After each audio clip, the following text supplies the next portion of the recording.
Stream Deck works. I successed. I figured out what's wrong with what's wrong. I figured it out. I'm like shaking. I'm so mad about it because there's nothing I can do. But I figured it out. Good morning. I hope you're doing well. Man, I hope you're doing better than I am. Have a wonderful day. I changed those. No. I changed those. Those shouldn't be making fucking fuzzy sounds. Thank you for the resub, Rage, you generous fuck. And Might. What the hell? How are we?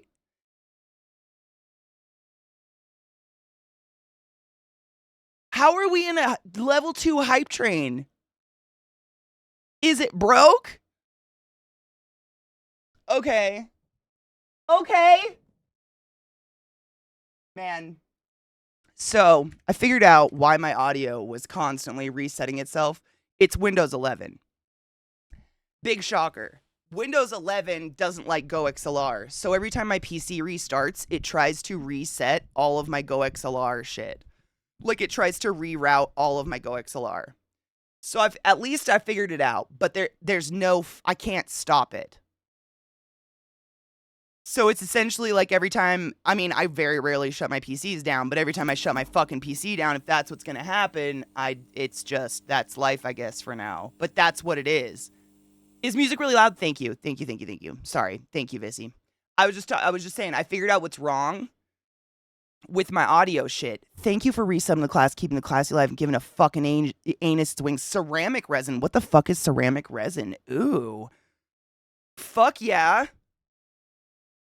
I don't know what that is, but I'm excited for you. Yeah, Windows 11 is bullshit. I think my PC is just, I think Zach put him to sleep or something, but when I started it up, GoXLR had a nice little error on it saying it couldn't initialize mic, and I was like, oh! That's what's doing it. It's Windows 11 is trying to reset my GoXLR shit every time this bullshit restarts. So that's, at least I know I knew it wasn't me, but man, I don't like crying on stream. I don't like crying and breaking down just because of this. I hate it. I don't want to do it. At all. So, I think I moved this. I don't know what I've done. No, stay. Stay. You wobbly piece of shit. Anyways, I don't even know how you guys got a hype train going. Thank you for the resubs, you generous hoes. I appreciate you. Mikey, thank you for 34 months with that fucking Prime. Don't forget your Prime sub. Every time you forget your Prime sub, Jeff Bezos gets a fucking $5 bill shoved up his G-string. Nobody needs that. Stop it. Thank you. Crispy, thank you for subbing the class, keeping the class alive, and giving me that tier 2 for 49 months. That's a really fucking long time. And I appreciate you. 20 months to go until oh my God. The sacred number. Fuck Windows 11. Yeah. Windows 11, I was talking to Zach about it, and he agrees. They're really trying to Macify. And I don't mean that in a mean way, but they're trying to Macify Windows by hiding things and making it hard to get into stuff and making it so, like, the computer knows better than you. It's probably great for a normie, but for someone who needs to actually use a fucking PC and depend on it to keep the settings where you set it, it reminds me of back in the day when we all had Logitech webcams, and every single day you started stream, you had to reset all your Logitech camera settings because they wouldn't save. Never. It was like this fucking. We all complained about it constantly, but like Logitech couldn't figure out how to help us save our own settings. It reminds me of that. Yeah, it does. BDO. How about we stop making things so user friendly and just educate people, right? Like fuck. Oh, Twitch Mobile's being shit too. Oh, Glut, I'm sorry. Ooh, I like controller on my PC too. Very, very, I need it. It's essential, right? I have a Logitech camera somewhere. It's not what I use anymore because Elgato actually saves your camera settings. Thank fuck. My MacBook's easier to find things than my Windows 11 PC. It's impossible. You have to basically go in as an administrator to find anything. Like they're hidden. In GoXLR, you have profiles, essentially. You build your profile, and that's like your mic settings and everything. And I saved it on an external hard drive to move it into the new PC so I could have all my profiles back. And just finding the folder for GoXLR profiles was a fucking Olympic sport, let me tell you. I was like, this shouldn't be hidden from me. I should just be able to type in the search bar what I'm looking for, and it should pop up. I know exactly what it is. And it was hidden. It's just so, like, they're so stupid.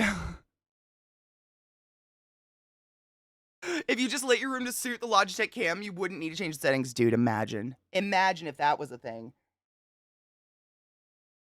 But if you teach people you can't control them, I fucking hate that. I fucking hate that. You're right, though. Bring back to 11.3, Windows 3.11. Dude, the last time I remember enjoying, like, not having a problem with Windows was, like,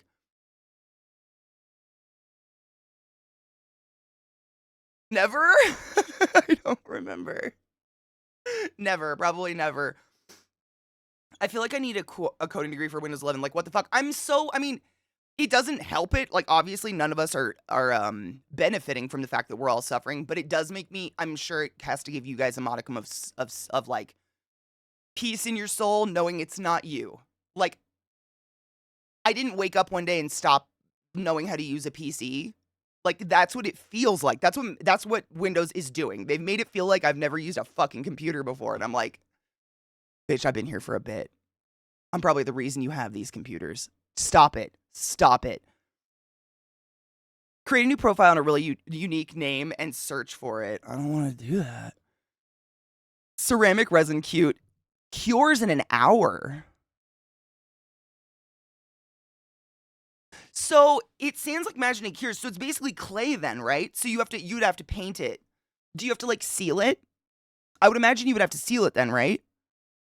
That's pretty dope. Honestly, I love UV resin's my favorite just because it's so, I mean, 30-second cure, it's the best. It's just you can't do anything big, which sucks. It's all tiny stuff. But like yesterday, I was fucking around with some resin stuff and I made wings.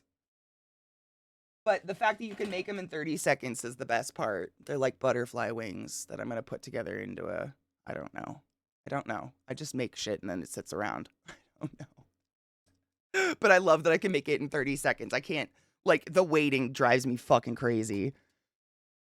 What up, Bolvi? How are you, love? You have to seal it and you don't have to paint if you don't want to. I would just, like, if it sands easy, I'd be worried that the moment it got wet or something, it would, like, melt. I don't know. I've never even heard of ceramic resin, to be honest. It is. They're really, this is the mold for them. And I had a pair in there. I was doing clear. We can peel it. Ooh, magic. Isn't that cool, though? Resin is I mean, I'm a little sad I waited until my 30s to actually, like, try resin art. Or, like, I don't know. I didn't know it existed, I guess.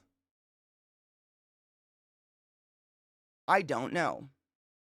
It's the coolest thing. I can make so many things with resin stuff. Like, you can make your own buttons, your own beads. Create a butterfly wind chime. I was thinking about doing something like that. Like, I wanted to rig it up so the wings would flap. I don't know. I feel like a mad scientist sometimes. Like, Zach laughs at me because most of the things I make are just things to make making easier. I don't know how to I spent so many days making this, and it's a needle book. And it's just for me to organize the different types of, like, sewing needles I have. But it's pointless. I make so many pointless things that are just, it's great for me, but, like, I don't know. I make all sorts of, like, just things that just sit around, and then eventually I throw them away. Cheers. I'm stuck. I have a new strain of weed I wanted to show you. Well, I'm smoking it. I ground it up. It's called, I ripped the label off, damn it. It's honey something. Honey, it's not honey hiker. That's what I had last time. Fuck. Honey, damn it. Honey child. Honey child.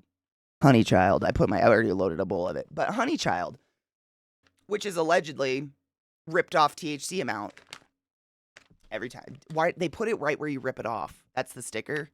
Every time. What are you gonna do?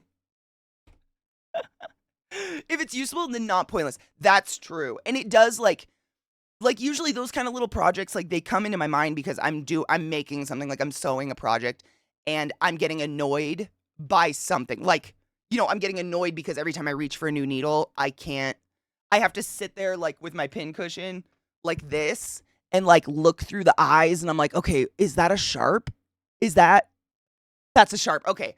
Versus when, like, I did this because now I can just page 1 is all sharps. Page 2 is all embroidery needles. Like, it's just makes life a little bit easier. But then that ends up the project and I don't finish, like, whatever I was sewing. I just gotta stay busy. It's a problem. Take your joy. Did you take your joy today? Never forget to take your joy, and I guarantee your day will go as smooth as velvet. Take your fucking pills, bitches. 3D printer resin. The muscle mommy I have mentioned loves to show off her 3D resin printer dude. My friend Kills has a 3D printer, and check this shit. I actually did this yesterday while I was sitting around. I had really bad cramps, so I just sat around all day. But he 3D printed me this skull, and so I filled its eyes with glitter. And I don't know if you can tell, I gave it a jeweled tooth. But check this. I completely forgot. Kills had told me that it was gonna do this. Wait a second.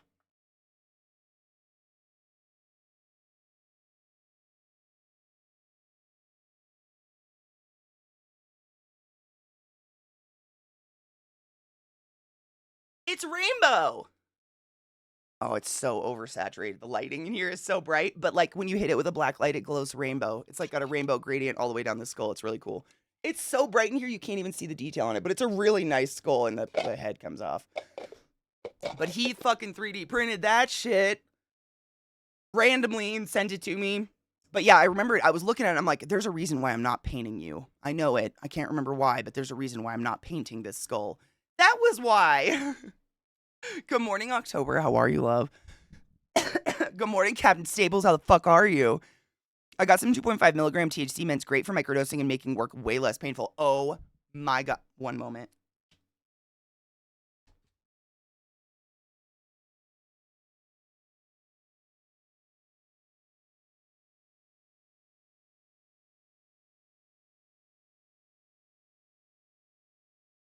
We must.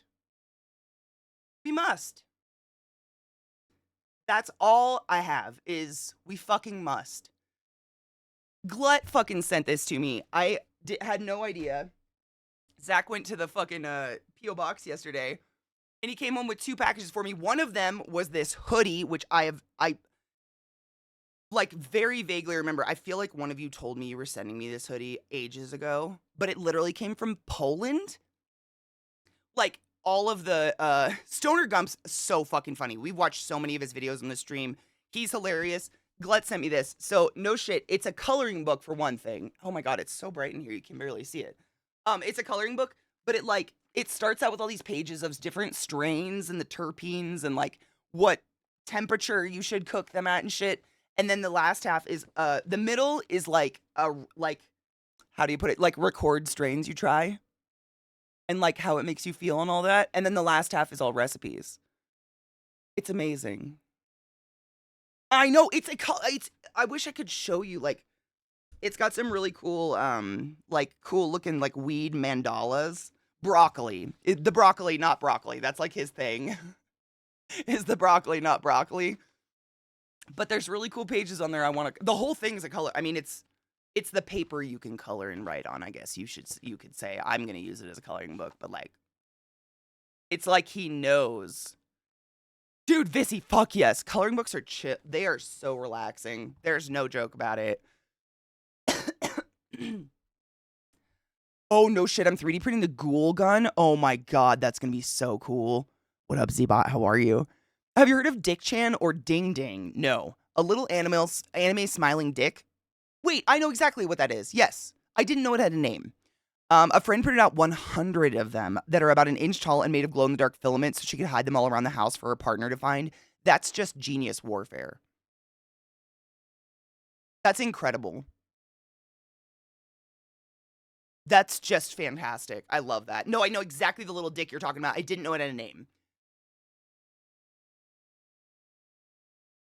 She also handed them out to people that are that's fucking amazing. Yeah, this is oh sorry, I was gonna show you the hoodie. So if you guys if you know the drumming god, our drumming god, Ella Stepario Stefani, whatever, I fuck his name up every time. Um, he always has the fucking most legit hoodies ever. And every video we watch him, he usually has some fucking hoodie on. And I've been drooling over them for ages, but they are so expensive. Crazy expensive. Didn't I save the tag? I thought I saved the tag to show you guys. The brand. Oh. The brand is Mr. Mugu and Miss Go, I guess. But the hoodies, they're like $80 a piece or something. Really nicely made. Like I will say that. Like it's a really nice hoodie. But he has the best hoodies. Check this shit. Drugs. Walt dealer. I love it so much. And it's got like tripped out Mickey all over it. It's great. It's made of that like that material that won't pill. I don't know. I wish I knew the name of it, but it's like fleece on the inside and on the outside it feels like workout gear. Like it's like not stretchy, not very stretchy. Like I can only get it up to like there. And that's pretty tight. That kind of material, but I like that material. Like that's what I want. I don't want like the kind of material that's going to pill. Yeah, I can't I feel like someone in chat was like, "Surprise, I've got you this hoodie," and I do not remember. So I'm just going to wear it till someone calls it out.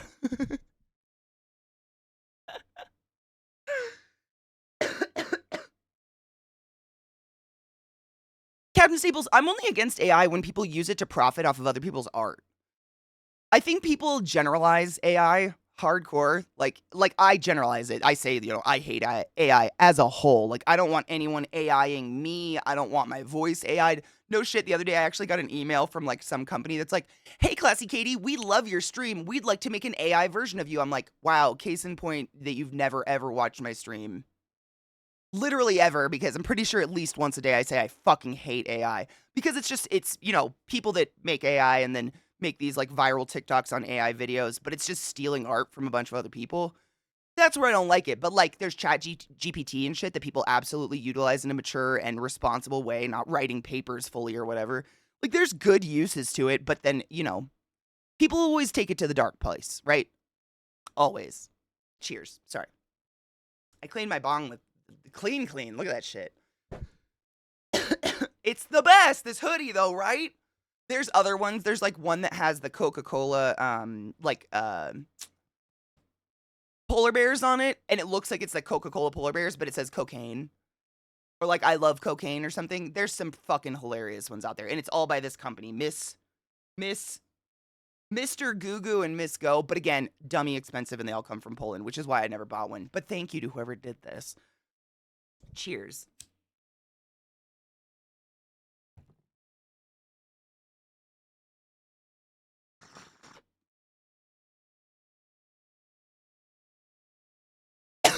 Staples, where do you get the dick? Like, are you cutting up dildos? I'm genuinely curious. Like, that sounds kind of cool. Vissy, oh my god, so I found it. I redid my entire office because I had to tear the PCs apart.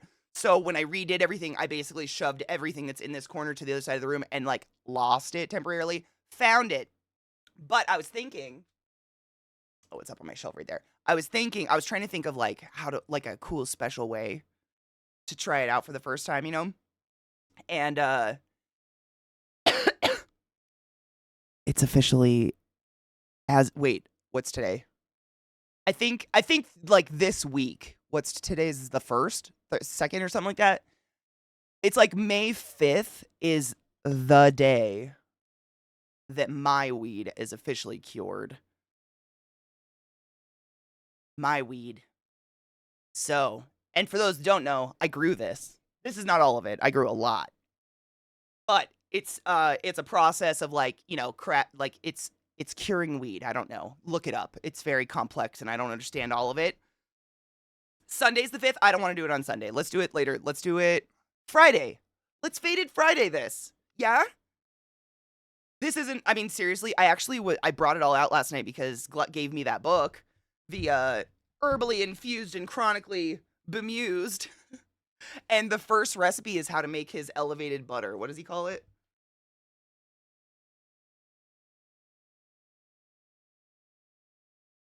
Elevated cooking recipes.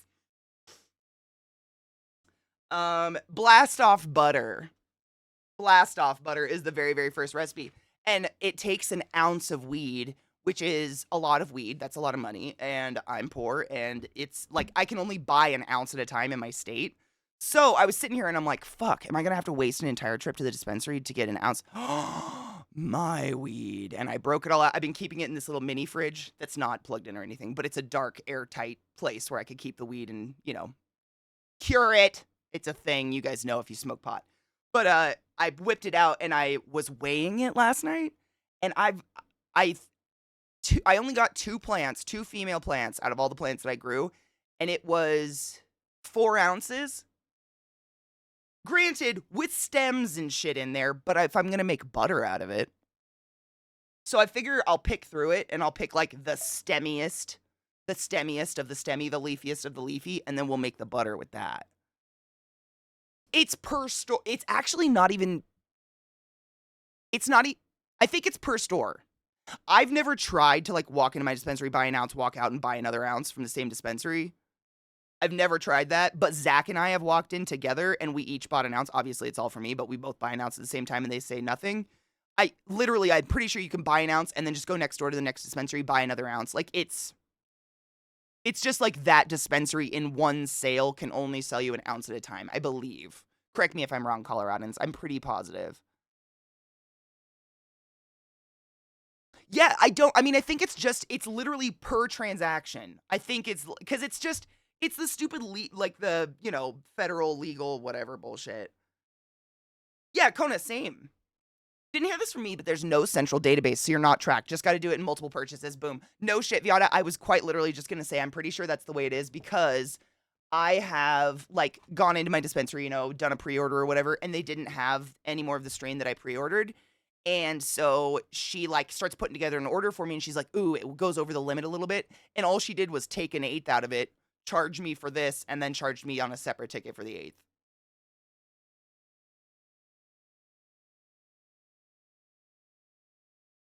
So, like, the information that we didn't hear from Viata, I'm pretty positive is absolutely correct. Workster, you can only buy an ounce per transaction. That's it. And it's different for every state. Like, because it's not federally legal, every state has its own weird stipulations. Like, some states you can buy a lot more at a time.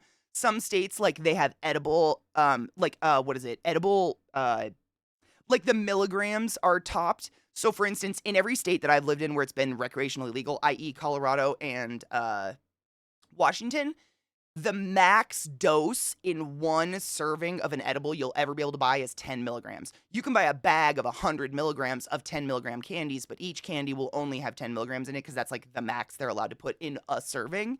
But if you go to Washington, D.C., where the weed is super legal in the weirdest way possible, you can buy a 250 milligram candy chunk. It's very bizarre. Mishy, me too. I have some, I like keep some other stuff in that little, it's basically a cupboard, whatever. But every time I open it to pull something out, I could smell the weed. Like every time I open that little mini fridge, I was like, it's almost time. But like you have to harvest it and then you have to hang the plant and dry that for a certain amount of time. And then you have to trim it and then you have to put all the weed into jars and then you have to like crack the jars every couple of weeks and shake them. And like there's this whole, so it takes like months from harvest to actually smoke your own pot. And I'm kind of nervous because you guys know, I've told you this before, but the people who owned our house before Scott were hoarders and trash and strange things emerge out of the dirt of my garden all the time. So part of me is like, am I smoking a person? Like, is there a body in the yard? Like, I don't know. Does anybody else get that way a little nervous eating shit or smoking out of your own yard? It's big edibles, dude. I'm not Workster. I would say I could speak for most of the community when I say one of our worst fears is big pharma or Monsanto getting a hold of marijuana. they'll fuck it. They'll ruin it. It'll be ruined instantaneously. Like, just, they'll make it weak, so we need to buy more, etc. It will become big marijuana. Like, it's going to be, it's just, I hope they get their fucking hands off of it. Oh my God, let me see if Discord should work, actually. Wait, do I have Discord on this computer? Yes, I do. Okay. I just the one I worked at sells ounces of shake. Oh, dude, I smoke our shake. Like, the shake that my dispensary sells is barely shake. I mean, it's a joke. I know I've shown you guys it before, but whenever they sell shake, I want it really bad because it's so, oh God, it's, I'm trying to, hello, son. Let me see, where's my weed? Like, when I buy shake, all it is tiny buds. It's like micro buds, and I prefer it because it's easier to grind. This isn't shake, but I was going to show you, like, the size of the shake that we get is just crazy. It's not like this would literally, no shit, if I bought shake, it would look like this. It's just the tiny buds that fall off during the trimmings. At least here, it's fucking prime weed, and it's like half, yeah, popcorn buds, exactly. And it's half the price. This weed smells like cat piss, just an FYI. I know, like, the shake is off. It's so good. And they, seriously, when I was looking at the menu the other day, they had an ounce of shake for $29. And in what fucking world? An ounce for $30? I used to spend $250-ish. It's crazy. Mel, thank you so much for subbing the class, keeping the class alive and giving it any swings. Yes, my boy is here. Would you like to say good morning? Oh, you see that tail? Hello, my son. Would you like to say hi? Come here. Hi, Bubba. What are you up to? How's your day? Good? Has it been long? Did you go on an adventure? Did you kill any bitches? Slay a dragon? Oh. Right back at ya. I wish for one day I could just talk to him and be like, why do you stare at me? You just... You're just a good boy, huh? Yeah. Oh, thank you. Nice dick tongue right in the mouth. Oh, okay. Dude, right, this, same. It's like, Lil doesn't do it as much. She stares at me, but not as much. He will follow me around the house, and then say I stop in the kitchen to do dishes. He plops himself down on a carpet and just stares at me for hours. And I'm like, what are you thinking? What are you looking at? Do I look weird? Is there something on my face? Is that what you're licking off? Is it my lotion? There are a lot of weed-related 3D prints. I print off all these little... Oh, dude, Vissy got me one of those little shovel things. I have it in my bedroom. No shit. It's like a weed shovel so you don't have to touch your pot. It's amazing. I keep it in my bedroom because at nighttime I put lotion all over my body, and then suddenly, I swear to God, I do it almost every night. I put lotion everywhere, and then suddenly I want to smoke. And I'm like, I'm sticky. It is so fucking convenient and bougie as fuck to have this tiny little shovel so I don't have to touch the pot and get it all stuck on my hands. Or smoke lotion. Like, God knows what that's fucking gonna do.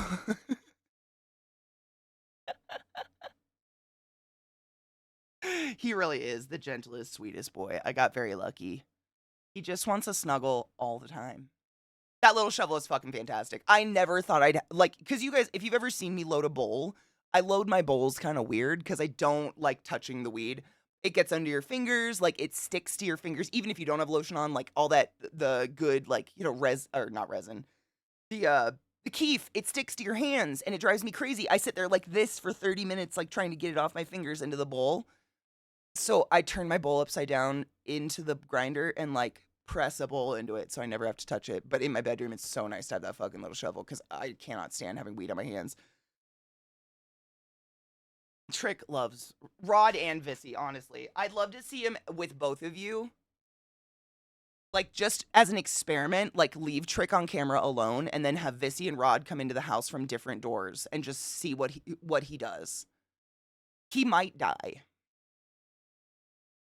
You might have a heart attack. You wouldn't even know what to do with all that love. I know. I know. I'm terrible at gambling. Today I bet on a horse. Coming in at 10-1. Yesterday morning we wait. Oh god, it jumped. 10-1. The horse was so slow it didn't arrive till 3:30.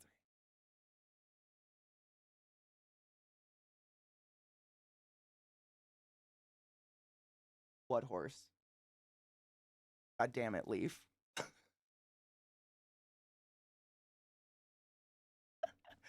Oh, Sinuma says look for companies like Bokashi Earthworks. Bless you. Brandon Rust is the biggest fighter against the big companies. Good. I'm gonna write that down. Where's my pen? Where's my pen? Where's my pen? Work. Good. Because that is something that, I mean, not like I don't have like existential crises about it, but I do worry about it because Monsanto gets their hands on everything, and you guys know the crisis of like Monsanto in general. They're shit. They're terrible. They're gonna ruin everything. It's good to stay aware of that stuff, I think. There's a bud of weed just on my desk. Stoner life. Ugh. You just chilling, bud? Is this how we're living now? Okay, good. Hold on. What was that name? Brandon Rust. Hell yeah. My cat's been naughty. When he gets bored, he chews on the carpet and tears it. Oh, Lil did that. She destroyed an arm of my couch. Yesterday morning, we found something sticking out of his butt.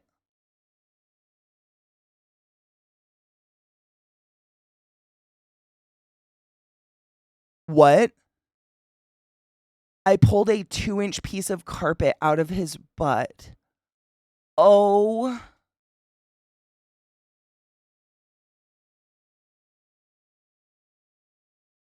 Oh. Oh, no. The poor kitty and you. Do you think if you didn't have water that lotion and chapstick would keep you alive a bit longer? No. We lose 70% of the moisture we take in via just our mouth and lungs. I don't think lotion would do much about it. We might not get sunburned, though, so that'd be good. But no. Theoretically, we shouldn't need chapstick, according to my dermatologist. If you're dehydrated, your lips shouldn't peel and crack. I mean, if you're hydrated. Did I say if you're dehydrated? If you're hydrated? I don't know which one I said, but you know what I mean. No, I don't think so. He's picking Vissy 10 out of 10 times. You think so? I don't know. I don't know if he could pick. I think he'd bounce between you both and just screech. Lotion smoke for when you need to moisturize your inside.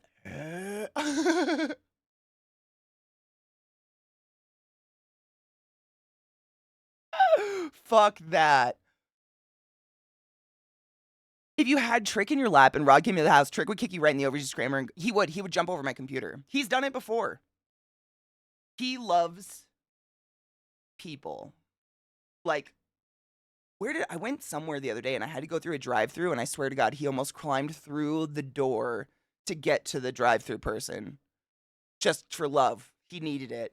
Good morning, Eliza Love. How many PC monitors is too many? The limit does not exist. Is this a trick question? Is this a trick question? What?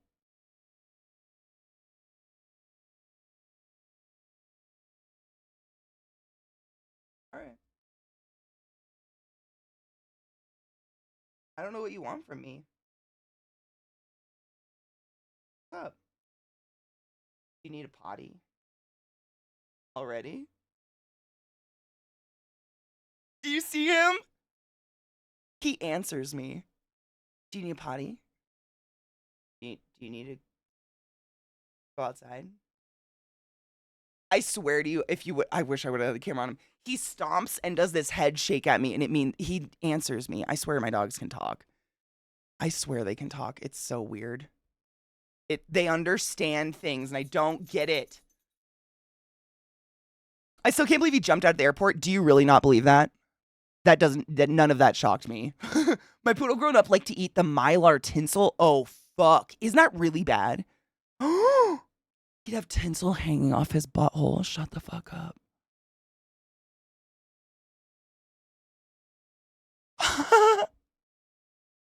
I don't know what I'd do if I'd leave it. Is it like tinsel on the handlebars of a bike? Like, is it fun for the wind? Suggest growing your outdoor weed in 10 to 20 gallon planters designed to air prune the roots. I get 1/2 pound a plant in a 10-pound bag.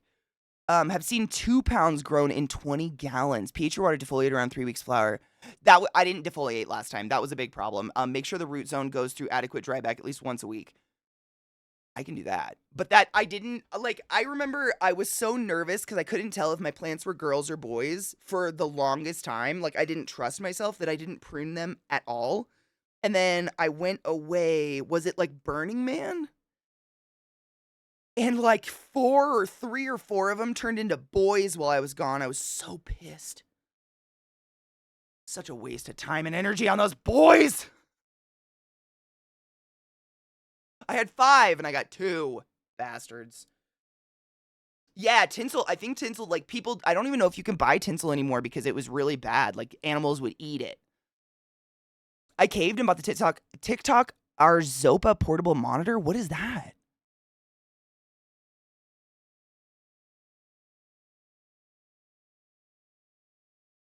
What up, Enforcer? How are you? Ooh!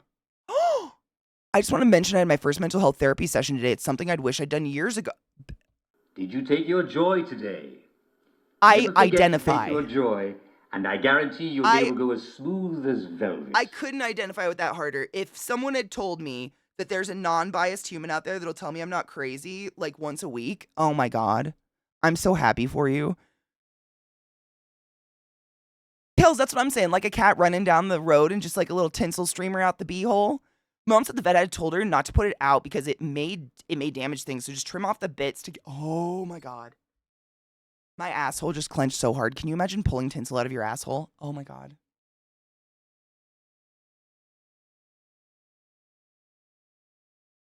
I will never recover from this.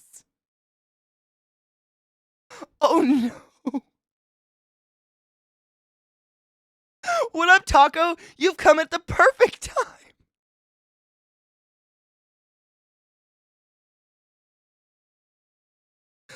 Oh, I hate that. Yeah, cheers. My poor butthole is hurting.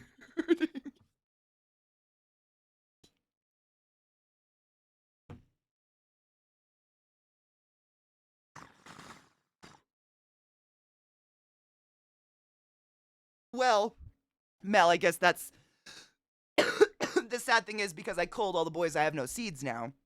But I can just buy I can literally go to my dispensary and buy 20 clones right now if I wanted to. But it was I mean, the fact that for those that haven't been around forever or whatever, I grew this from seed by myself. And there's something like crazy rewarding about that. I feel like a mother. Like it was seeds that I just harvested and kept from years of grinding weed, finding a seed, keep it randomly. So I have no clue what strains these are. We're just going to name them. We'll name the strain ourselves. Friday, we're smoking it. So come by Friday with a new bong that Issy got me. So like come by if you want to help name the strain because I don't know what they are. I know, Mel. I know. It's very unfair. I love it for me and fucking hate it for you. There is something in my eyeball. Did I get it? Probably trick hair. It's some monitor that's been viral for a few months, but I was able to grab it for $35. Dude, fuck yeah. 1080p 15.6 60 gigahertz 60 hertz, excuse me. Wanted it specifically so I can actually use my laptop as I need a magnifier to see anything and it takes up too much screen space on its own.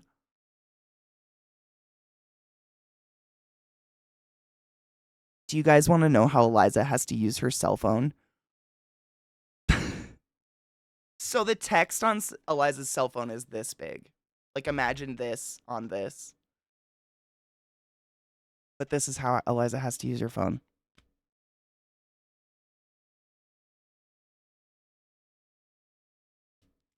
I wish I was kidding. Legally Blind, man. Shit fucking sucks. My God. I get like that one line of Twitch chat at a time. It's iconic. I laugh because it's the first time I ever saw it. I was like, is this what? Like, I don't even know. I don't think you knew I mean, you probably knew something was wrong yet, but I don't think you'd been diagnosed or anything like that yet, right? Like, you didn't know you actually were progressively going blind yet. And she came to my apartment and literally this is how she had to use her phone. But the text is that big, all the text. Even bigger. It's value your eyes, my dudes. Value your fucking vision. Did you hear that beep too? I have no idea what that was, but I heard it. It wasn't my computer. It was something in the house. I heard that too. You hear that? Lilith heard it. What was that? I heard that, but it wasn't my computer. Okay, yeah, no. I heard it too. Thank you, because I saw Lil's head get up and I heard it. It wasn't my PC. It was something else in the house made a beep. Like a boop.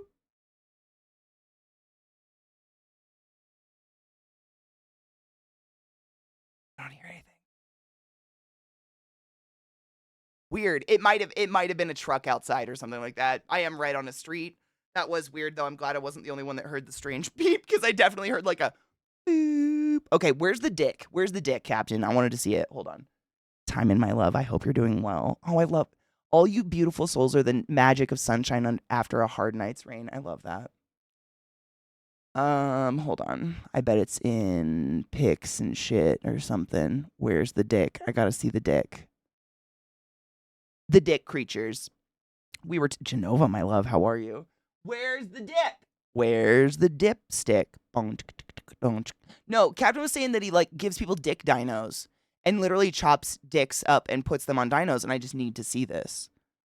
But I don't know where it is. But I'm gonna find it. It's somewhere. Would it be an NSFW? I mean, maybe? Nope, not NSFW. Where the fuck is it? I want to see the dick dino. I'm on a venture, guys. One moment. I finally got back into my own Discord now that I can have it on a PC. It's so stupid. Where is the dick? I'm just going through every single thing. Where's the dick? Where's the dick? We have to see the dick. Where's the dick stick? What the fuck? Why can't I find the dick? I was told there was a dick. Is it in Arding? No! Where's the dick? I feel Donna, my love, how are you? I am right on the street, and my mic is facing the wall that's on the street. So no shit, you guys have absolutely heard things come from the street. I wish it wasn't real, but it is right the fuck up beyond that wall. Like this is actually a window. It's a huge window, but I have it completely covered and blocked because it's eye level with the fucking sidewalk. Who wants that? Who the fuck wants that? Nobody. I gotta find a dick. Where is it? I'm not finding the dick. Yeah, it's really fucking close. And I'm on a corner of a 2-way stop, like a 4-way, you know what I mean? And the way that doesn't have stop signs, I don't know how to explain this. It's not a speed bump, but it's essentially the 2 roads that come into the 4-way, the 4-way's lower. So I swear to God, every single time a giant truck comes flying through this intersection, which by the way is right next to an elementary school, you fucking morons, going 45 through an intersection by an elementary school, you're a fucking idiot. Anyways, they bottom out all day long. I hear that all fucking day because everybody with their big spotless trucks, because I live in Denver and I need a truck, but it's never seen mud, have to come flying through my fucking little go 25 miles an hour because I'm right next to an elementary school. Like, I don't like kids and I still don't want to run one over. The fuck, dude. I laugh every fucking time, BDO. You know how many times I've found a muffler out here? I have, like, it's really weird, but our property, like, butts up to the street because we're on a corner. And on this side of my property, I currently have a box spring in my yard. I have a muffler. I have some part of, like, the like the transmission plate. That's not the actual name, but you know the entire like plate you have to drop off the bottom. You used to, anyways. I don't know anymore. Computer cars, but you drop off that entire plate to change your transmission fluid. There's like chunks of that because people and it shatters in the road. But it's my responsibility. Like if it gets shoved into the corner of the sidewalk that's our property, I can get fined for it. So we collect it and then we do dump runs. But there's so many pieces. Just like trailer hinges and shit. Cause I mean, but it's such an obvious like dip into the intersection. I don't know what, you just slow the fuck down. Also, elementary school. Hello. Come on. Fuck, dude. There are kids flying across my roads all the time. Like, it's just, come the fuck on. That intersection dips so hard, right? People fucking fly through it all the time. Where's the dick? I always think of that where's the chapstick lady. The lady on the, isn't she like on a, no, she's not on a toilet. That's like sitting on the toilet one. Old internet. Where's the chapstick? Where's the dick? I don't know. I couldn't find it. You should get a camera facing it and make free content off other people's pain. Dude, I would. You want to know what's funny? It's so idiotic. So they actually put in, because of this, like, it's only a two-way stop this way, and this way that goes by the elementary school doesn't have a stop sign for some reason. It's a through. They put a, like, one of those blinking speed limit signs, you know, it says like 25 and has lights around it and it says slow down, kids at play or whatever. They installed it, no shit, on the side of my property facing my yard. Like, if I waved my arm fast enough, it would read my speed. It took them 8 months to turn it to actually face the cars. Like the speed limit sign, blinking lights and everything was pointed into my yard.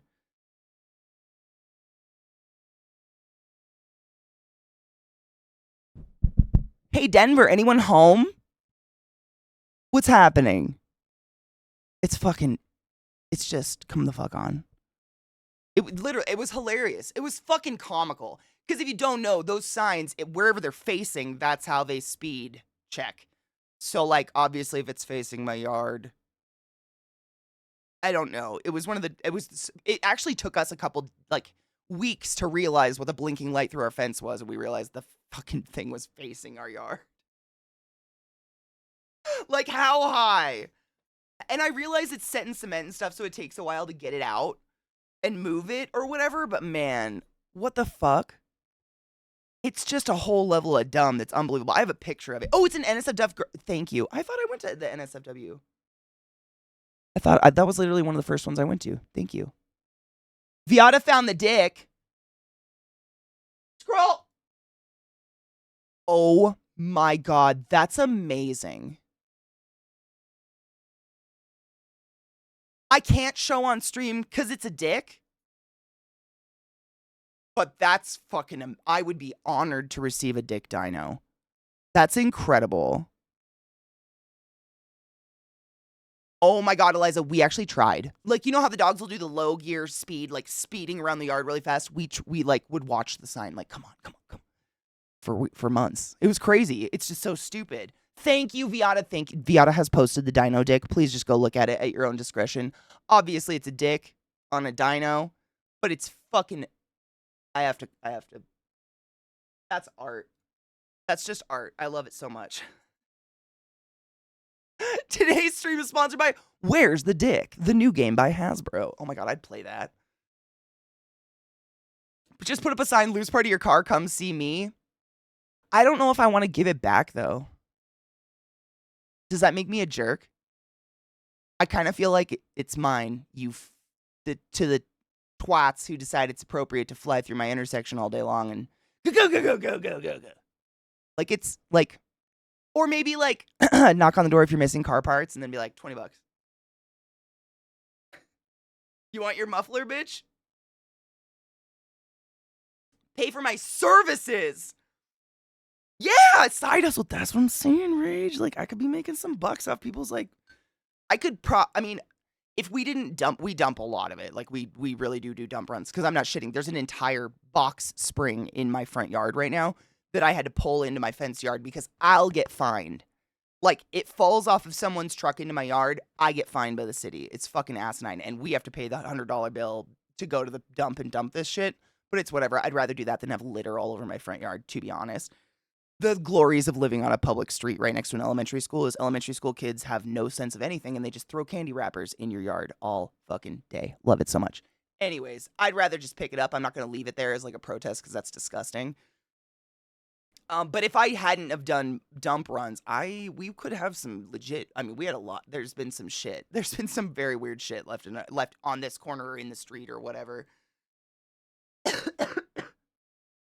The speed of a pinging ruler at being 99 minutes per second in physics. Wait, what is that? What's M over S? Minutes? So if you were gonna bring all the boys to the yard, it would light up. I would fucking hope so. I don't even know how they moved it. It was just moved overnight, honestly. A Caucasaurus dix. Shut the fuck up. I love it. It should be a new species. That's just a thing from Persona. It looks like a thing from Persona, to be honest. There's a new Hell of a Boss trailer. Oh shit, does anybody have a link? I was gonna say my dog is really sitting here staring at me. I think he needs to shit or something. So we'll take a quick break and get an ad out of the way. But if you want to give me the link, I'll pull that the fuck up. I can make a dino dick if you want. Dude, what would I even do with it though? I actually have, where is she? I love koalas. Just to prep, you know this. Koalas, they like look like cuddly bears, but they have big teeth and they're like, and really scary, and they all have chlamydia. It's hilarious. I love them so much. So I have lots of koala things. And Eliza, ages ago, it's like, it looks like a Beanie Baby koala, but its dick is as big as its whole body.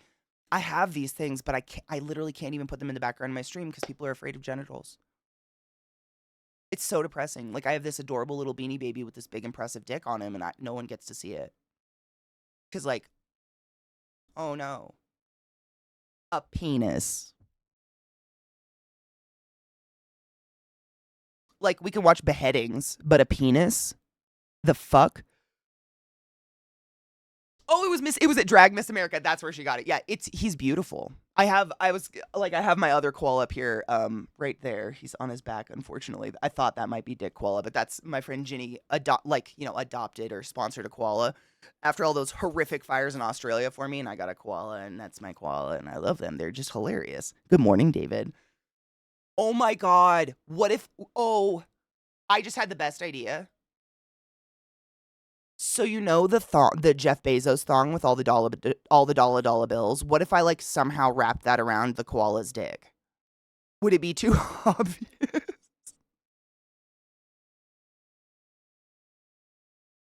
Dude, I bet Cocky could crochet a little banana hammock. Well, it's not little. It's not little at all. He's probably like that big. Bigger than some humans, to be fair.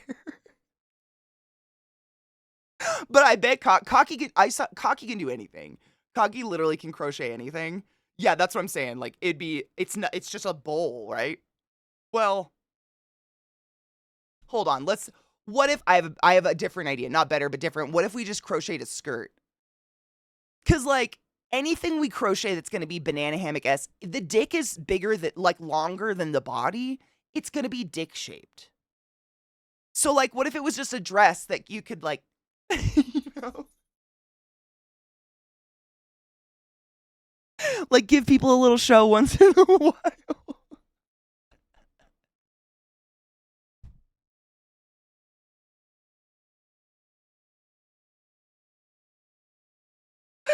I don't know why that makes me laugh. Just like, why does your koala have a skirt? Oh. Hi guys. Come say hi, Bill. How's your morning? Did you slay dragons, have an adventure? Were you a damsel in distress? Did you hold an intervention? No? Okay. A circle skirt is basic crochet. See, I don't know. I could never figure out crochet. Honestly, the magical circle that you like start with or whatever just baffles me.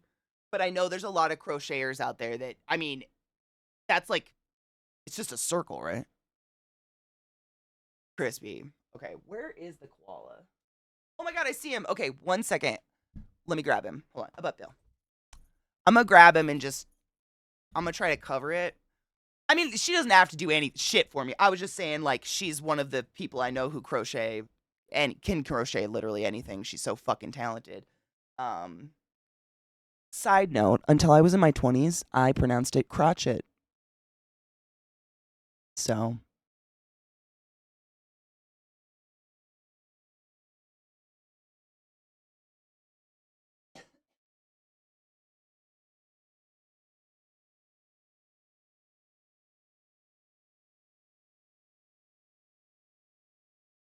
okay. So, like,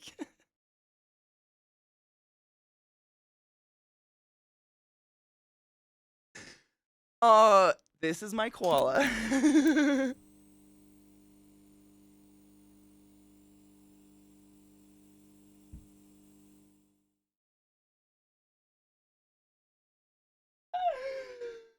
Oh my god, wait. Wait, we learned a new way to say that word, Mishy. What was it? Oh no, hold on. Wasn't it like Schweppes or Schweppies? Fuck. How did he say it? Oh no. Did you? Okay, hold on. So I forgot. Shwee peepee. Shwee peepee. Was that it? Shwee peepee? Yeah, the show. That wasn't the way I pronounced it, but I want to pronounce it that way the rest of my life. So I forgot it has balls. So there is a caveat, but like, so. So I'll measure, see if she can construct a PG, some way to make my adorable koala PG, because right, he is not. But like his dick goes it's huge. It goes all the way to the end of my fist. He's dickish, but isn't he cute? He's so cute. I love koalas. He's actually kind of, one of you's chewed on my koala. There's moisture on his ear. What have you done? One of my dogs chewed on my koala dick.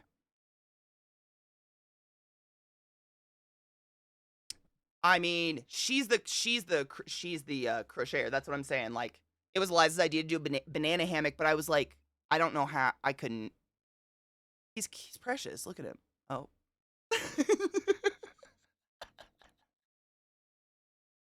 Just shove that in there. Right? It's a willy warmer, but for a little guy. Oh my god, guys, I forgot it has pubes. Like, can we talk about this?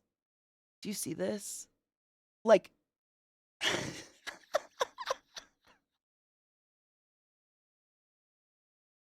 I have to keep it on a very high shelf because obviously my dogs like to kill any stuffy that exists. So I forget the little details. There's my little Willy. The heck? This is what I'm saying. I have a lot of cool shit like this that people have gifted me that I just can't show you because the world is afraid of genitals. Sales, thank you for subbing the class. Keep the class alive. Giving any swings. I fucking appreciate you. Thank you, love. I'm noting where we are in the stream timer so I can show her tonight. I'll send her, you know what? I'm gonna send her a picture of it right now.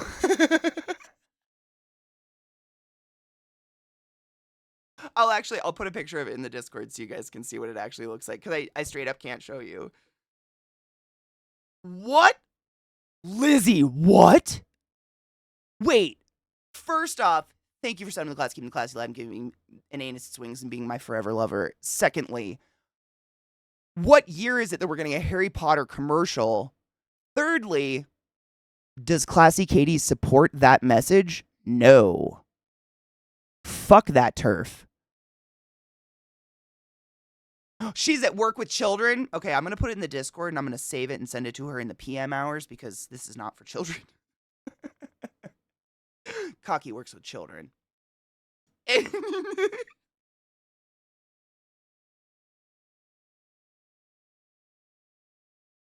I forgot. What up, Anubis? Love, how are you? What was it? It was for the Warner Brothers studio. What the fuck? Thank you, Crispy. I appreciate you. No. I mean, we've talked about it a million times, but like my feelings. No one can take away the memories, the joy, and the world that we self-sustained via our love. Thank you, Revoltcon. I got the trailer. Via our love of Harry Potter as children. That being said, does it give me good feelings anymore, knowing that the creator is a hateful piece of shit? No. It doesn't. At all. Because trans men are men, trans women are women. Non-binary people owe us nothing in terms of how they present themselves outwardly, inwardly, etc. Get the fuck over yourself. Get a life. Fuck, dude.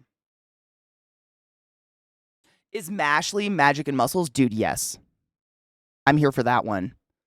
But that's it. I know. It just makes me sad. Because, like, I mean, we have those memories and, like, the warm feelings about Harry Potter and stuff. And it's like, oh, wow, the creator's just the biggest waste of air that's ever existed. That's, well, maybe not the biggest, but up there. Up there. I'm putting this in the Discord real quick in the NSFW because it has a dick. So check out the Discord if you would like to see the Willy koala, and I will send that to Cocky later so she doesn't open that up in front of children's. Yeah, up there with the worst. Yep. Yeah. I don't know everyone in the world, so it's impossible for me to know the worst or even a scale or even a top 5, but she's up there. The fact that she doubles, triples, quadruples down on all the hate is just like, wow, you are going to go to hell. Anubis, I figured it out. It's Windows 11. Windows 11, every single time my PC goes to sleep or restarts for some reason, Windows 11 cannot understand the GoXLR and tries to reset the routing for the GoXLR every single time. It's Windows 11. Yeah, always. I know. It's like every time I say it, chat lights up and people are like, yeah, me too. It's either like everybody's having problems with it. It feels like what they've done with Windows 11 is they're trying to make it user friendly for like the normies, just people who need a computer to get on the internet to like Facebook or whatever, go to their email. No shade, but for those of us who actually utilize a PC for what it's meant to be, the tool it is, they're trying to dumb it down. So it's trying to attack my settings that I'm setting, like my routing, as if it knows better. Like, for instance, go into your like your sound settings, and you know how you can disable or enable, set defaults, whatever. I will literally go through and disable everything I don't want. The next day they're enabled. I wrote it down that I did it. Like, I know, like, it's not sentient in like the magical way, but it's truly like, no, we know better. This is where they should be. We think you fucked up. And so I'm having to do that every day. It's fucking dumb. Yeah, she's also a Holocaust denier. I mean, I'm sure you would agree with me when it's like, when someone has such a hateful aspect of their personality, such as being transphobic, etc., chances are there's probably more.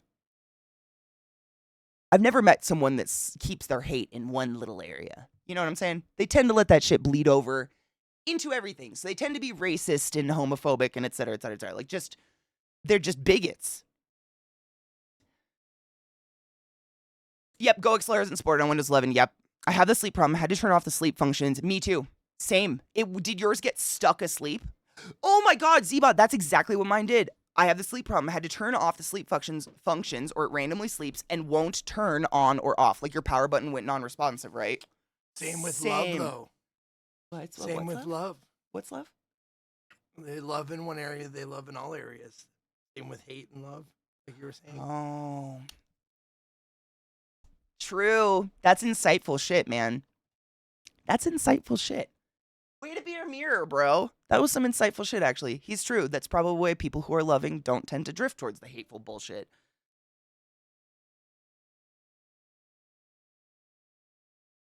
Mine did the same thing. It's fucking weird.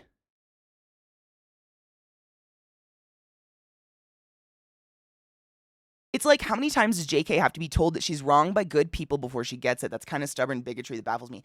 I agree. It's a weird, like, the psychology of it is fucking weird.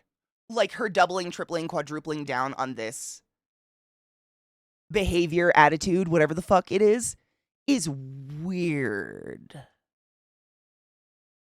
I think she wants to, I don't know. I think it started with her wanting to stay relevant and morphed into something super fucking evil, but I don't know. I don't know. Because she was pretty damn relevant. I don't know. It's crazy too because the Harry Potter stories are an obvious metaphor for World War II and the Holocaust. Yeah. I mean, as an adult looking at them with those eyes, you're like, holy shit. And now they're wanting to, like, you know, if we're going to teach history, we have to teach both sides of the story in school. Oh my fuck. Oh, to all of you that have children, I pray for you. Windows being a pain in the ass since the 90s, and yet the only thing we fucking have. Mine also has USB issues. Bad feedback from my PS4 controller will cause my Wi-Fi adapter to go whack. Same. So I ended up getting a hub. I got a little it's actually Acer. It's like a nice, I got a USB hub on Amazon for like $10, little Acer one, and I just use that instead of any of the USBs on my case, and it works fine. Windows 11 has fucked us. I don't know what they've done, but they fucked us. I just use that little hub for everything and don't use any, like, obviously one USB in the front is where the hub is, but that's where I put everything in, and it bypasses everything. I don't know why. I don't know how, but it works now. Dude, Chapita's same. It's the weirdest hill to die on. Like, bitch, at least you'll be dead because I'm sick of you. But what a fucking, like, you're a fantasy author for children. That's like if, you know, like, if a Mouse Had a Cookie author came out and was like, I hate the gays. Like, why are you here? Get out. What are you doing? Or it's like that, was it Dilbert? That comic artist dude coming out and starting to talk about how he doesn't want to live in a black neighborhood for some fucking racist bullshit reason. You remember that one? This was like last year sometime. I grew up in the middle of nowhere and never had the paper, so like I did not grow up reading those kind of comics or anything. Oh, I love this. Let me post what Daniel Radcliffe says and puts it best. This is honestly, I've read this before. It's so good. To all the people who now feel that their experience of the books has been tarnished or diminished, I'm deeply sorry for the pain these comments have caused you. If these books taught you that love is the strongest force in the universe.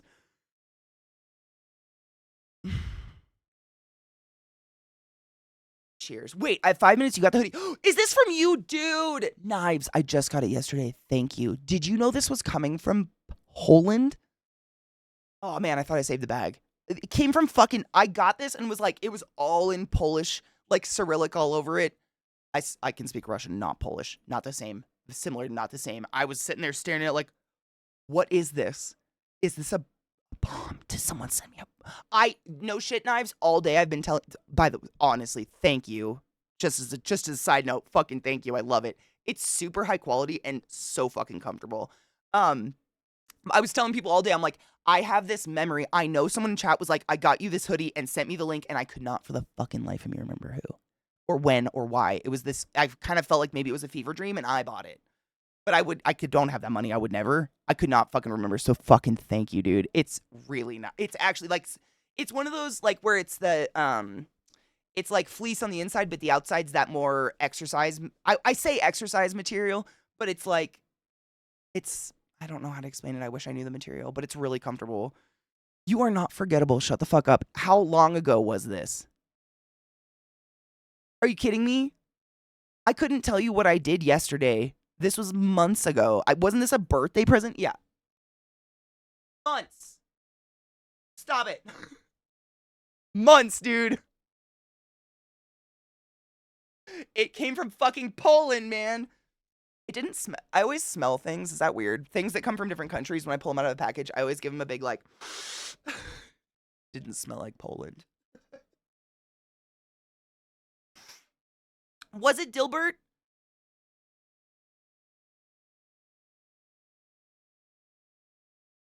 Well, Rage, the problem is that most of the media is owned by those rich people. It seems to have started with the trans stuff just out of fear and lack of understanding. People called her out on it, and rather than learn, she decided that they were out to get her, so she takes on any position and cause counter to whatever the anti-bigotry folks say. What a strange, fucking horrific psychosis. I'm so glad I don't think I have that. Because wow.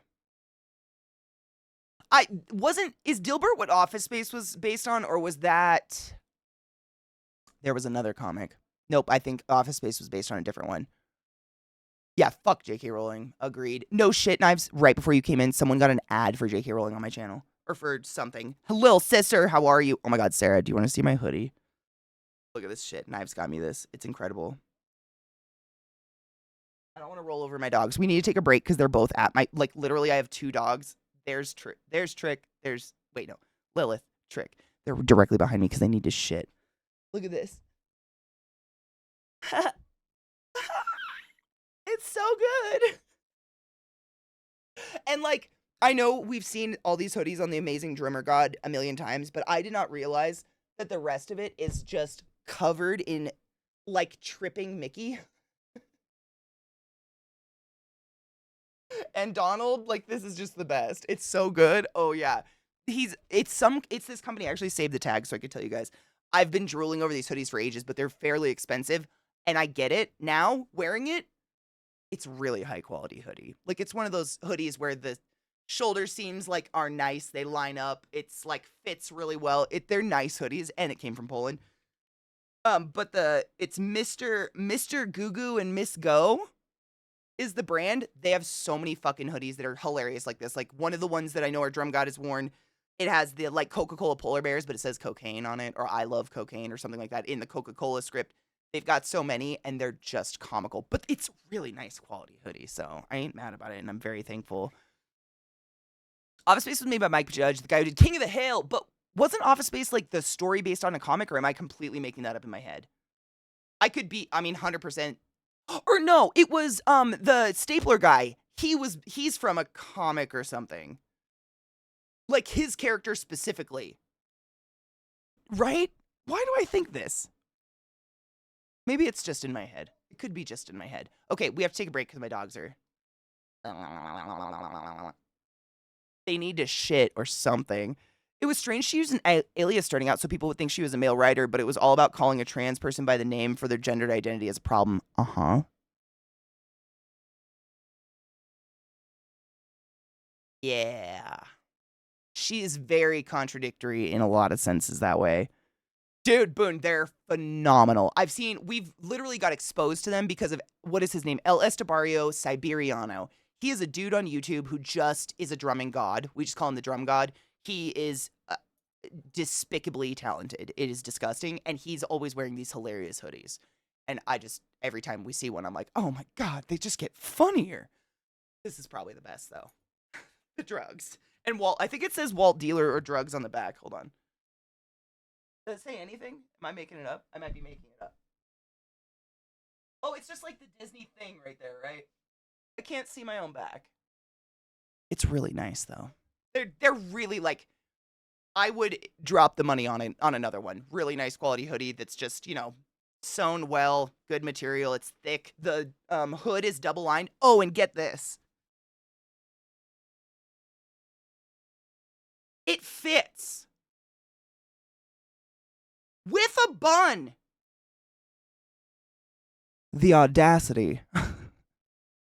Fucking imagine. I don't know what size it is. What size are you? Hold on. I don't know. It's that kind of material that doesn't have a ton of give. It's not like super ultra stretchy, so I can't I gotta spin it. I don't want to stretch the neck out. What size are you? Large. So they run small, I would say. It's like the Mr. Business hoodie. Like that same kind of material. It's like satiny, silky, but not, it doesn't have a ton of give. Like, that's as far as I could go. But I'd say they run small. If this is a large, because like, there's the shoulder. Well, maybe they don't. The shoulder seam goes a little bit past my shoulder. I'd size up. This is perfect for me, but I'd size up.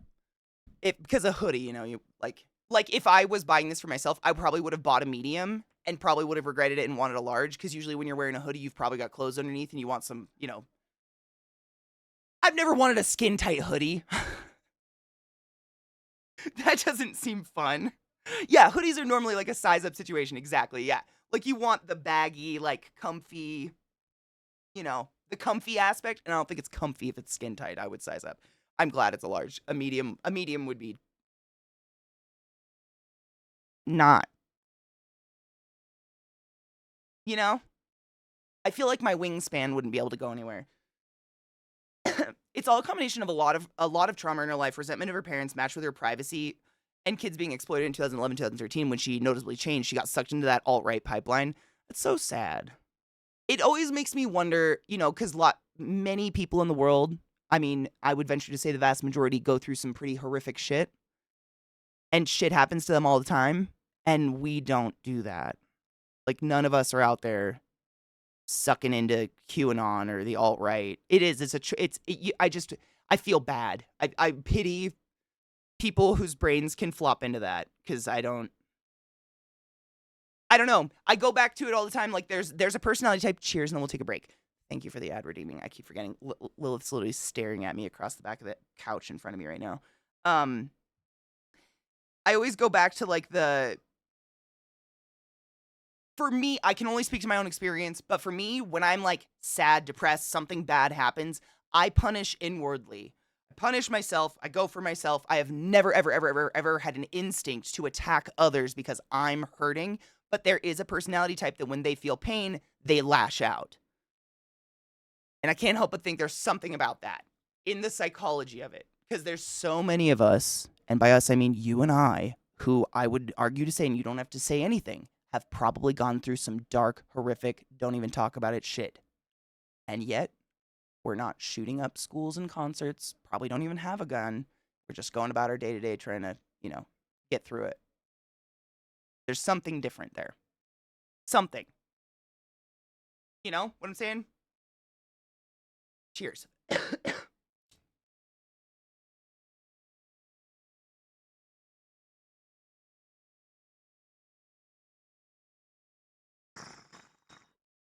It is like a fight or flight thing. That's why I say I pity him, because it's a choice, but sometimes I think it's like your own experience in your own life causes you to make logic of things that shouldn't be logical. And so you start to buy into it and you get sucked into it a lot faster. Yeah, it turns out people are fucking complex, right? Like, how do you summarize? How do you generalize? You can't. It's unfair, unrealistic, and in my opinion, naive as fuck. You can't. We're too complex. We're too much of like a fruit salad of bullshit. Oh my god! Knives, I'm so excited for you. Did you smoke when you were there? I didn't even know you were going to Vegas. I'm excited for you. They put me in emote only, so I can't talk anymore. Okay, break. Welcome back. It's cold in my corner today.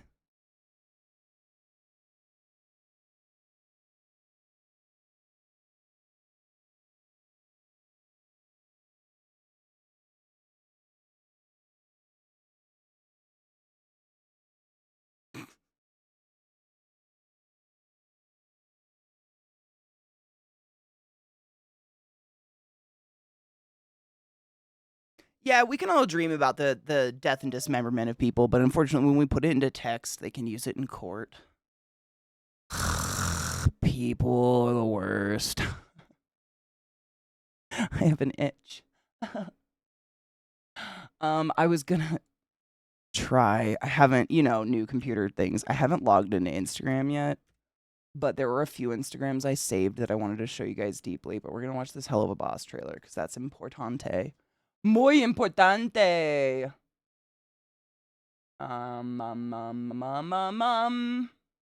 That's not it. What was I doing? Oh yeah, Instagram. Brains, they're the best.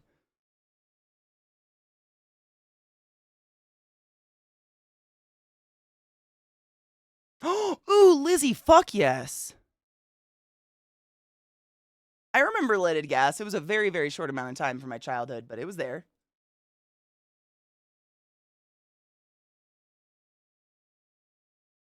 they've come up with some interesting ways to deal with microplastics in drinking water. At least they have, and they've actually like I think I've shown you guys before, but they've in Baltimore, they had like I think it was just a team of scientists or some students or something. They're starting like people around the world are doing different things, but I know about it specifically because of Baltimore. But they designed this really cool. I don't even what is it called? Eliza, you might remember the name of it. It looks kind of like a open mouth fish or something, but basically it's solar powered and it just like goes through the bay really slowly and dredges up garbage. It's fucking amazing. They have videos of it. You can read about it. I think a student made it and then donated it to the city because it works so well. Just going through like the harbor and shit like that.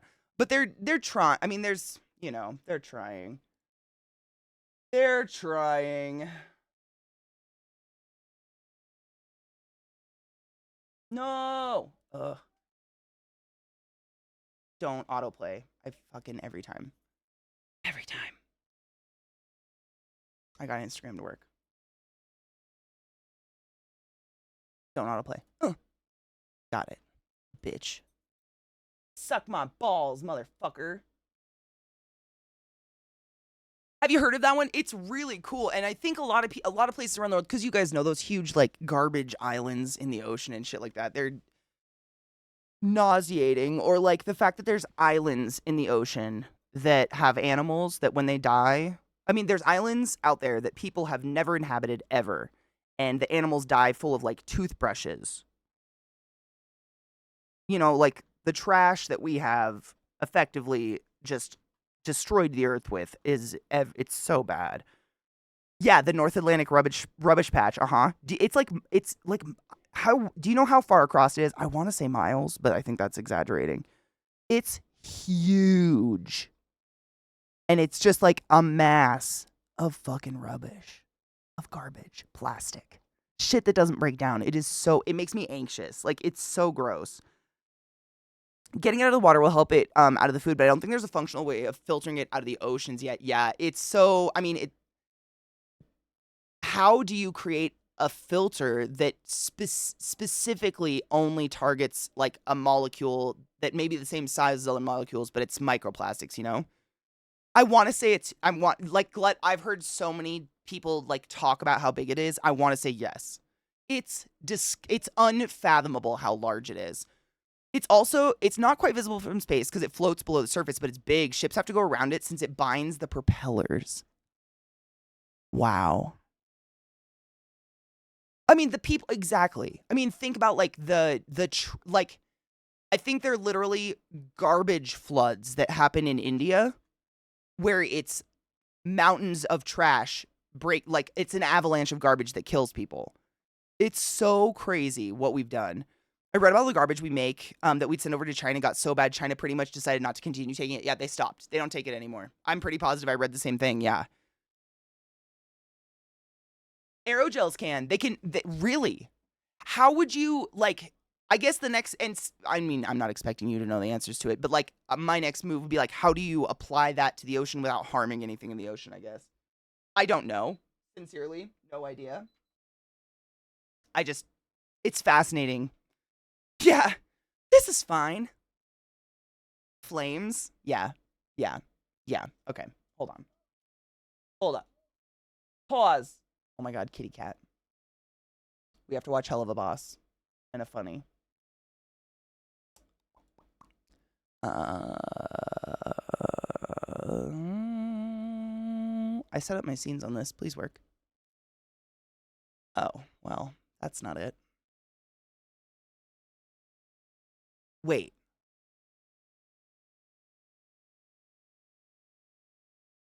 Hold on. I might be able to fix this. That's not it. This one? Yes! Ha! Oh, fuck bitch balls. Together, by our powers combined. Oh, man.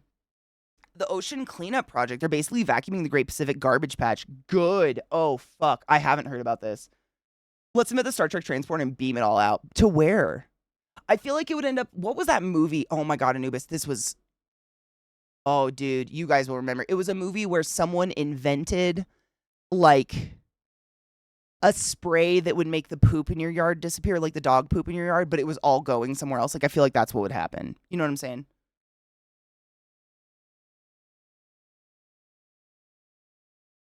Dude, the sad thing is though, I agree with you. Recycling centers is first choice, but the sad thing is what I've read is that the vast majority of what we think can be recycled can't. Like we've created so many things. Like half the cardboard in the world can't be recycled because they printed onto the actual cardboard, therefore it can't be recycled. Like there's so much fucked up shit about recycling. It's almost a scam in itself. I don't know though. I've just read a lot about it. This is the thing I saved for you. It's incredible.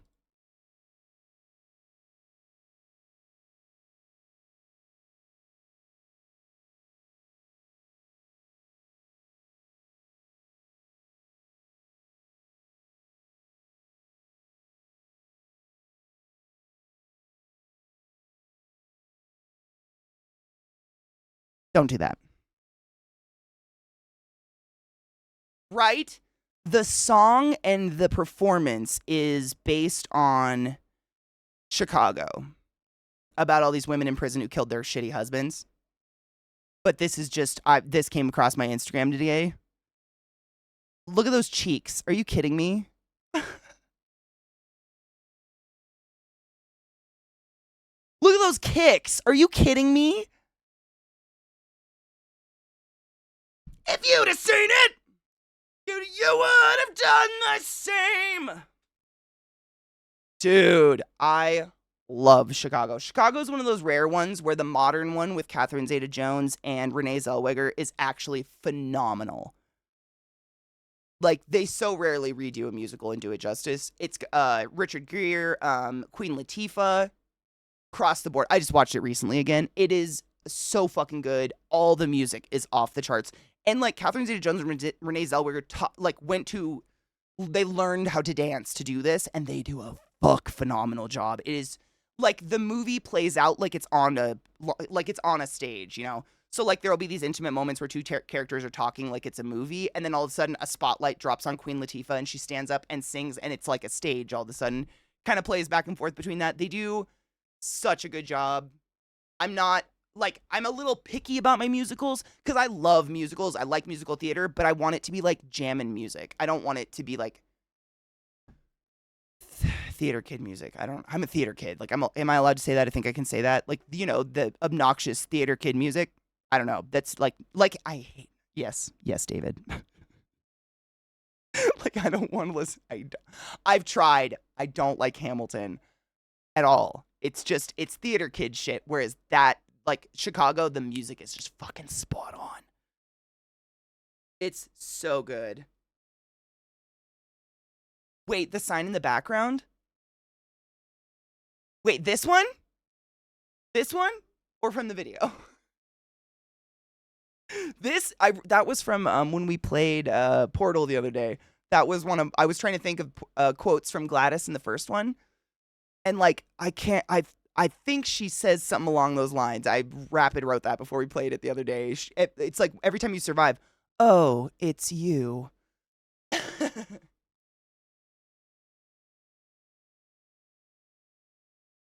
There's so much plastic in the ocean that some bacteria, etc., have found ways to eat some of it, and for energy, any abundant enough resource in a niche that something will eventually evolve to exploit. Life finds a way, etc., 100%. It's kind of magical. Les Mis is fantastic. Yeah, Les Mis is another good. Les Mis is one of those ones where it's like, I know the story of Les Mis, but when I put on Les Mis, it's more like listening to an opera than anything. I don't really watch a lot of it. I could see it as just an opera, like just the music. Do you know what I'm saying? Oh my God, you saw it on Broadway? Shut the fuck up. Oh, no shit. And you say so I've never seen it on stage ever. And Mish is saying it stands up. That's saying a lot, honestly. My favorite is Cell Block Tango done by Adorable Gay Boys. Dude, right? I want to watch it again. Aside from the fact that these boys, obviously, the account is The Fittest Wizard, which is just hilarious to me. Like, I took a picture of it to send you later when you're not around children, just to reduce risk. But essentially, I love my koalas. I've got one there. He's fallen over, unfortunately. But Eliza gave me this ages ago, and it's just the world's cutest little koala.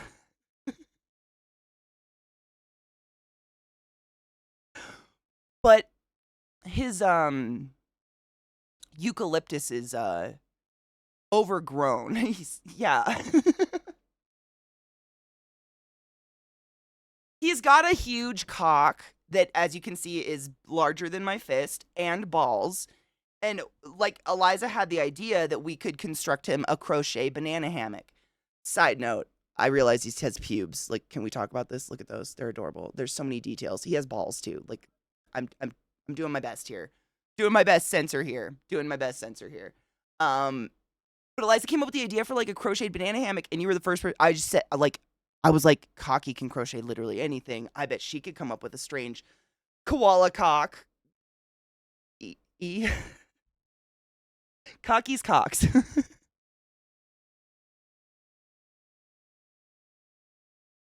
Yeah, his dick is longer than his legs, but he's got balls too. I forgot. Like,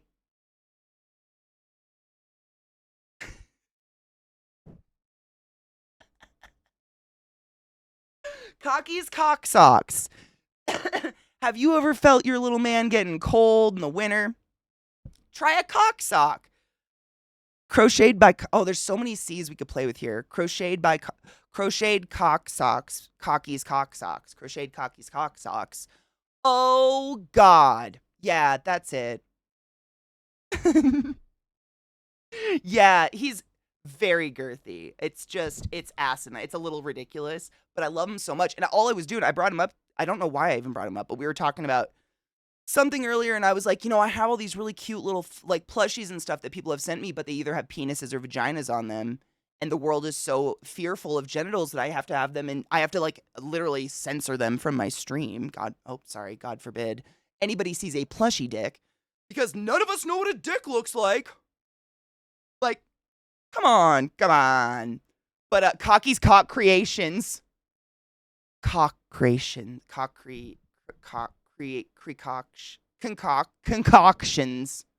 Cocky's concoction.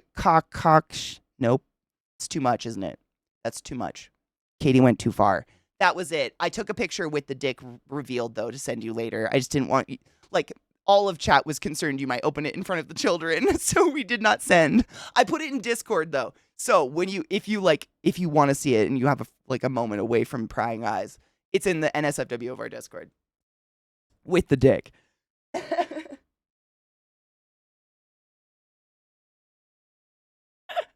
Cock socks, you're not a man, you're a chicken boo. Shouldn't your feet feel cocktastic too?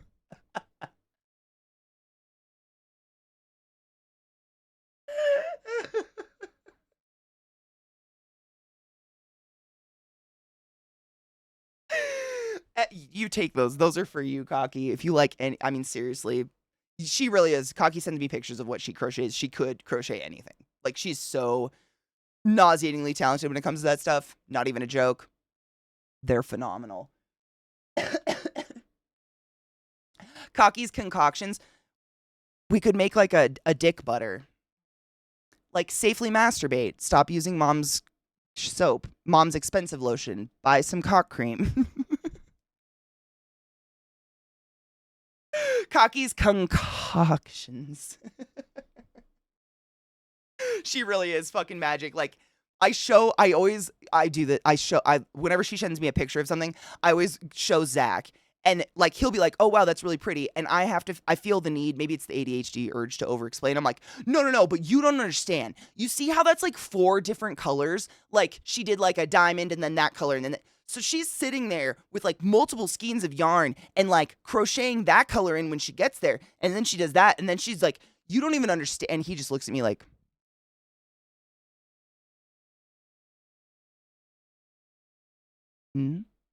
it's I can't help it. Because I know I've tried. Like, I knit. Crocheting's a whole other ball game. Like, I know what fucking goes into doing that. It is never as simple as you think. Ever. Unless it shrinks. Oh, bless. Cheers. Please be safe. I love you, Lizzie.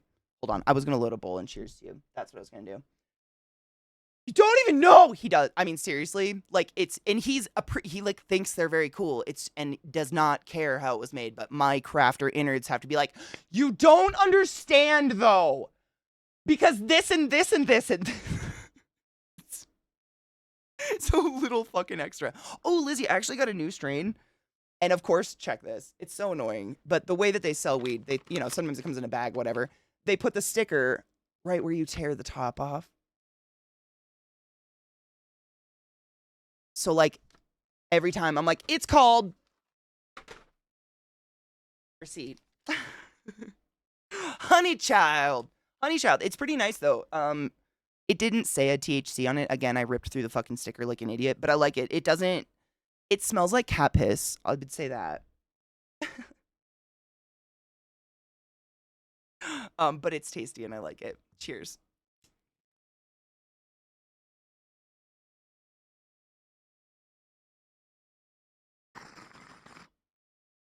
Dude, wedding cake is such a good strain. I've had it very many times. Oh, Lizzie, before you go. Oh, I know you might already be gone. Just on the weed train. So you know the Stoner Gump guy that we watch? If you don't remember, I can pull up a video of him if you have time. But if you remember Stoner Gump, Glut bought me his fucking cookbook. So it literally has the recipe, exactly how to make his weed butter. But not only that, the whole thing is a coloring book. So, like, the first half of the book is different strains, their terpene profiles, and what temperature to burn them at. So fucking cool and extra. The middle part of the book is, like, a strain journal for your broccoli, not broccoli, because that's what he calls it. But, like, you can write down strains you like, how they made you feel, if you didn't like them, whatever. And then the last third, or whatever, is the recipes. There's so many, like, he even has, like, a lasagna recipe and shit. I know. It's so fucking cool. So I whipped out all that weed that I grew because as of the 5th, it's officially okay to smoke. Like, well, it's officially, cured, whatever. But I figured for Faded Friday, we could whip it out, smoke it in the new bong Vissy got me, and then also we could make some infused butter or something. Because I've got a good amount off of it. I want to say it was like 4 ounces or whatever off of 2 plants that I barely paid attention to.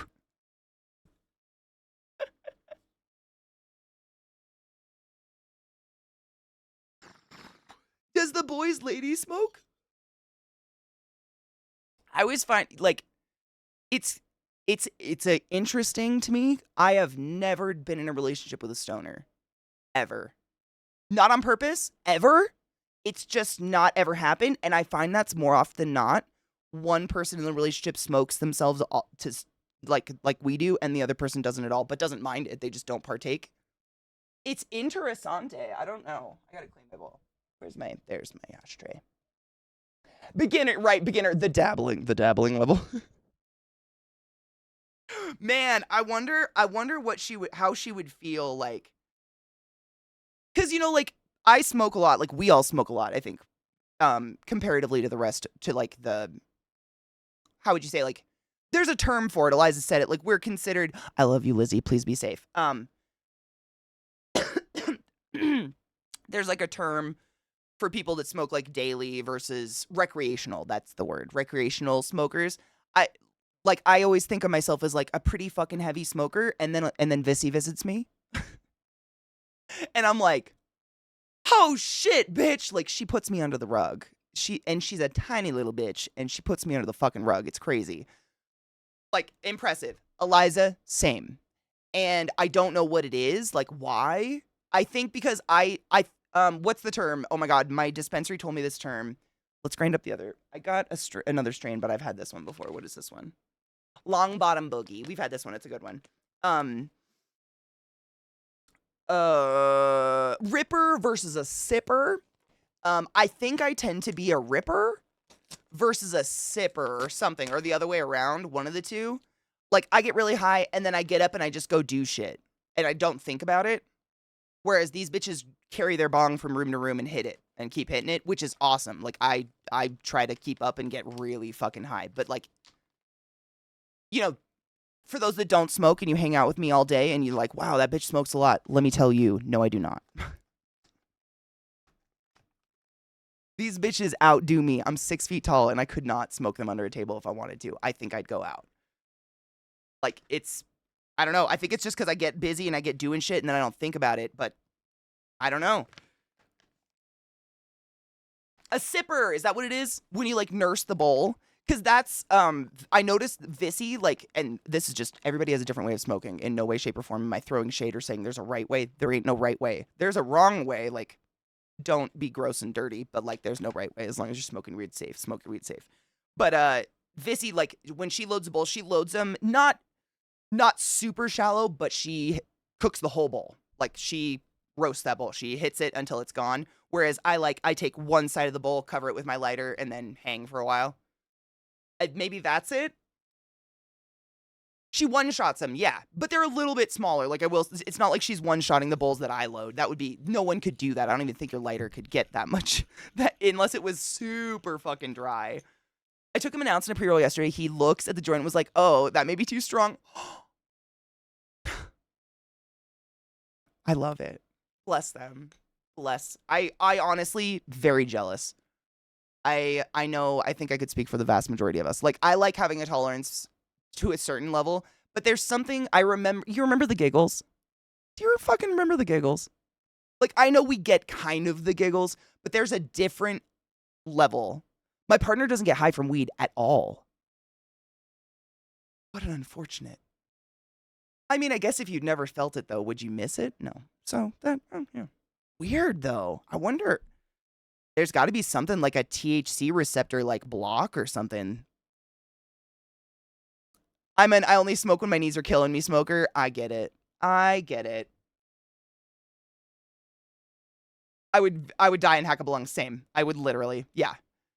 If weed was as cheap here as it is there, I'd be smoking even more. I know, right? I know. Dude, Eliza, I was telling people today, like, Viata was talking about how her shop sells shake.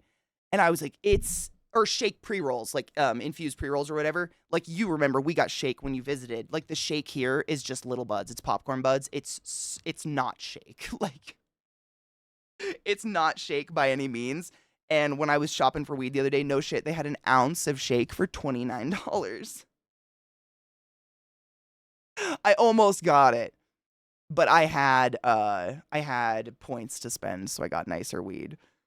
It feels illegal. Like, the weed that I get is like a $60 to $80 ounce usually. Like, these two, this is a half ounce, and then this is a half ounce. This is $60. That feels illegal.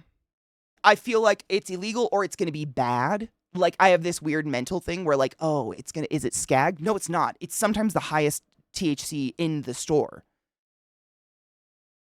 It's just crazy. It's not all the time. Like, they obviously sell out of it probably because people that smoke daily are getting that shit. Oh shit, did the horse... Oh, there's the bot. I was gonna say, motherfucker. I think it's because she has to exhale through the filter thing and can't really have smoke hanging out. Oh, yeah. Simon swears like, well, you know what's...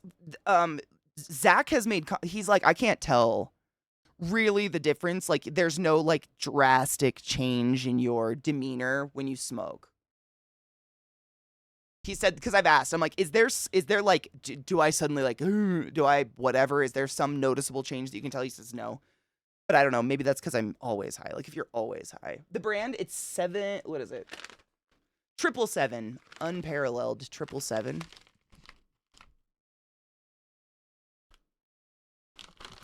ASMR. Yeah, unparalleled 777. They're pretty common. I think most of the brands we have in Colorado, they're Colorado specific, other than like Wild. I know that's everywhere. Wana is everywhere. Cheers.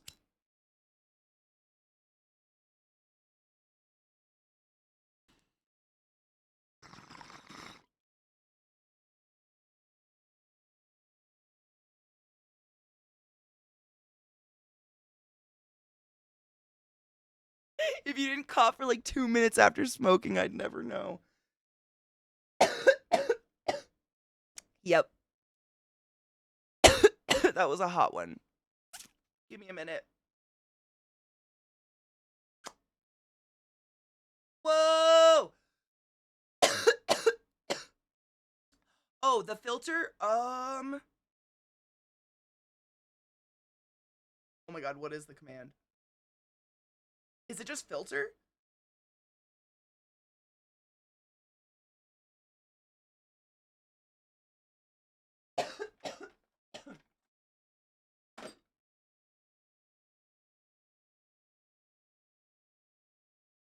These are just the filters. Mouthpiece. They just say the filters on them though, so I don't know. It's this guy. Hold on. I need to clean it. Pulled a muscle in my back yesterday and it hurts when I cough. Ow. These guys. It went missing for a very long time, and then, I mean, seriously, I have no idea how it ended up there, but I recently found it in Zach's toolbox. No idea. But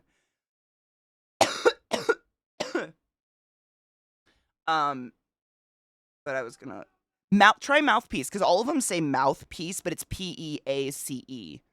Even the filter says it. Like, I know it's Moose Labs, but nothing says Moose Labs on it. Maybe we made it mouthpiece. I don't know. But yeah, these things, Liza, they're pretty fucking dank. It looks like a cone. It's so dusty because it was in a toolbox, so I'm not putting it on my bong. But essentially what you do with it is it sits like in the mouthpiece, and then you squat one of these little round filters in it, and it essentially catches a lot of the tar and shit that gets in your mouth and makes that like nasty, filmy, gross feeling in your mouth and on your lips and shit. Yeah, they're pretty fucking cool. These are the little filter guys. And Vissy got it for me ages ago as a gift, and then I took it to the kitchen to clean it, and I think Zach thought it was some weird tool and stuck it in his toolbox and it just went missing. There's 2 in my house. Vissy actually left one here, and I still don't know where the other one is, which is crazy because my house is so small. I don't know how things go missing. Let me look. It's probably something super similar, huh? They're actually really nice. Like, there's so many things out there that are, yeah, similar idea. There are so many, like, I don't know what, like, accessories, weed accessories out there that, are cute and fun, but, like, at the end of the day, I'm just gonna load a bowl and smoke it. I'm not gonna think about all the superfluous cutesy stuff. This is one thing that I truly do think literally kind of enhances the smoking experience, even the smallest amount. Just because, like, if you're a daily, like, constant, if you smoke, all day, every day, like, that sounds like a lot, but we really do. Sometimes you can get, like, this tar taste on your lip that's coming through the mouthpiece, even on a spotless bong. And, like, with really wet weed, like, really, really sticky weed, sometimes you'll get this weird film on the inside of your mouth that you're like, it's from the smoke, and you just drink some Monster and hope the fuck it goes away. And it gets rid of that. And the fact that the filter turns black, I'm just like we know, like Cinemus has told us this before. We've been taught by the experts that basically when you smoke pot, the visible smoke, those molecules are too big to be absorbed. That's why you inhale and exhale that smoke. The molecules of THC that we're actually absorbing through our lining of our lungs into our bloodstream are so small, when they're vaporized, you can't actually see them. So basically, I think the filter is catching a lot of those particulates that are huge molecules we're not absorbing no matter what, like tar and whatever additional shit is in there. And like, fuck. It makes your weed taste better. Like, it feels like you're smoking off a fresh bong and a fresh bowl every fucking time. Yes, that's literally, I bet we use the same filters. I bet it's the same filters. I bet it's the same fucking filters. They look exactly the same. Like the cardboard. The little cardboard filter thing. Yeah. Thank you, Viata. I don't know why that's not... I wonder... Hold on. I wonder why that's not coming up on the alert. I was gonna go to Streamlab. I know Glut's probably trying, but he said mobile and his shit's being weird. So, let me see. Where's me bot? Or no, it's Stream Elements. Our bot's through Stream Elements, isn't it? Fuck. I hate that they're so close together. Moose, like, fuck off. He beat me to it. God damn it. And by that, I mean thank you very much, obviously. I'm glad you saw this one then. Seriously, it was missing for so long. It was, like, infuriating. And no shit, Vissy sent me a pack of filters. That was the day it went missing. So I've had these for quite some time. I'm so excited to finally get it. To use it again. Because it's like, it doesn't feel like an extra step. It's not annoying. It doesn't, I'm lazy at the end of the day. And I don't want to add more shit to something I'm just doing, Like, I'm just smoking weed. any vaporizers? Ooh, are you looking for a dry herb vape or are you looking for a like distillate vape? Because lots of people in chat will like know the best of both. So many people in chat help me pick one out. I have two now, different ones, one for herb and one for distillate. Dry herb. So, the one that I have, I believe it's called the Firefly, and it's really nice. My only complaint is that the way that it functions, you do have to hold it like a pipe, like a pipe, like this, because it's got like a bowl. You know, you load and then you press down with this little like whatever clear screen something that loads it in, and it does like the heat is applied via the bottom and the top, and it has to whatever. So you have to hold it like a pipe, which like I kind of like the discreetness of a vape in public, being able to just vape like this and not sit here like this, like I'm smoking a pipe. So that I would be hesitant to get that one again because of that.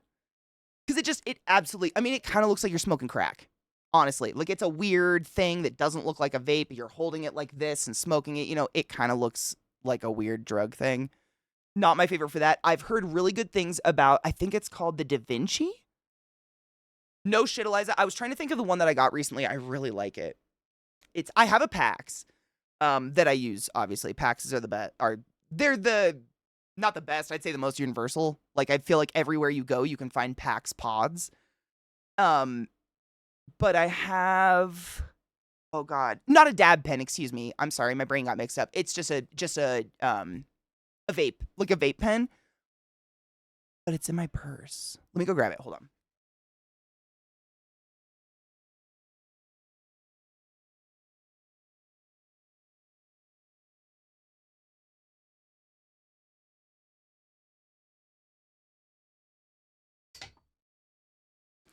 Me and my little backpack. This little guy. What brand are you? Oh my God, it's so misleading. I don't even know how this is legal, but no shit. So, you know how there's the PAX, right? The PAX. Like, it's one of the originals, right? They're like one of the first big name vape, like weed vapes that came out. Okay.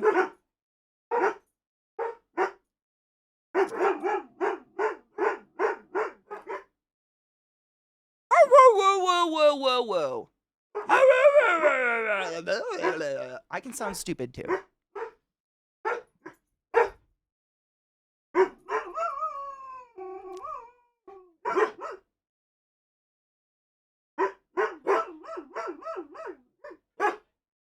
Do you hear Lilith?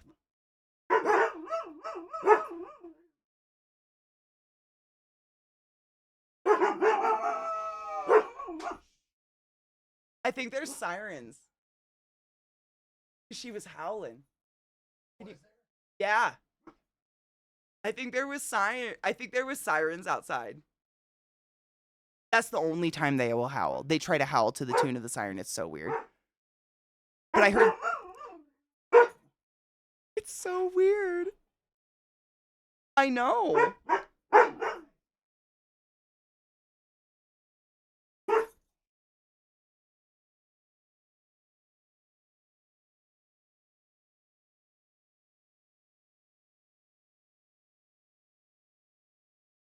Are we good? Wow, you tough boy. Anyways, so you know there's the PAX, the PAX. So it's like a disposable but chargeable vape that I found. It's PACKS. Like PAX, but not. I don't know. But this is all I want. I don't want to hold some giant machine in my hand. I love this, like, it's like lighter size. You know what I mean? It's like perfect size, and the button, you press it, it fucking lights up on the bottom. It's so easy, and it tastes like banana. Do they think it's another dog howling? I always wondered, because it's so bizarre. It's like a certain pitch that sirens of like an ambulance or something like that absolutely hit. Very few other things in this world hit it. I can't even think of another thing, but it's almost like a weird, they can't help it. Something weird happens and they just like, their bark turns into a howl and their face goes straight up and they give it their all. And it's the strangest, it's just a different tone. whatever it is. And I always think, like, are they joining in? Like, is this a party? Should I be here for it? I don't know. Anyway, we had a couple more things has been in this one. I just wanted to play the short. I'm sorry we got lost in those beautiful dancers, but also I'm fucking not. The rat music? Wait, what's that?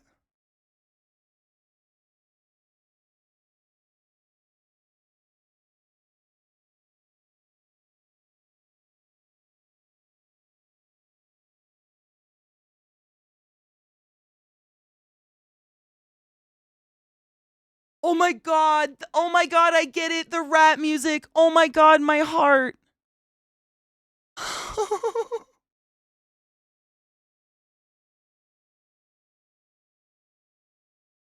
If you didn't see on the TV screen, rats, they periodically run across the screen and the cat has now been trained to, oh my god, that, stop it. I have to see it one more time. That's so cute.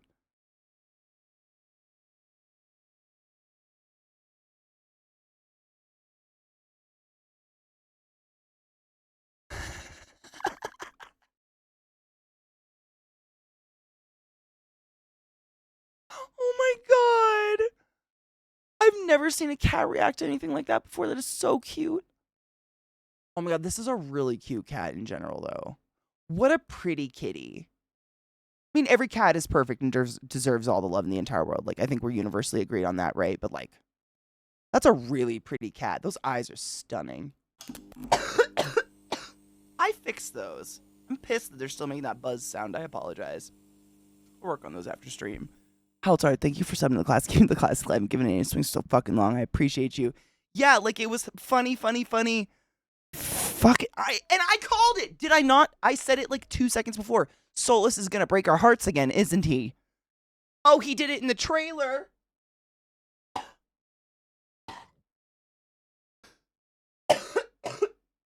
Fuck. Fuck shitballs. Yeah. I'm excited though. I mean, the show, she's a master. She's a master of that roller coaster of like, I'm going to make you laugh and then I'm going to make you cry and then I'm going to make you jerk off with your own tears to something animated. Ugh, she's a master. I'm really excited. Did you guys see Millie's face full of glass? Reminded me very much of Bloody Mary from, God, what was that? It was like a Telltale game we did.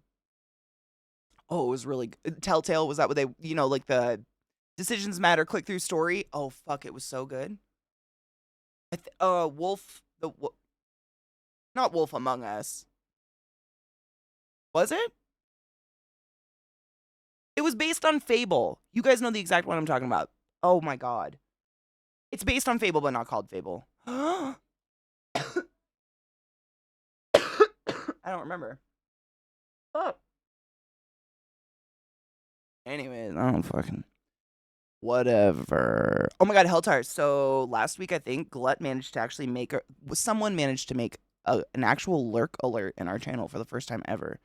Because people, since the dawn of time, have been typing !lurk in chat, and we've never had a lurk alert ever. And like, I think Eliza and Glut did it together. I don't remember. Some of these motherfuckers in the closet did it, and it'll generate random ass responses that are pretty fucking funny. This was the dick thing that I was talking about. It's old internet, not a real dick. One of my good friends in college, when we were living in the dorms, she took a modern dance class, just like a modern dance 101, as it was like one of the dog fuzz on your face, one of the general requirement bullshit credits to take. And part of it was going and she had watched 3 different shows locally, like dance shows, and they had to cover like modern dance, ballet, and something else. And when she went to the modern dance one, she offered to bring me to it. And I was like, I'd been in theater my whole life. I was like, I like shows. Like, yeah. And she's like, it's free. It's just a local whatever. And I was like, yeah. And it was exactly like that, minus the dick thing. It was a bunch of women on stage in men's underwear with like baseball batting helmets on, but they would literally like walk around the stage and just do things like, ah, ah, ah, ah, my toe fell off. Ooh, oh, oh. It was just really hard to sit through. I will never be that level of whatever it takes to understand any of that. And it just started getting weirder and weirder. I think I blacked out at a certain point, but it was a success in the fact that I didn't laugh out loud. It was weirder than I can even tell you, David. I mean, they were completely nude other than oversized, like, like I want to say older man's underwear, whitey tighties that go up to here. And like a baseball, like a batter's helmet where half the face is covered, whatever. But they would just like, it was like watching someone go through a manic episode, kind of. They would sprint, one of them would sprint across the stage and be like, and the other one would look at them, and then they would like dry hump each other for 3 seconds, and then suddenly they'd do this, and clouds would suddenly be dropping from the ceiling. There was cotton balls or something like that, and then they would make sex sounds again, and then they would say something like, and then he chopped off my dick, and then they'd go on and, across the stage. This was like for an hour. I wish this was before the era of camera phones or anything. So I have nothing but my own experience. And I don't want to say weird because it's art is subjective. Someone out there likes it. Obviously, modern dance has been a thing for quite some time.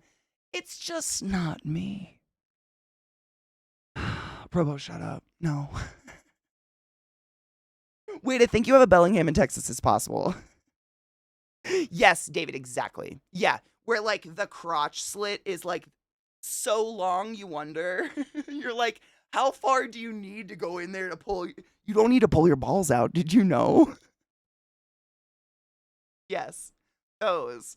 It was, and this was I was like 18, 19 years old. This was 18 years ago, and I remember it so viscerally because it was just like, I could not wrap my head around it, and I wanted to. Like, I was in that mode of college student, where you're pretentious and intellectual and you're, like, scholarly and you're reading and you feel, like, super smart and, like, you're really intelligent and whatever. So I was there for it. I did not go in with, like, this is going to be weird. And by the end of it, I was like, oh, I'm never going to get it. Like, this isn't for me. I'm never going to get it.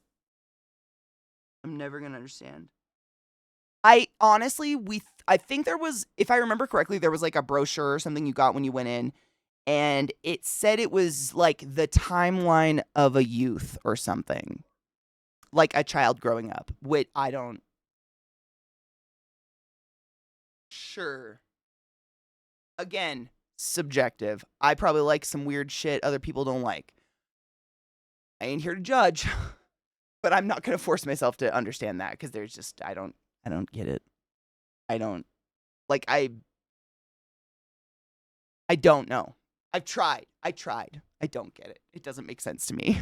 To each their own dance moves. Exactly. And I've seen some, like, they called this modern dance. I've seen some modern dance that's legitimately quite beautiful.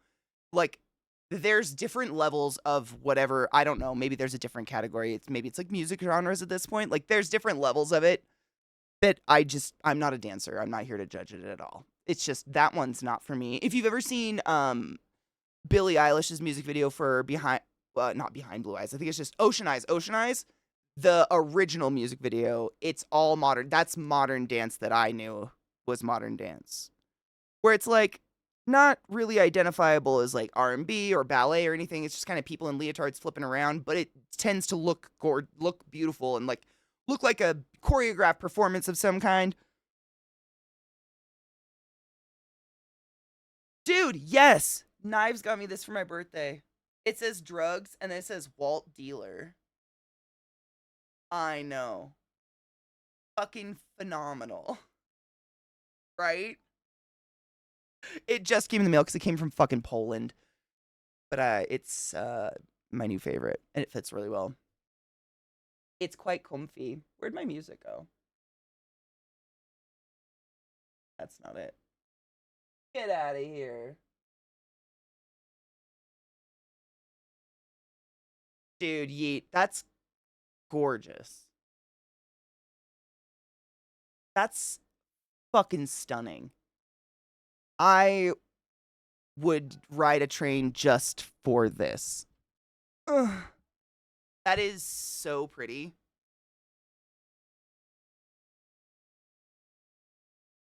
Oh my god, Donna, I wonder. I don't think there's anything dangerous that tends to smell like weed in your house, so you don't have to worry about that. The only thing that smells like weed I know of is skunk or skunk weed, which I think you're probably familiar with both. I want to drive, dude. I'd ride the fuck out of that train. I mean, it's just gorgeous. That's so pretty. Like, I can feel the crisp air on my neck. I'm not there. Is this in Seattle? Are these the mountains there? Fuck, it's pretty. It's real pretty. This must be one of the new light rails then, if it's Seattle. Sound Transit. Oh, this is like, is this like Kirkland or Mukilteo or something?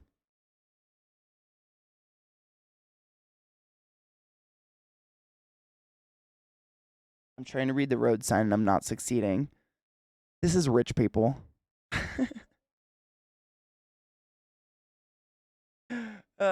It's rich people.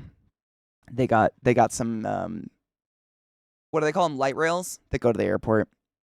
Really pretty mount. Like now that I know it, if that's Seattle, now that I know it, I can smell the rotten fish, but I can also feel the crisp air, so it's fine. There's a good mix.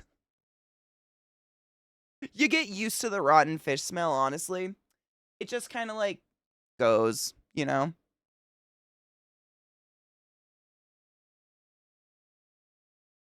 Oh, I don't know who gave us this one, but I'm really excited for it. Hold on.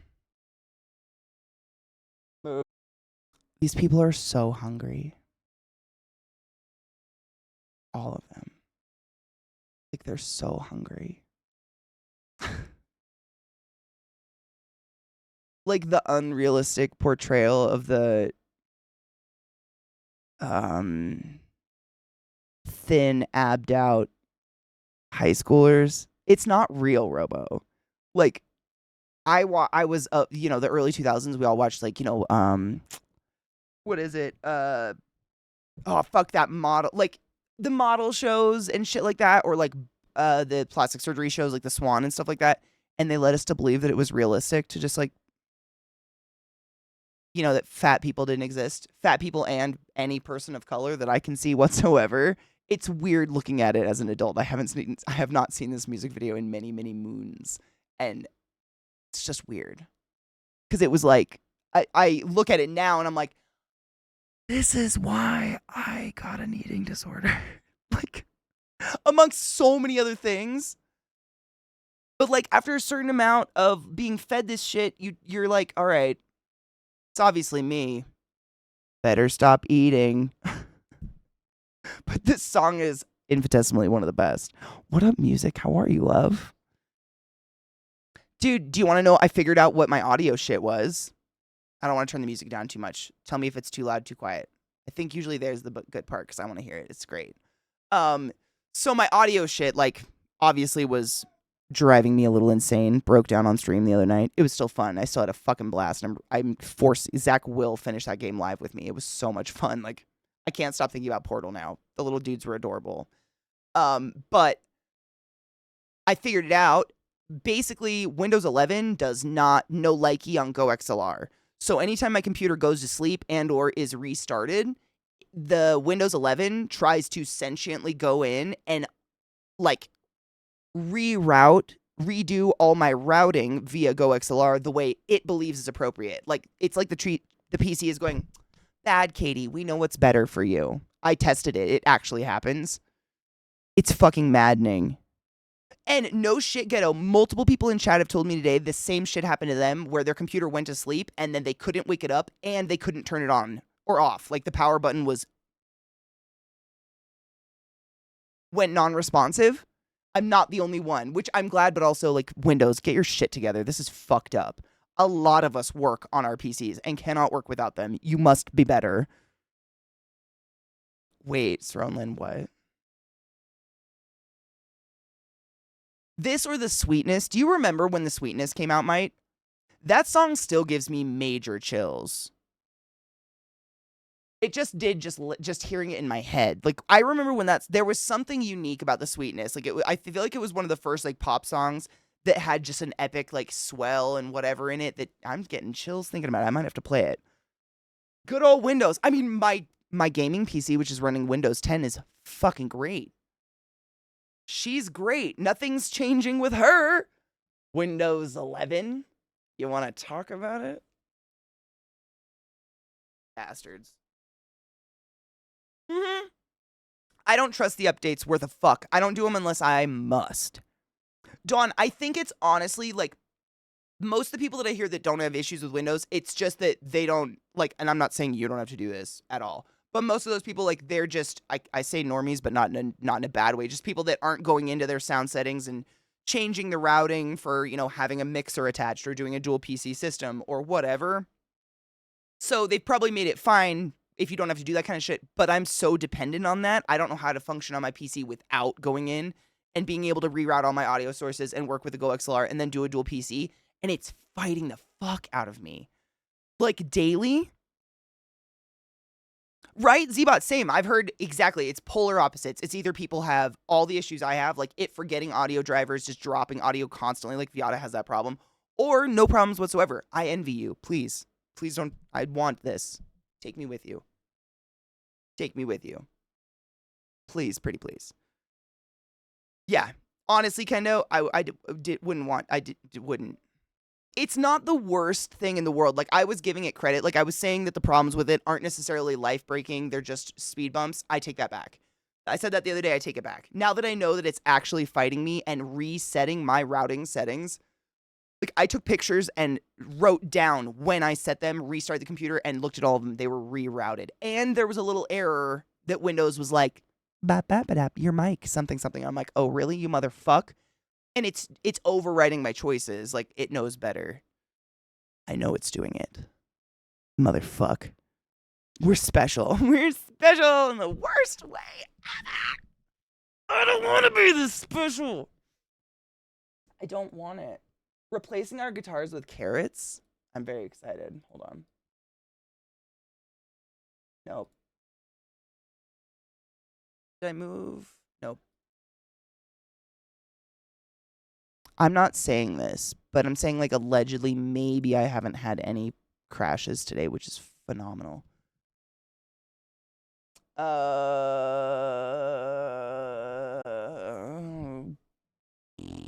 And, like, Satan forbid it. End up a vegetable in a hospital bed. I give you all permission to use my body like this, please. Like, appropriately, obviously, like my fingertips or something. You can flick my nipples if it's a cool tone, like a brown note, but that's the rules. Deal? Sick. Yes, I do, Sir Rumlin. Yes, I do. I was nervous to scroll because, you know, YouTube does not, like, if you click on one YouTube short, it doesn't scroll you into YouTube shorts that are similar or the same account by any means, and I've gotten to very dangerous places. I'm fucking, you know what? I don't know about that, but thank you. I'm so impressed.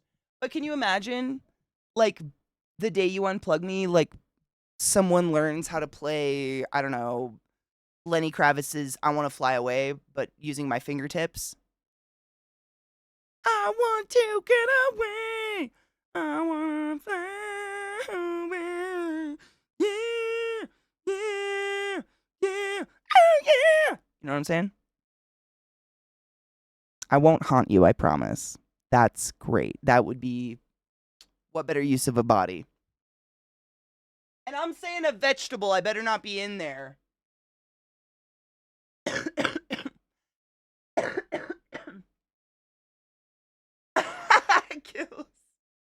So no shit. Sorolin has introduced us to this wonderful creature on YouTube Shorts who can perform music. Did you see the musical carrots just now? Because I'll play it for you. It's like 2 seconds and it's fucking phenomenal. We have a sequel now. But I was saying, like, I give y'all permission to turn my corpse body if I become a vegetable. Satan forbid. Like, I don't want that. I don't want that for anybody. But if that happens to me, where I'm definitely not upstairs and they're gonna unplug me, get someone to play like you know, hey, you get off of my cloud, but using my hands and like maybe my nipples, but only if it's a cool note, like a brown note.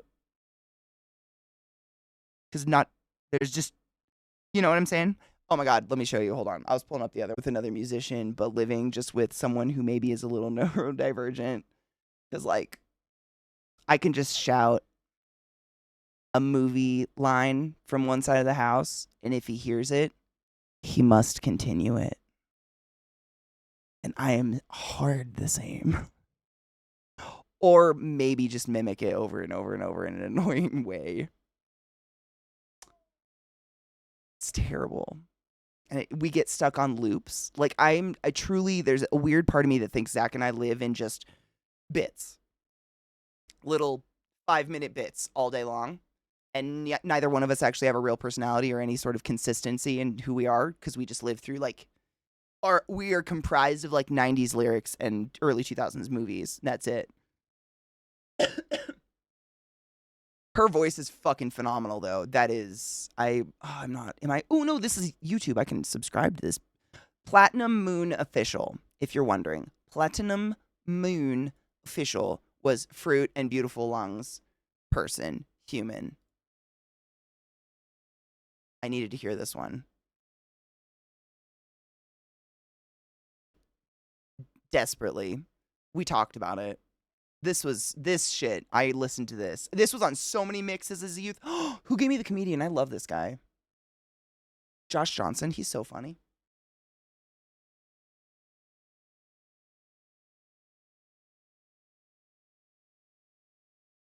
I couldn't not.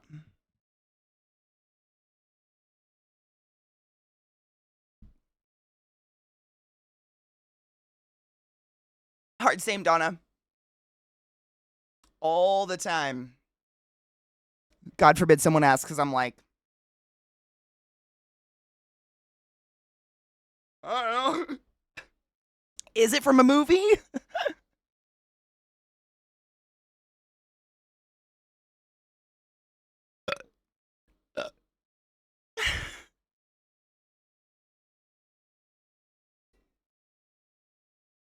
What happened to Jimmy? How does Jimmy Eat World? Stop, don't make me think about that.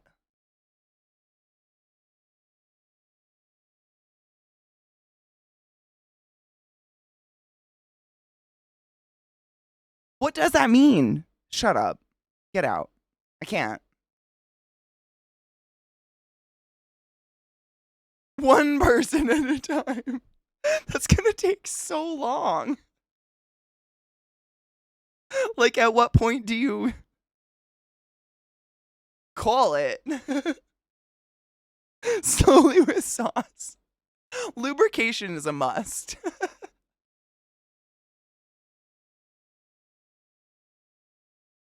A blender, mayhaps.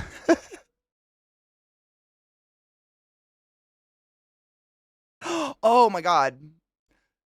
I mean, I'm not going to say that people in a blender reminded me of this or anything, but I started watching Shogun. I think they did a really good job. There's dirt under my fingernail from gardening yesterday, and I can see it. I think they did a really good job thus far. Don't tell me I haven't finished it. But I read the book ages ago. It's one of my favorites. And it's like, from what I remember, there's some really good details down to the book that, and like, oh man, for those out there that just appreciate good costuming and like, even just, I don't want to say just cosplay, but you know what I mean? Just good costuming. Oh, how do you even say it? I would love just a drop, a milliliter, of the talent that the costumers of this show have. The like, I don't even know how to word it. Like the traditional, they did their work. They did their fucking research. It's so fucking, you know what I mean? Like the period of time in Japan was so specific and so like the way that people dressed and acted and all the tradition and the looks were very, very specific to a time period and the shaved heads and everything. And it's so fucking well done.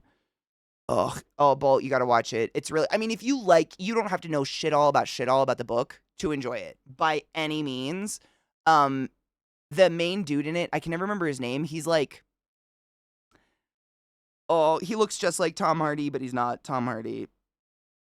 He's like Tom Hardy light. And they put weird contacts in his eyes that avoids, I don't know, until they can figure it out, colored contacts never win for me, because it's super natural for someone's pupil to dilate and constrict while they're talking to you, and those colored contacts completely eliminate that, and it always looks fucking weirdly fake to me for some reason. And they do that. I don't know what color eyes this guys have, but they put in these just like blue contacts that when he looks straight into the camera and his eyes don't dilate or anything, they look almost hollow. There's an interactive fiction game off of the Shogun book. No shit. Like recent? They still play. Good. I just haven't heard anything new come out by them, like, ever? God. For a lot of years. No, we had a thing to watch. Like, my computer's gonna listen to my... No. You stop it. You silly bitch. Do they look like they're in Dune? Actually, the Dune eyes, I don't know what they did, but they did so much better in that. And I think it's because they somehow add this weird effervescent glow onto the people's eyes, or it's a sclera lens. I don't know. There's something else going on in Dune, because those look great. I think it's the sclera lens. I think. Correct me if I'm wrong. But in this one, it's just like, it looks like he has brown eyes, and they've just plopped a bright blue contact on. And it's just, I don't know, it's something, maybe because I depend on facial expressions and like eyes and what they're doing a lot to get the full communication out of a conversation. And when someone's pupils aren't dilating and constricting, it's not like I'm looking for that, but something about it, the lack of it, now I can't look anywhere else. I'm like, what the fuck is wrong? Something's wrong. It's like that uncanny thing. And I guess in the book, it is a big deal that he has blue eyes because, he's in Japan and everybody has brown eyes, I guess, allegedly, blah, blah, blah. But maybe pick a blue-eyed actor. I don't know. He does a really good job. I don't want to hate on him. He does a phenomenal job of playing like the cocky pirate ass fucker. Cosmo Jarvis? Let me look him up. Hold on. I feel like there's 3 actors that look very similar, that all kind of look like Tom Hardy. There's like, and I don't know, but they kind of just have, is it that guy? It looks, maybe he has a beard. Oh, it is. Wait, is it him? It says he's in Shogun, but he might be playing someone else. Is he the only white guy in Shogun? Yeah. Wow, he looks so much different without a beard. That's crazy. In the show, he has a pretty, like, substantial, very squared off beard that makes him look like he's got yeah. Wow, he looks so different. Oh, no shit. They were CGI. That's why. I was trying to think, because when I saw it, the whites of the eyes looked blue too, didn't they? They had like a cast. So either it was scleras or like a digital thing. Yeah, that's why they probably look a lot better than this guy's. He looks almost unrecognizable. Wild. It's the forehead to chin ratio. Wild. Yeah, that's him. Crazy. He does a fucking great job. Like, he pulls some of the one-liners that I don't know if they're verbatim, but they were in the book for fucking Sherzies, where, he's bouncing between learning Japanese and still not knowing it very well, so he'll speak in Japanese respectfully and then follow it up with some fuck twat English or allegedly Portuguese or whatever. It's really well done. And just you get to see some pretty phenomenal boobies. I think episode 1, you get to see a handy, so like sexual warnings for children, like maybe not this one. Boobies. I said those. But like it reminds me of kind of like Memoirs of a Geisha, like the cinematography and the really up close shots of emotion and shit like that. They're really well done. Like so well done. The infrared camera? No. In which one? In which scene? Wait. Oh, we haven't talked about it, but what you're saying sounds so fucking familiar. Like I've heard it very offhand. Like, is that how they made it look like it was night all the time or something? Oh, fucking remind me. No, what we were talking about was I started watching Shogun, and the contacts of the main guy are very off-putting for me. They're just a little alarming. And someone mentioned Dune, and I was like, dude, Dune's, the eyes, like the blue eyes after they're in the spice or whatever, look so good. I don't know what they're doing. I was assuming a sclera lens, but I guess it's CGI. No shit. The entirety of the Harkonnen planet? What? They filmed in infrared. You know what? That makes so much sense, though. I mean, just thinking of like his mom and her tattoo, like I don't want to spoil. So I'm gonna is it out yet? Is it out yet? Yeah, I literally bolt just stopped myself. I was like, "You know what? I think it's only been in theaters, so that's not fair. I don't want to spoil." But that's pretty fucking cool. When it comes out, I'm excited. We will talk more. Speaking of, if anybody's still wondering, Fallout, yes, we will be we will be talking about it so hard May 23rd. 23 days if you haven't watched it and you want to talk about it. Like I broke out my Pit Boy, my dudes. It's a month away and I have it out. I'm ready. Like I want to talk about it so fucking bad, but I respect that not everyone wants to binge that show in 3 days like myself. But if you'd like to sit down and talk with some nerds about Fallout, by the way, it's all good things from me. Like, I have no complaints. Very much enjoyed it. So it's not like I'm looking to harp on it. I'm going to put on my Pit Boy, act like a big nerd, and hang out, and we're going to talk about it. May 23rd, though. I figured that gives, like, considering how many episodes it was when we said we were going to do that, like 2 weeks ago, that gives everybody time to watch 2 episodes a week. If you watch 2 episodes a week, you will be caught up. And I'm going to try to do like a Discord the week before and we all just watch an episode a night or something like that. Right, Serlin? Honestly, I always, the only time I sit down to watch TV is at the end of the night when I'm eating dinner and I get through 2 episodes and I'm like, it's 1 a.m. It's like trying to read before bed. It's the worst case scenario. Worst case scenario ever. I can't help it. I just knock out at a certain point. I go from 60 to 0 really quickly. So I feel like I've got a good 2-hour limit where I can sit still without passing out. And at that 2 hours, my body's like, done. I wish, though. Music Man. So I know a lot of us have already watched it, but when it first came out, I asked people, like, just out of curiosity, what people preferred. If they prefer when a show is dropped in full so you can binge it, or if you prefer when it's like, here's one a week and you got to wait a week between. I myself prefer to binge it. I don't binge it all in one night, but I don't like being cock blocked. If I'm like on a roll and I'm really enjoying the show, the problem is that between those 6 days between when you expect me to like watch the next episode, so many other things are going to catch my attention. I'm going to get obsessed with them. There's so much media out there. Like, I'm going to forget if your show isn't good enough, like if it isn't incredible, I'm going to even forget about it by then. That's all it takes in my world, in my head. So I prefer just having it all there and watching big chunks of it at a time or binging it or whatever. But a lot of people in chat like to watch 1 episode a week and digest it and think about it and like take it on long walks by the beach and maybe propose to it and lovingly tickle its clit with a feather. I don't fucking know. So we agreed universally, we agreed pretty much as a chat, like giving people until May 23rd. That was enough time. That was like adequate time that if you watch 2 episodes a week, you'll be done by then. And then we can just talk about it. But because they got rid of Prime streaming, they got rid of Prime watch parties, I'll just do it in Discord because fuck them. But I figure we could just like one a night. Because seriously, I binged it all and I've already forgot it. I'm probably going to watch it like it's a new show. It takes so short amount of time for it to be out of my mind because I've already consumed so many other things. My brain kicks it out. Like, I remember I know I liked it, but I know I'm going to need to watch it again to talk about it.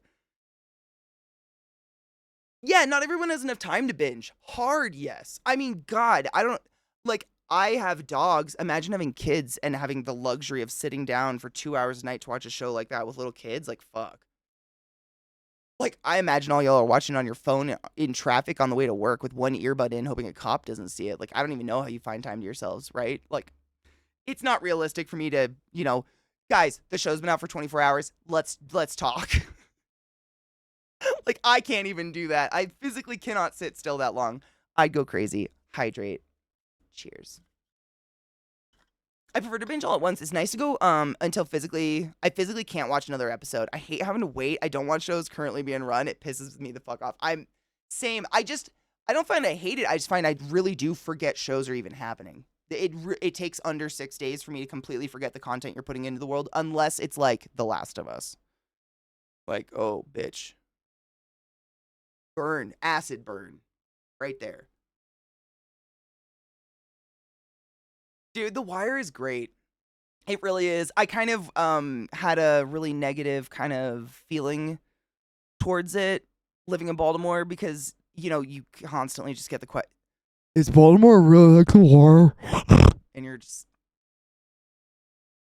you mean does a big city have violence of all kinds of varieties in it? And does Baltimore have a large black population? Is that what you're asking? Yeah. Sure. Yes. Yep. Yeah, I guess. You know what I mean? It was a constant, so I kind of got like, oh, fuck The Wire, but it really is genuinely a good show. It's just, you know, we joke about it in Maryland and shit, but like, there is more than just murder in Baltimore. Like, to this day, the best breakfast place in the world is Miss Shirley's. You can't change my mind. And that's in Baltimore, motherfuckers. Last night I watched an episode where they had a shot of the Key Bridge. Oh man, I haven't. Are they rebuilding? Are they reconstructing it or not? I don't even know if the city can afford it. Fuck, they can't even heat the goddamn schools. Murder and crabs. Just have like a crab with a knife. It's so dark, but like, there's, you know, this is, again, I'm just a dumb Jewy white bitch, so my opinion doesn't matter. But nothing matters after the butt, right? Or before the butt. It feels to me that Baltimore gets the worst, or one of the worst reps, because not only is it a big city with a lot of crime, like what big city doesn't have a lot of crime, but its vast majority population is black. And America's racist as fuck. Prove me wrong. That's it. I've lived in a couple big cities across America, and they all feel exactly the same. But for some reason, people are like, Baltimore. Oh. Which, like, half of me is like, good, think that. Stay the fuck away. Because someday I'm going to get back there, and it's going to be much more pleasant without you. But also, how dare you? Why are you like this? You know? They're still cleaning up. Damn. There's talk about the federal government paying for it. I wonder who would be, like, I guess not responsible for it, like whether it was the person, the captain of the ship, or the company that owns the ship, or like, I don't know who's in charge of that shit. I honestly don't fucking know.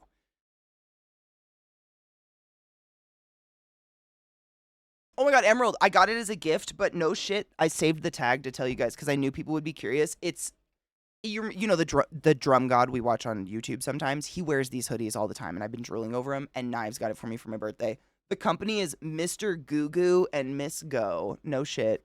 Huge tag, which is really helpful for stream. Thank you so much, company. They're very expensive, in my opinion. I want to say they're upwards of $60, but now that I have it and I've been wearing it all day, I just want to say it's insanely high quality. Like, it's really comfy. It's fleece on the inside, but like thin, and it's that nice, I always say exercise material, but it's like not the pilling kind of material on the outside. It feels wicking, but size up. Go one size up. I would say that. Just for it to fit, ma'am. Why are you growling? Just for it to fit like a hoodie. You know what I'm saying? Not sponsored, not an ad, but genuinely, I mean, come on. What is your damage today, ma'am? Shh. Shush your face. No. Shush. You're very vocal. They've got so many good ones on there, seriously. They're just, I mean, and they come from Poland, so they will take a while to ship to literally anywhere. But I mean, it's super comfy. It is a nice hoodie. Double lined in the hood. The hood fits over a massive bun. I call it my second head because Zach's always like, why don't you just wear one of my beanies? I'm like, your beanies are tiny and they don't cover my head. And he's like, what do you mean? I'm like, I have a second head. Anybody with big hair knows exactly what I mean. There's a second head here. And my hoodies must account for it. And when you make a totally round hoodie, it's going to sit like this, and I'm going to be really upset about it. Because you don't know of a person with a second head. Which is many of us. Stop it. Like, give it. Legal Eagle did a video on who was responsible. And the legal... Oh, my God. Did we not watch that? Is that dark? I don't think we watched that. The company should pay for 100% and be barred from driving those vessels or any boats. Period. I agree.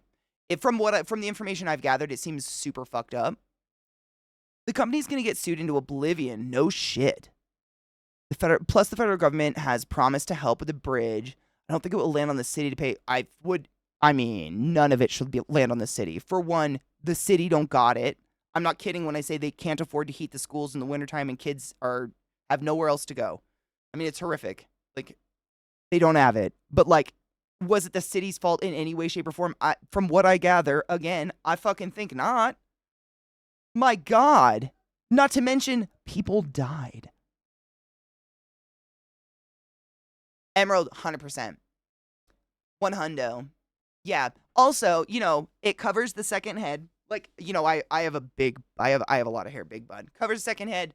These are just things that bother me about hoodies. So that's all I'm touting on this. Not affiliated with this company. Although, if you want to sponsor me company and send me hoodies, like, please come at me. These are great. One thing that bothers me is because of second head. Oftentimes, they don't account for it in the width of this as well. So the moment second head comes in, I'm going to be choked. And this makes me nauseous. I can't stand it. It's like, who the fuck wants this? This is half my hoodies. Half. Are you proud of me now? You know what I'm saying? It drives me crazy. Even if it just touches my neck right here, it starts to make me sick and I can't stand it. And they made a really good head hole that's like, decent sized. These are dumb things, but I would size up because, like I was saying earlier, it's not like a stretchy jersey blend or anything like that. It's got, I would say, less stretch than your average thinner, cheaper made hoodie. Like I noticed when I was rolling my sleeves up earlier, I can get them to like there on my arm, and they're pretty tight. It's like that material. So I would size up if you want the hoodie fit. Like this is a large. If I would have bought this for myself, I would have got a medium, and I would have been sad. I'm glad it's a large. Like, it's a little big, but you get who the fuck wants a skin tight hoodie? I said that earlier, but it still makes me kind of ill to think about. I don't want that. Nobody wants that. Like, you want, room to eat yourself into oblivion in bed. Shut the fuck up. People have second heads in different places, exactly. Should I try a bun? My 2 second heads? I don't have another scrunchie. If I had a scrunchie, I would. I haven't tried this one, my 2 heads, but it does fit this big old nobbin of a noodle right there, which is nice. Me too, Emerald, it drives me. It's enough to make me not wear a hoodie. Like, what's the point of your hoodie if your hoodie barely covers anything but a bald head? What's the point? Why did you make this? You exist for no reason. I've never met anyone in my life that's like, wow, I sure wish this hood was small and covered half my head. And yet, these hoodie brands are like, that's good enough, right? That'll do it. What? What is this? Why would you do this? This is half my hoodies. It's fucking stupid. I shouldn't have to wear a beanie with my hoodie. You know what I'm saying? Shit's whack. Yo. Okay, anyways, sorry. I'm so tired. It's okay. I did a lot of gardening and fucked my back up. It's fine. But you fucking know what I mean. Like, I'll just go in the woods. Look. Wow. You did it.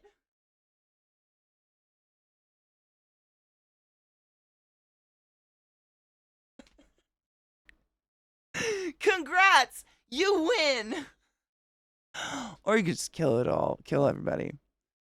I don't know. That's a lot of spiders you got to go for. Dude, so many of my tarantulas have molted recently. Like, I desperately need to go through and pull some skins out, and it's going to be fucking disgusting.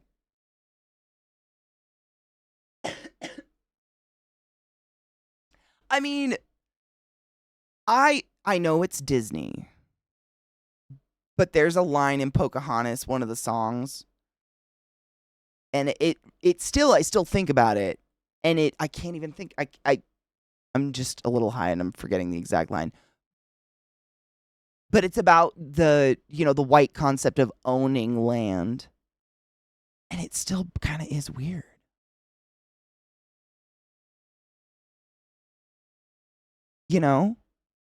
Like you don't really. Like, technically, how far down do I get? How far up do I get? Like, these are just stoner thoughts, I know. I'm well aware, but I do think of them sometimes. Like, I don't know. It's bizarre. I think it's true, but open to new info. He was looking for faster trade route there at least. Columbus thought he had reached the East Indies, which is now modern India. Yeah. I knew it was something along those lines. It's my education as a child, like historical education when it came to any of that was absolute trash. I learned all about the Oregon Trail every year of my life. Forever. But that's about it. I just realized we need to take a break. It's been like 2 hours since Kills slapped me on the wrist and told me to take a break. So I'm going to take my fucking dogs out and get more water because I'm really fucking thirsty. And when I come back, I will load a bowl and I will cheers to you. Stretch thine peens. Get a water. Whatever. This weed is strong. We're here today. Oh, God. Yep. It's, LV, funny story about mirrors. I had to keep reminding myself because I saw your comment and I was like, oh, I have to say it. So, there's mirrors in my house, and like, I have a dog hair in my nose. No, not today, Satan. I have to cover all the mirrors in my house. It looks like we're in Victorian mourning because there are sheets hanging on any mirror in my house. For one, I don't really care. They're like mirrors that are stuck to the walls, so I can't do anything. They're just stuck there. There's nothing I can do. I don't really like having mirrors around anyways. I don't think it's healthy to look at yourself constantly. Like, we get way too fucking ultra critical of our bodies and stuff. But I have to cover them because my poodle, you know, there's a dog hair on me. The second smartest breed in the world, allegedly, Lilith, she cannot figure out the mirrors aren't another dog. And if she sees herself, she will growl and bark forever. So, like, unless it's the mirror in my bathroom that's above her eye level, there's no mirror in my house that's not covered with a sheet. It's so weird. Great song. Dude, Drakus, how are you, love?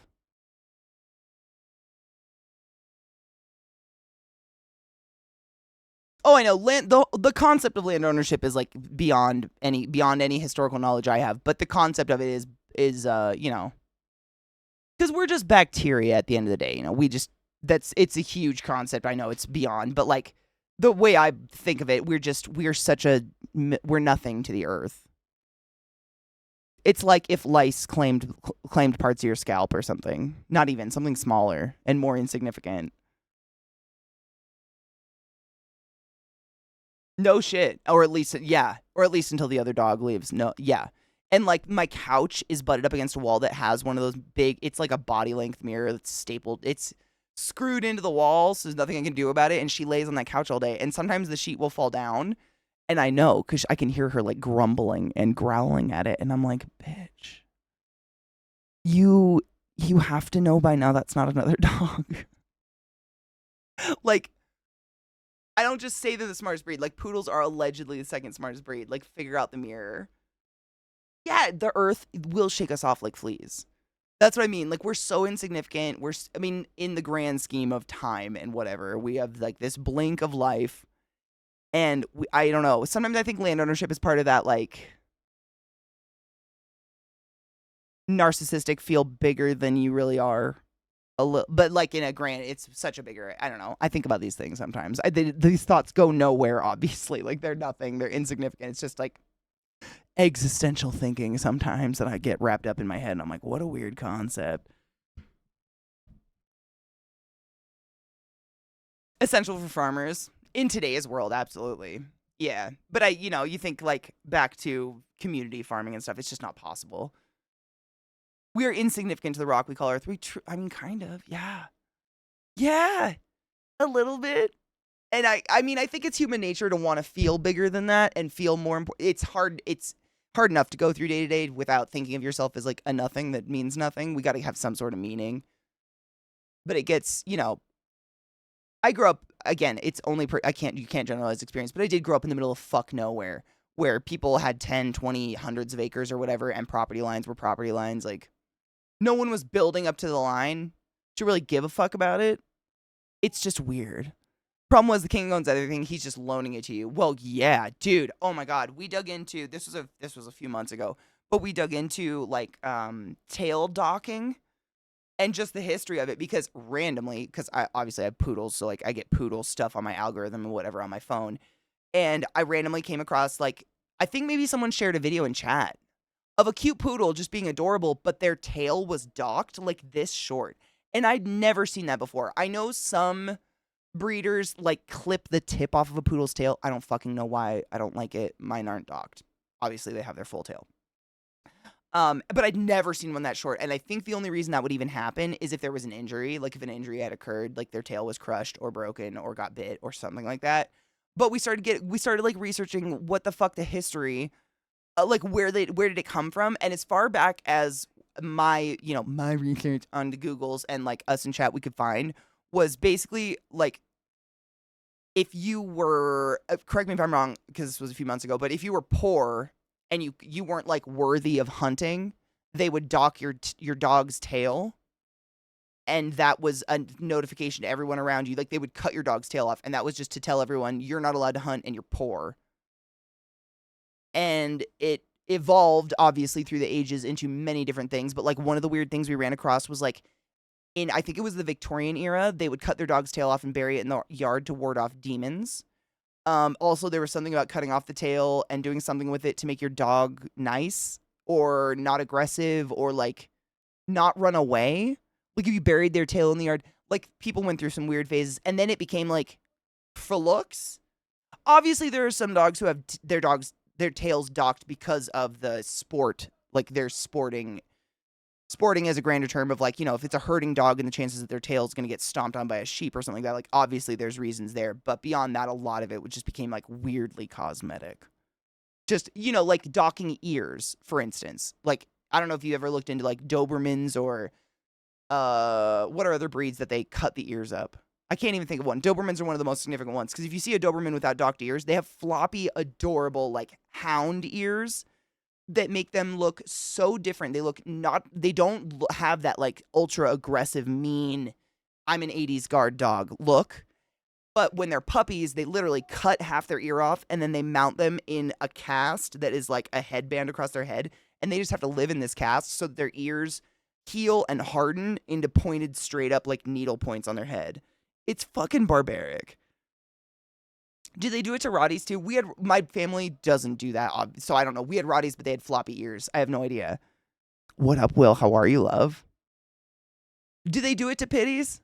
I've seen them with the tiny ears before, but I don't see it. I mean, we have neighbors with pitties and they have their ears, so I don't know. Maybe some people leave the ears. Leave your ears. The fuck? Can you imagine? Gross. Yeah, like breaking tails. I mean, German Shepherd breeding alone. Like, I had a German Shepherd as a kid she was quote unquote a failed cop dog, which I just think is the stupidest, fucking dumbest concept ever. But basically, she was not aggressive enough. So then they adopt him out and we got her and she was the sweetest sweetheart. But they breed them so that their short legs or is it their back legs, right? Their back legs are actually physically, like the bones are shorter than the front legs. So they're kind of always stuck in this weird crouching position, which leads to horrific hip dysplasia. And she died when she was like 10 because she couldn't walk anymore. And it was just like, why? I take a mutt over that any fucking day. Why? I mean, who doesn't love a dog? I mean, we just love to chop up babies, I think. I don't know what it is. It's weird. Wait, American specifically, do you know the sardine brand King Oscars?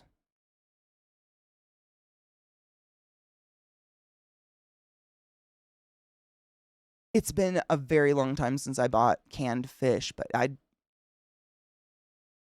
man, it's been so long, I don't know. I'm not a hater, by the way. I used to literally eat like canned smoked oysters and sardines on crackers with my grandpa sitting on a kitchen counter. It's one of my favorite things. I'm not hating. I just don't. It's been so long. I don't remember. I can see the can in my head. I can't remember what the brand is or anything. Holy shit. I don't know. I don't remember. Man.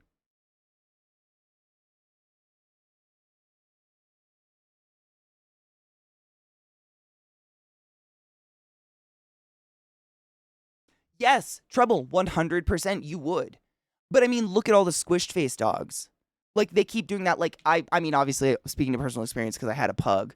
But looking into like if you look into the breeding of like boxers and like the AKC breeding, like people breeding for this aesthetic, there is a perfect aesthetic of having one big fat wrinkle on top of the nasal cavity of a pug. It effectively crushes their nasal cavity and makes it so you either have to get them a nose job or they can't breathe through their face, and it can cut 3 to 5 years off their lifespan because they just fucking can't breathe.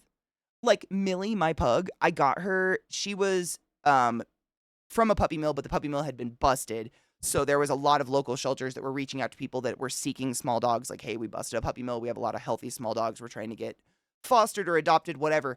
Millie, my pug, when I got her, she had a straight tail and she had no idea how to be pet. She was like, would duck your hand because her feet turned out. Bitch, Jedediah, you generous fuck. Hail Satan, motherfucker. Hail the dankest of lords. Thank you.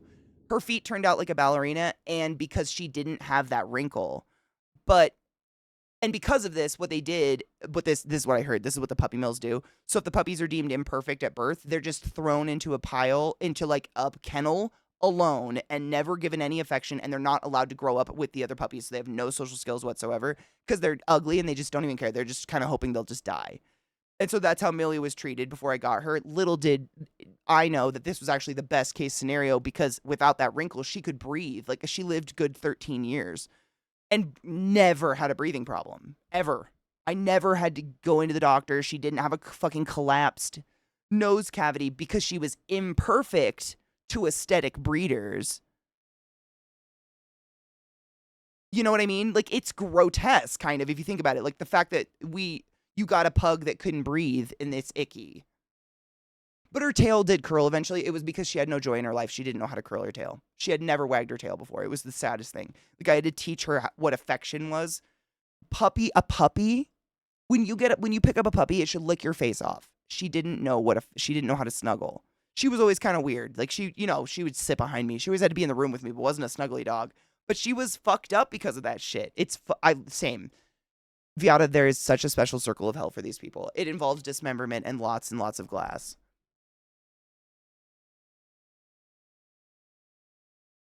It's so gross because, like, according to these people, when they busted the puppy mill, they're like, it's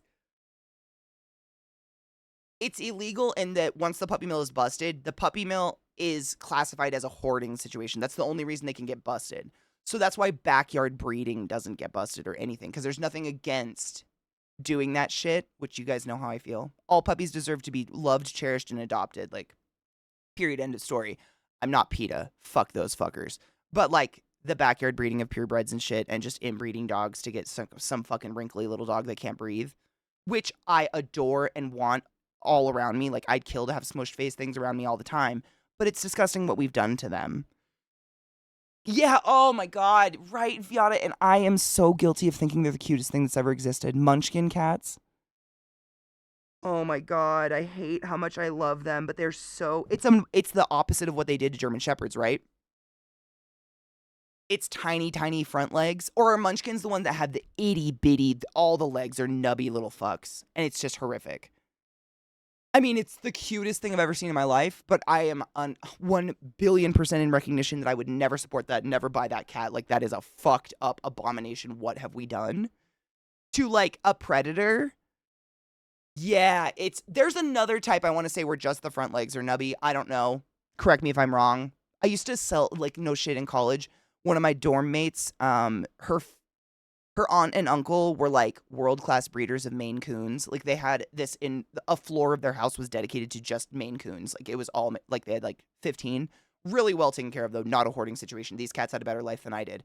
And they were as big as dogs. They were, you guys know, Maine Coons are amazing. But because of this, I got to get a little side job where we would sit and sell tickets or like check tickets at a cat show. Like at these cat shows downtown Seattle. So random, so bizarre, but oh my god. The sheer experience of getting to see all the different breeds, including the Munchkins and the rag dolls, the ones that go limp, and then there was the ones that are like really close to a wild cat. I can't remember. I want to say they're an ocelot with domestic cat. Like, there's stages of them, like N1, N2, whatever. It's like how many branches away from but the cat stands like this tall, but it's a cat. A Bengal. Is that what it is? You might be right. That sounds super, super, but they're big. I mean, they literally are astoundingly large, but they're domestic, I guess. A Savannah, that's what it is. It's a Savannah cat. It's a Savannah cat. If you've never seen one, they look like a Bengal. Like that, they want that pattern, like the cool spots and all that, but they look like a wild cat. And I think they make wild cat sounds. If you were yes. They had a couple at this show, not for sale. They didn't have kittens or anything because I don't even think this was when I was like 18, so like 18 years ago. I know, old. And I don't think the breed was even like registered or anything yet, which means you can't sell them at these like shows. But the fans of cats would just come and walk their Savannah, like literally on a leash, like walk this cat. But they look like a wild cat. Like there ain't nothing domestic about that. They're astounding. It was so big. So cool. And unfortunately, do you want to guess my favorite cat? Yeah, it's Persians. What is it about that smush face and that sad, like, oh, what have we done to you? You ran into a wall look that I want so bad, but I recognize is horrific and I would never support. They're just so gross and adorable, and I love them. Oh, Sphinx. Sphinx is the one I will have. That's like, I wouldn't even say second. That's up there. That's the one that I don't feel as bad. Like I would, as far as I know, it's not like a horrific, if you take care of your Sphinx cat.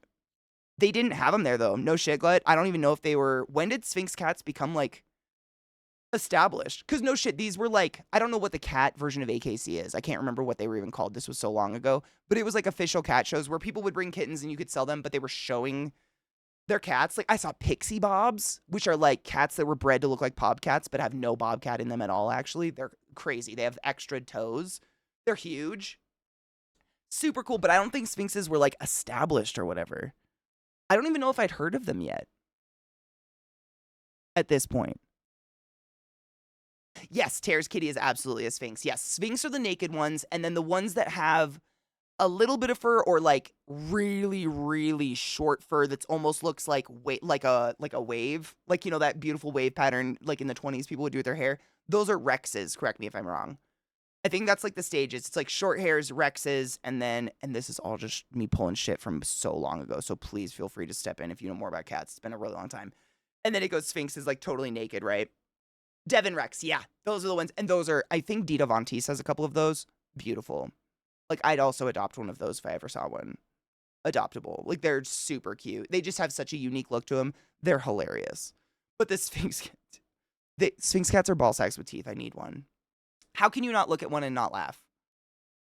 Yeah, you wash them regularly, and then obviously you have to, like, get them, like, as a kitten, start putting clothes on them, which is such a bizarre concept. I've never been one to put clothes on my animals. But they have no fur. Like, they're going to get really cold, right? I mean, I know Tara does. Like, her cat loves his little sweaters. Bex needs his little sweaters. They need them because they have no way to keep warm other than their fatty McFat. Yep, Russian blues, I believe, are hypoallergenic. And by hypoallergenic, it doesn't mean they don't shed. It just means they don't have the dander. Like, the skin flaking and shit, which I think is what they believe most people allergic to cats are allergic to, right? Russian blues, and then I want to say there's a couple others. Bengals might be one of them. Correct me if I'm wrong. I love Russian blues. Oh my god, they're so pretty. Cheers. Russian blue cats are so pretty. Or their saliva, that's what it is. It's the dander or their saliva, yeah. And I think Russian blues are one of them. And then, like, actually, correct me if I'm wrong on this, I don't think Sphinx cats are considered hypoallergenic. I think they're actually not, because they do have the dander still. They just don't, they don't have hair. Bengals are as well. There you go. Yeah, that's what I was thinking. I knew there was a couple different breeds that, like, they're less allergy inducing if you have cat allergies. But I read when I was literally in school for medicine, we learned about allergy, like the histamine response and shit like that. And something that was really interesting, not proof or conclusive of anything, But there's a lot of studies that have to do with people who have excuse me, grown up with cats or been around cats. And then people who have not been around cats and then are hyper, like, massively exposed to cats, you actually become accustomed to them. Like, most people, if you don't have a cat, you are allergic to cats. And just being around them for a few weeks, you're not allergic to them anymore. And then there are some people who literally go into asphyxiation. Like, please don't suffer and think that if I just sit here long enough. Please don't. Katie says no. No.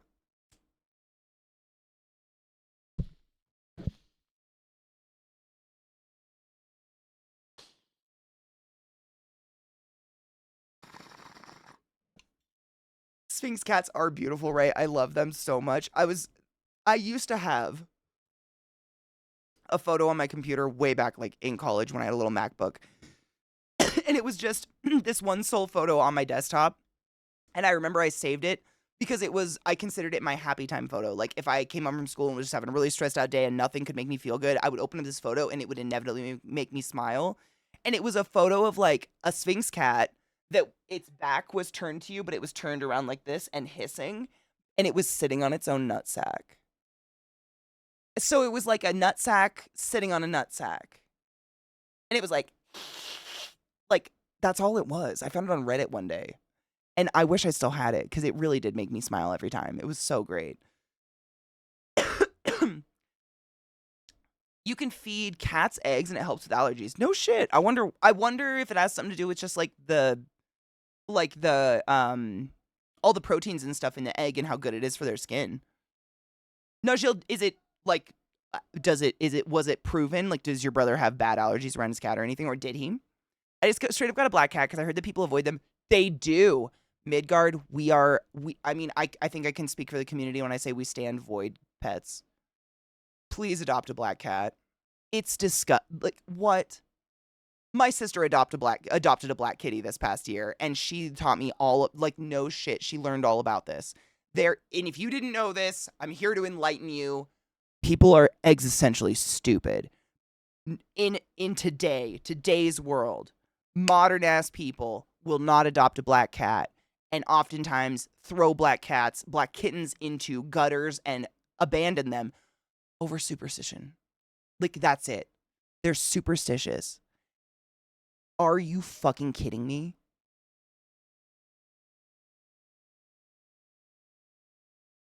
Are you fucking kidding me? There are no, like, do you believe in Santa Claus and the Tooth Fairy too? Like, how far does it go?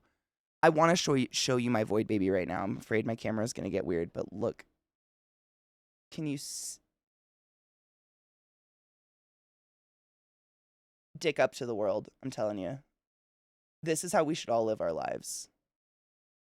Void babies unite. Please adopt, and please. I mean, obviously adopt any cat you bond with, but like, please don't avoid black cats. Are you kidding? I mean, no shit.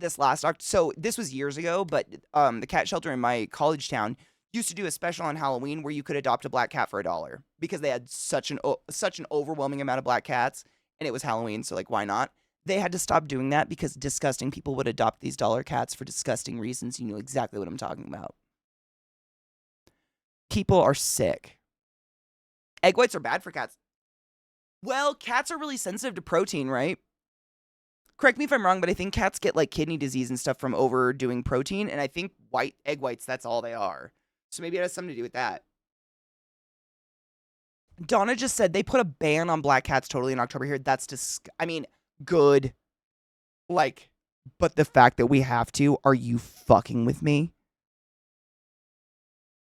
Cuddle your void kitties. Cuddle your void babies. We're in full support of voids. My sister and I, since learning this, she adopted a black cat, adopted a black dog. I have my black dog. Like, we're void. I can't believe that. It's disgusting. Are you, okay. I don't need to say it, right? Like, does the color of the fur dictate the cuddles? I don't fucking think so. Like, no. What is banned? You can't adopt black cats in the month of October because, it's so disgusting, and I hate even saying it, because it's like saying it makes it more real. It's real though. People will go and, adopt black cats and go sacrifice them in the woods or use them as target practice. Cats. I know it's oversaid, but can we not fuck with cats? Have you met cat owners? I wouldn't. It's disgusting. I know, it sounds fake, but it's not. It's so... Like, these shelters try to do a good thing, and it turns into just... What's happening? Like, I'm all about drawing a little chalk pentagram, lighting some candles, and having a little meditative seance and talking to my Nana in the other realm, but what's happening? Many of us have I think, accomplished many a witchcraft without a sacrificial kitty cat. I just don't. You're an evil person looking for an excuse to torture animals. In my opinion, I know I watch too much true crime, but 9 times out of 10, these serial killers kill cats as children. And to quote Ted Bundy, they sound a lot like a dying woman. People are gross. Adopt kitties and give them love. Yeah, it's right. It's so awful. Like, it's just disgusting. And the fact that it's real. Like, Jesus fucking Christ. There's a lot of cats available to adopt in November, probably. I don't even know. It's so sad. It's just like, it's really, I think it's very, hold on, we have an important, it's very irresponsible of people to just be so, oh my God. Glut. What?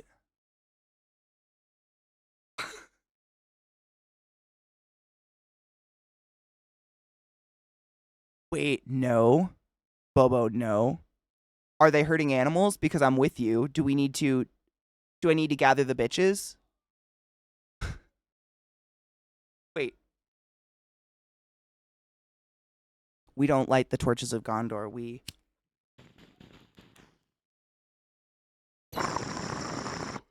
Bitches unite! We got an animal herder.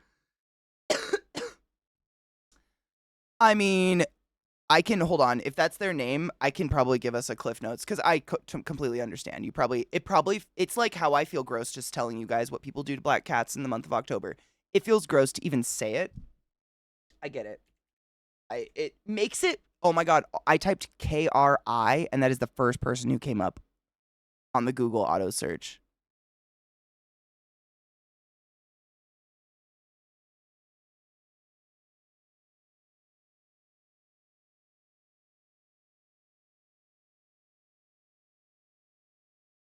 So, just in a quick, scan of this person, they're proud of shooting a puppy.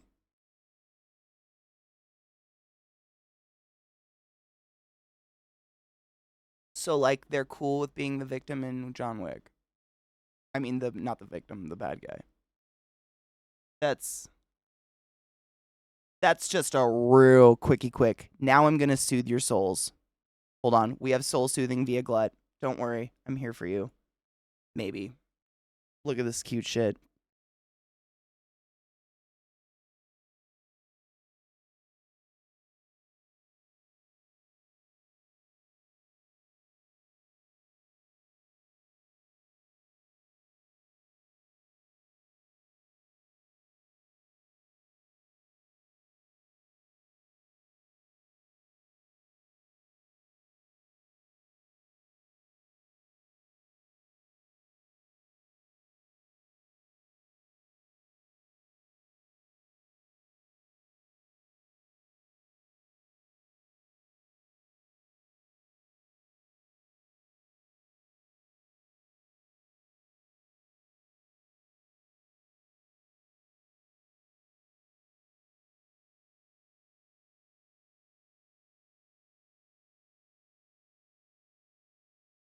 Tom. Are you saying it doesn't match the behemoth vibe? Hold on. I was going to try to turn it up because the little song, it's like, it sounds like she's saying smack the meat. Hold on. This is very soul cleansing. That being said, Cricket didn't deserve to be in the presence of such a fucking evil human being. But like, the meat smacking. Hold on. I got to hear the little song.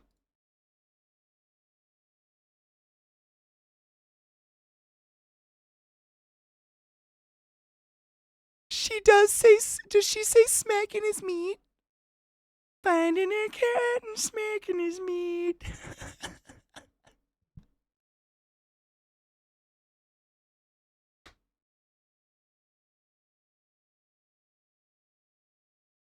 Does he like it?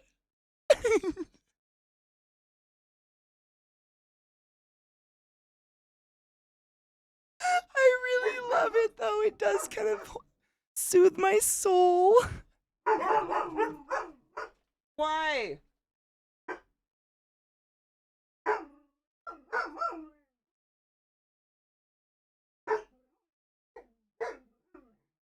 We're trying to listen to the meat.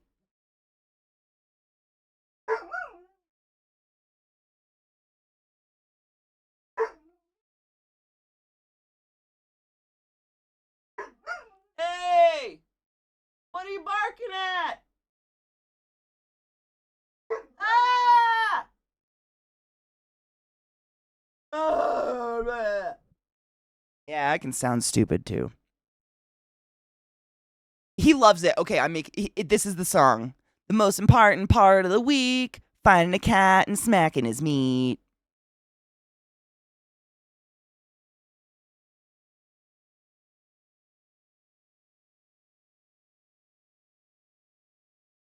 I think he loves it. I smack my meats all the time. I get it. In a not sexual way. Exposed meat is smackable. We are hams. I think it's that, like, that he does that is the... He likes it.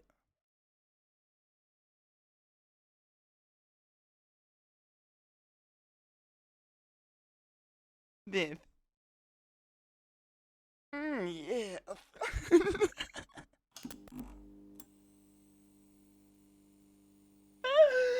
I love him. Oh, he's so cute. Same. Smack your belly while you're just walking around. Or, yeah, I smack the sides of my thighs a lot while I'm just walking around or something. Same. When meat is available, we'll smack. The ham sound is great. That was fantastic. Drakus, thank you so much for gifting 5 subs in the chat, you generous fuck. Chanel's Games, Brad Sarad, Mr. Scott Evans, so sorry you're still here. Kate Sturchet, and Careless Klutz, you're all butt wizards of the highest order. Go forth and be consensual in all the ways. I hope you enjoy your emotes. The T-Zay, no. I don't think so. It sounds hard to say, so maybe, and I blacked it out. But I don't think so.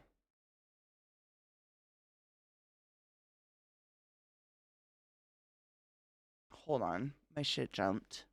Stop. Not today. You're a dick. Okay, it's better.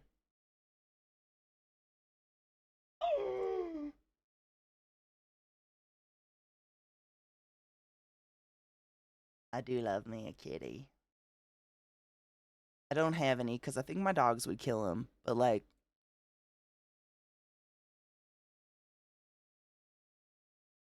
oh, what's happened? Why did all that happen? Wait.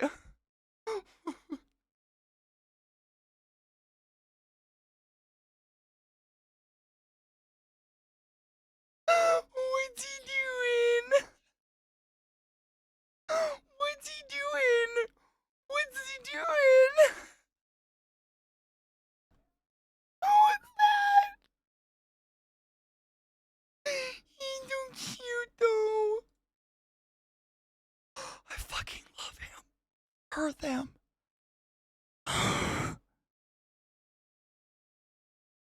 What is that? The jogging? Shut the fuck up. Like, is he digging? I'm dying.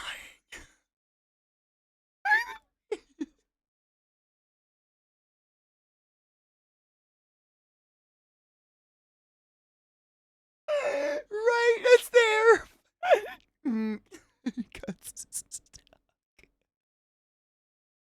I know, Bubba. I don't know. How can you look at these precious creatures? Like, I just don't know. I don't know. He just loves the. Is that him celebrating? Wait, is this a celebration?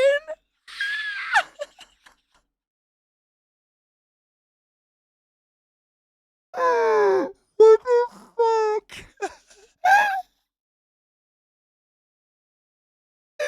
This-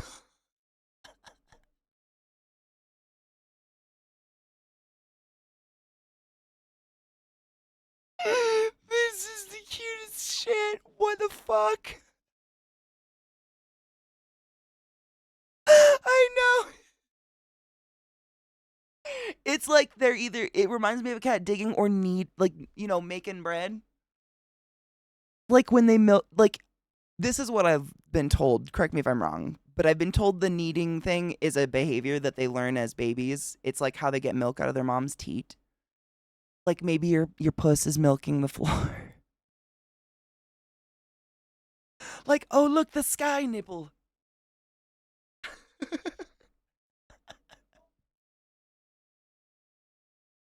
But I don't know. Like, again, my dogs are idiots. But like,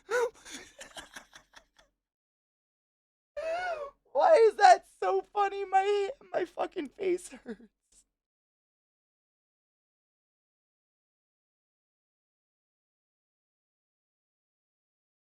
Look at him. He's making biscuit. I think he's milking the floor teat. Wait, he has a special SpongeBob. Is it this one? Hold on, I can't tell the glass. Stop it. Stop it. What the fuck is going on? You have the most precious animal in the world. I don't know what's happening here. Right? Like, I've heard that about cats in stationary water. Like, they're weird about it. Yeah. Which is why they'll, like, paw water and shit like that. But he's getting excited.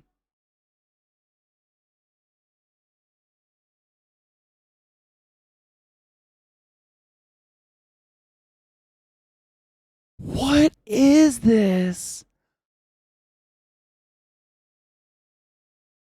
If it's not one of those, then he has rabies. I'm gonna go with not rabies. Doesn't seem like a rabies cat, but like, oh my god, you have the most precious kitty cat. Oh my god, look. What? What is happening?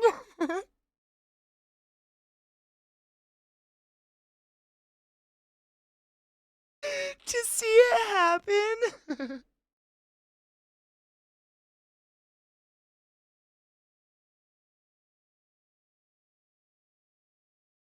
I don't care. This is the most perfect cat. Like,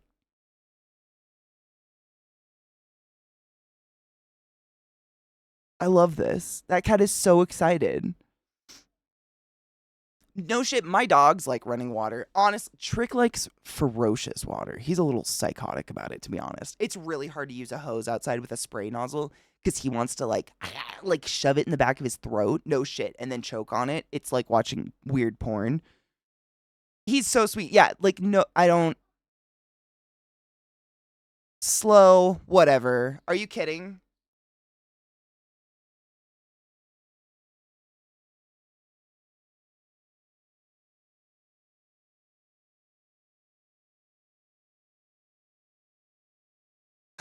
I would die for him.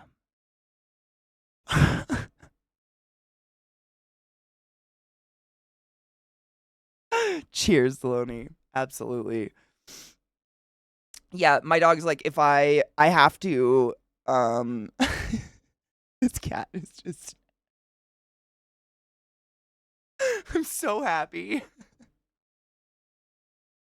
I've known a lot of cats who prefer water from a cup than a bowl. I wonder why. I know cats are weird about water. Like a lot of people get fountains and stuff. Stop autoplaying. Shut up. What is this? Hold on. I lost something. Shit. What did I lose? Shit bulls. Fuck. Folks. That's it. It was this one. I knew there was legs. It's odd because he's got to be standing up to reach the glass. I know. Which I think he's nursing the poodles do love water. They do, but they love running water. Like I can't shower with my bathroom door open, even though I live with myself. Like I should be able to do that. I can't. My dogs will jump in the shower and just at the shower water. Any blasting water, they're just obsessed and they want to eat it. Probably makes the water higher while taking up less room so their neck goes lower and they can get right over it easier. Neck doesn't go lower. I wonder. I mean, have you ever seen a slow motion of a cat drinking? Their tongue goes backwards. It's so fucking weird. They use like. Their tongue curls. Is it backwards, but the water like cups under their it's so bizarre how cats drink. I don't know. Like I watched a slow motion video of it and it kind of fucked me up. Look it up if you want to ruin a good time. Or just it's very bizarre and cool though. What up, Sylv? I hope you're doing well, honeybean. Wait, me wondering why I suddenly feel sick and need to come home from work.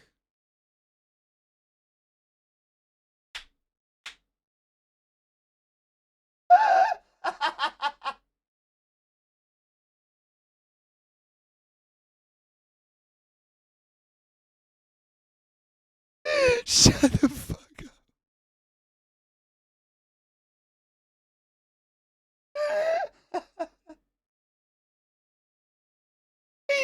The cat arm.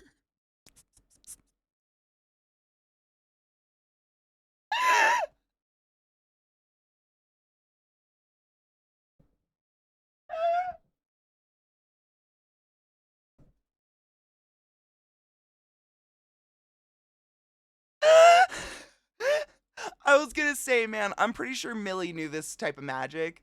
Cause like I know this moment, like I'd be working and all of a sudden like your stomach turns over and you're like, I think I'm gonna shit my pants.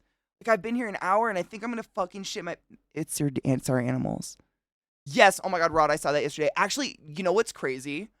I had a good, I don't know, minute where I was like, oh, Dr. Claw found the same photo that I've seen a million times on Reddit. No. Pretty sure this is a completely different photo, but I have seen photos borderline identical on Reddit. This is common, apparently. Which feels cool. I'm not going to put it up because I know there's a lot of arachnophobes in chat, but if you want to see, I'll explain the picture. Arachnophobes, just tighten your buttholes. It's quite literally a photograph of a black widow spider that has subdued a snake, I don't know, 200 times its size, 300 times its size. I don't know. What would you say, Rod? Like, the snake looks to be about this long, and the black widow's like this big. I don't know. It's at least, I mean, it's just, it goes to show how potent a black widow's venom can be. So much scary. But I know there's a lot of people who that is just not okay with, and I'm not here to scare you on 2 times. So if you want to, please click it. It's a cool picture. Very scary. Please don't be afraid of black widows. There hasn't been a recorded death from a black widow bite in the last 100 years in America. It's really hard to die from one if you have medical access within an hour of where you are at any given time, and you're not like rolling around in black widows. You have to have a substantial amount of bites for it to be a significant issue as long as you're within medical. You know what I'm saying? I've heard it's just horrifically painful, but we literally have them everywhere in Colorado. Everywhere. I find them every summer all around my house. They want nothing to do with me. I want nothing to do with them. I just move them away from my dogs. Like, you know what I'm saying? Brown recluse are a whole other issue, Brown recluse, it's so weird. There's actually been a lot of new studies that have come out about them in the last like 5 years, in that it's not there's no venom in the world that can cause gangrene. Like gangrene is a bacterial infection and venom is not bacterial. It's even grosser than that. So brown recluse are like really hairy, right? Like most like tarantulas and spiders are really hairy. And because of their disgusting living environment and the bugs and stuff they feed off of, like the little microbes and disgustingness off the bugs they feed off crawl into the hairs on their fangs and live.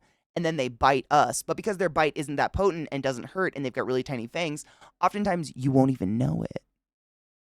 You won't even know you got bit. You might think it's a mosquito bite, and then all that nasty gets into that bite because you didn't put a Band-Aid on it because you didn't think it was anything, and now you've got necrotizing fasciitis and you lose a hand. It is so much scarier than just some venom. Like, it's just like dirt, like the dirtiest mouth getting into your fleshes. It's so gross. And it usually comes from someone like rolling over while they're camping on one or something, because obviously these spiders aren't hunting us. They know better. But like, I don't know. That freaks me out more than that. It's shit like that which creates arachnophobia. I know. Same. I mean, no shit. I have about 50 tarantulas and spiders behind me and over there that I take care of on a regular basis. Do I want them on me, crawling on me, free in my house in any way, shape, or form? Fuck no. No. No. Same way, a shark in a fish tank is really cool. Do I want to swim with it? Fuck no. Cheers.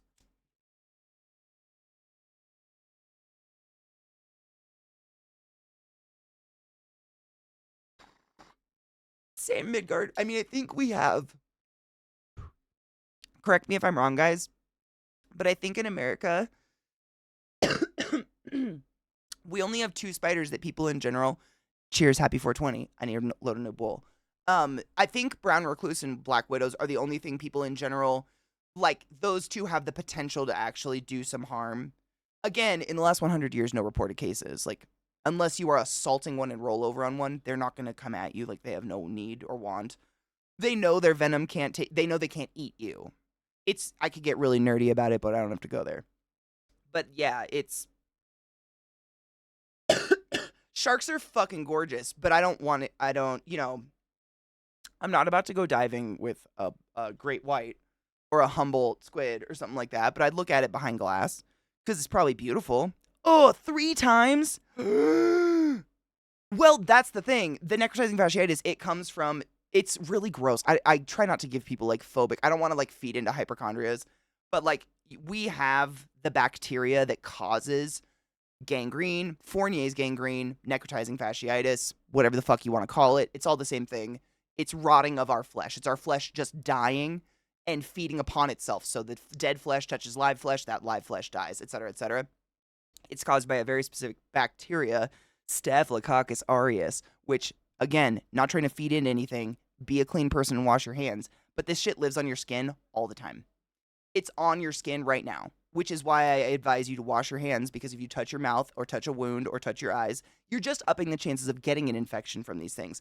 But these things live on our skin all the time, and they're just waiting for an opportune moment, i.e. an immunocompromised moment or a very deep wound that is not taken care of, i.e. a spider bite, to crawl in. And when it becomes serious is when that wound has breached, and again, not a dermatologist, but it's breached a certain layer of dermis where we've got vasculature that therefore that bacteria can jump on the bus of arteries, capillaries, veins, etc., straight to other systems and cause major fucking problems.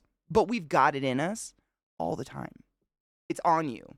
It's just like looking for a chance. And so the problem is, like, if you get bit about, like, you probably were fine because you knew you got bit. So you probably washed the wound, wash the wound and cover it up and make sure it, like, watch it. But a lot of people, it ends up on their back or on the back of a leg or something where they didn't even know what happened. They're camping. They think it's a mosquito bite. And they itch it with their poopy fucking unclean fingernails because they're in the woods. And then they introduce more bacteria and then they don't have a leg.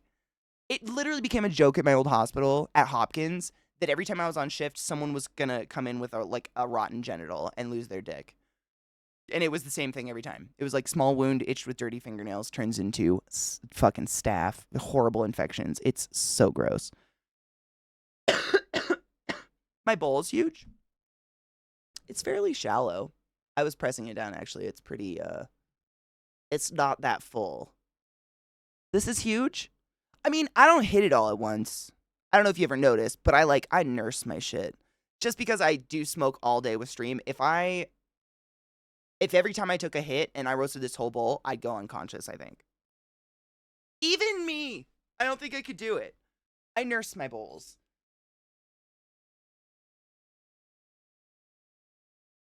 Fournier's gangrene. It's just Fournier's is just the official name for gangrene. Fournier is the last name, I think, of the dude who named it. Fournier's gangrene, necrotizing fasciitis. No shit? Dude, I have way deeper bowls. I just don't have any available. This one actually is the bowl that came with oh god, what was it? Grav bong. My grav bong. So it's like built to be shallow, I guess, and burn fast. It even says grav on it. It's dirty. Cheers, by the way. But yeah, I mean, if you smoke, you know the intricacies of smoking. You never toast the whole top, blah blah blah, don't take the green, whatever. But because I smoke all day, to not smoke myself into debt, but also so I don't smoke myself into a fucking coma, I hit corners of it and then cover it. I don't ever roast the whole bowl. So I kind of like having a bigger bowl. I don't know if I have a tiny bowl, I don't know how to do that effectively. Cheers.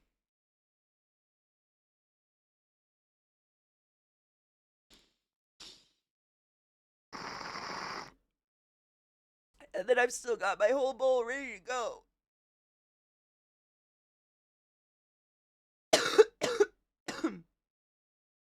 The medical terminology for leprosy? Oh. Hansen's, you got it. It's Hansen's disease. Yeah. Yep. Leprosy. I've actually, I don't think I've ever seen leprosy. I think that's one of the rare things I've just never seen. Yeah. Crazy. I've never seen it. I've seen a lot, man.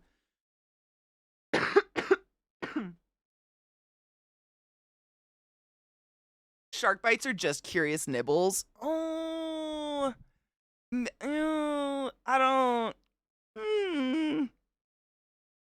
I think it is. I think it. I mean, it's such a infrequently found thing in developed countries. I think it is way more found in developing countries.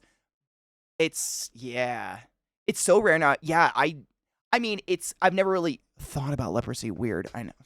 But working at Johns Hopkins, I did see quite a lot of obscure things that I probably would have never seen anywhere else. But I don't think I ever saw that. But I never saw that. I don't think so. Saw some fucked up shit, man, but I don't think I ever saw leprosy. Though, similar to tuberculosis, there might be kind of a universal place where we send people with leprosy just because of the communicability of it. We have a tuberculosis hospital in Hawaii. It has its own island. Because it's so communicable, we send you there. I have seen tuberculosis. I've seen that. That's some fucked up shit. Sharks are same. I love the deep ocean. Deep ocean animals, creatures, whales and stuff, but they viscerally scare the fuck out of me. The fuck out of me. So bad. There's some, and I don't even know, it's like false, it's like made up fears, it's gonna swallow me. Baleen whales have no interest in you, Katie. You're a big meat sack. Get out. But I don't, it fucking gives me just this, the tendons on my feet tighten up, my body's trying to restrict my movement because I shouldn't go forward. That's my feeling I get out on deep ocean. I grew up, on boats, crabbing with my uncles and shit like that out in the Puget Sound, and it's still to this, I would borderline get a UTI before getting in the water to just take a piss in the ocean. I just couldn't. I was like, something's going to grab me. And nothing has. It's just false fear. It's whatever that is. Made up fear. I don't know. What's the term for it? Did someone say curious shark nipples? Wait, do sharks have nipples? That's not. No. What? Not the TB Island, dude. I worked with a lot of doctors who did research studies there, like pulmonologists and shit. It's pretty sad because once TB reaches a certain point, it's end stage no matter what. And a lot of people will volunteer to go live at this hospital to be researched so we can prevent it. It's pretty gnarly. And irrational. Because it's not a phobia. Like I can get in the water. I won't. That's why I say borderline get a UTI. Like if I'm at the point where I can feel my kidneys getting in pain, I will get in the water and piss as fast as I can. I get the feeling if I'm in water where I can't see the ground, the same feeling you get like climbing up the steps from a dark cellar, like a cellar where you have to turn the lights on and off at the bottom of the stairs. Which, hey, electricians, how dare you step on Legos the rest of your life? You know that feeling where it's like there is no way you could get up those stairs fast enough if the monster's there and hungry. That's what the ocean makes me feel all the time. Like, I don't belong here. I am a mammal. Nothing is webbed. Everything here will move faster than me. Everything here. If something wants me, I lose. Like, that is such a fucking core, like, my feet crumple just thinking about it. It's so weird, and I grew up on the fucking ocean. I shouldn't have that at all. But phobia, I have a phobia of needles. Like, that's the one where I faint. I have no control of that. I can't do that. I would die.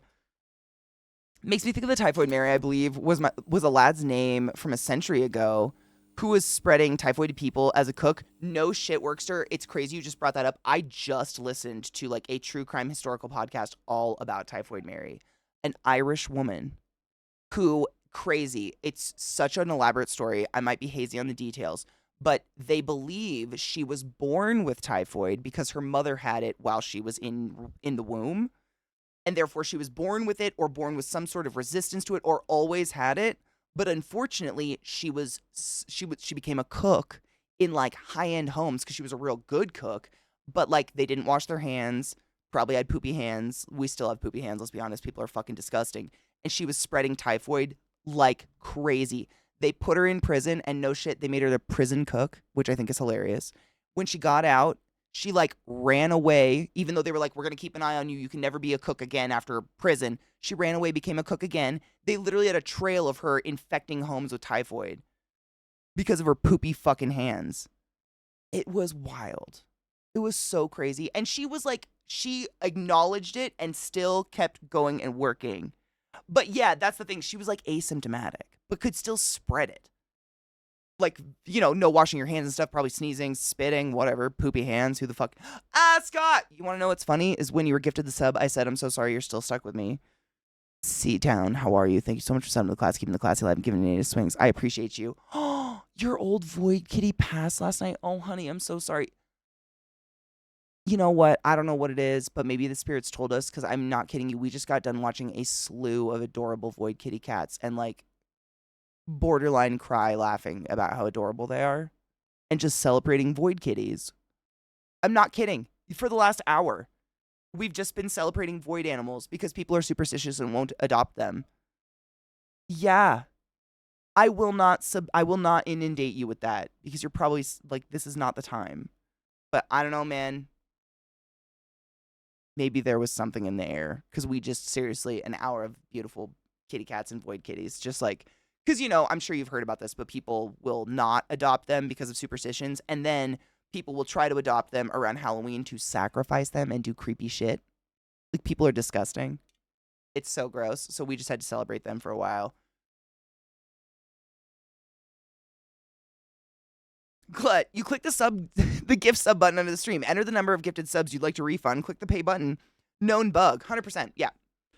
And then if you run into any problems, you just send all your PayPal information to ClassyKatie69@gmail.com, and they will get back to you ASAP.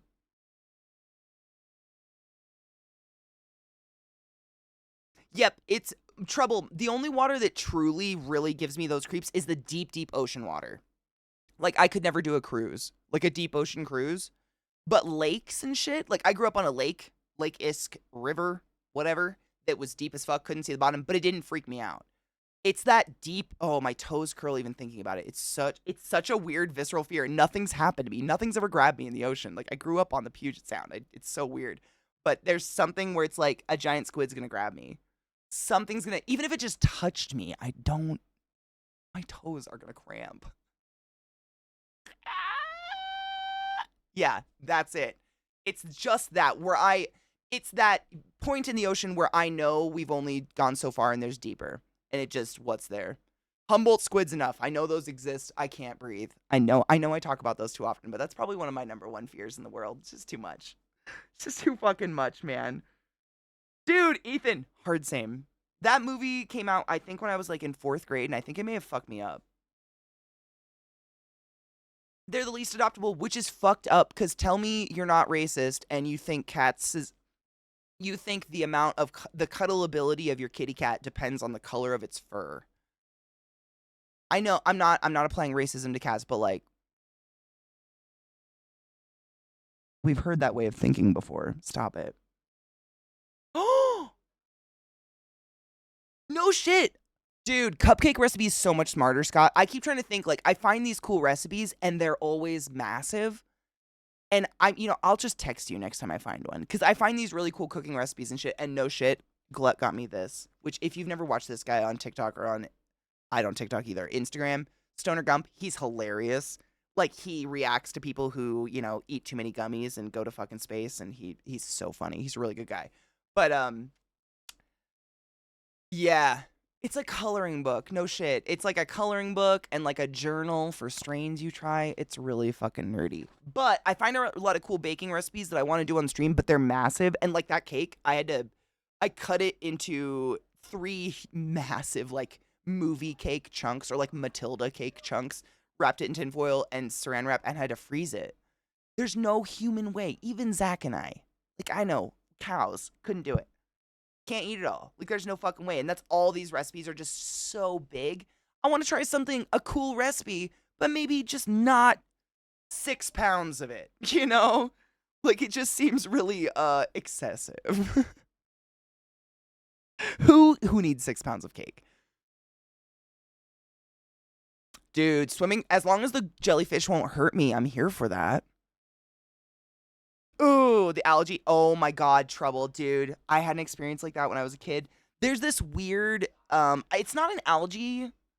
I don't know what kind of, it's called milfoil. That's what we called it. That might be just a common redneck name for it, but it's basically this weird weed that grows along the bottoms of ponds and lakes and not fast moving creeks or like hard rivers, but like the Columbia, which is what I lived on, big, wide fucking rivers. It'll grow along the bottom of them and choke out literally anything else. And it grows almost like blackberry bushes in the Pacific Northwest. I don't know how else to explain it, but it grows in mounds, thick mounds.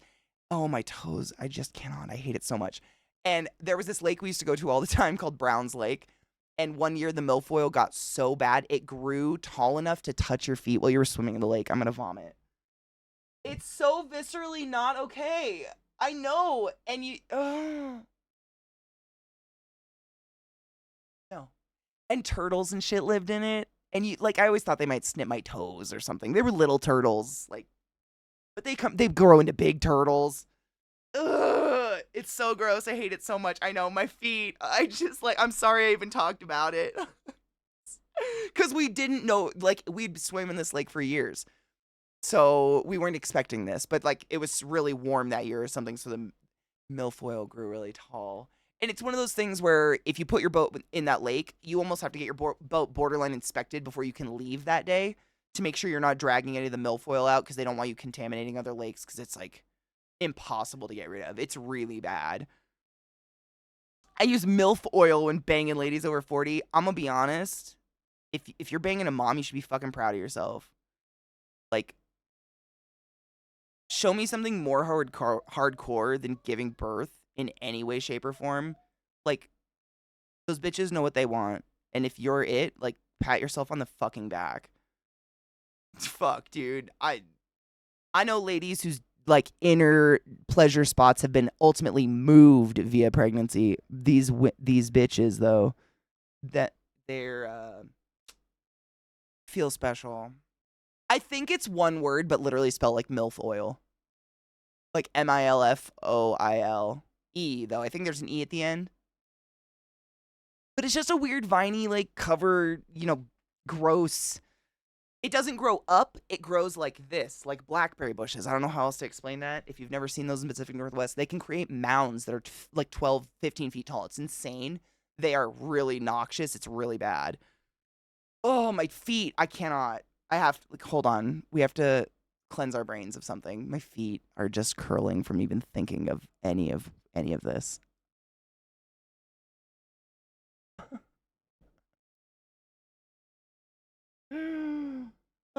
Can confirm I was a motherfucker for a while, and you should fucking pat yourself on the dick for that in a nice way, because that's, I know, like, the pleasure of growing older is not that I'm not a mom, obviously, but I know a lot of moms, and, like, there's something about, letting life rip you in half that makes you less willing to put up with shit. Obviously, like, sometimes people put up with shit no matter what, but a lot less willing to, I guess. You know what I'm saying? I still had that puppy killer up on my screen and I had to get rid of her. Fuck that shit. Hold on. Let's cleanse our brains really quick. This was still up.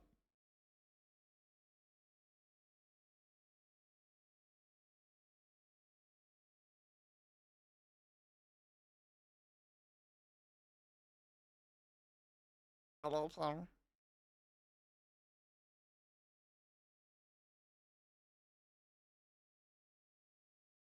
Dude, not only that kills, but like she trusts you with her kids. Like, show me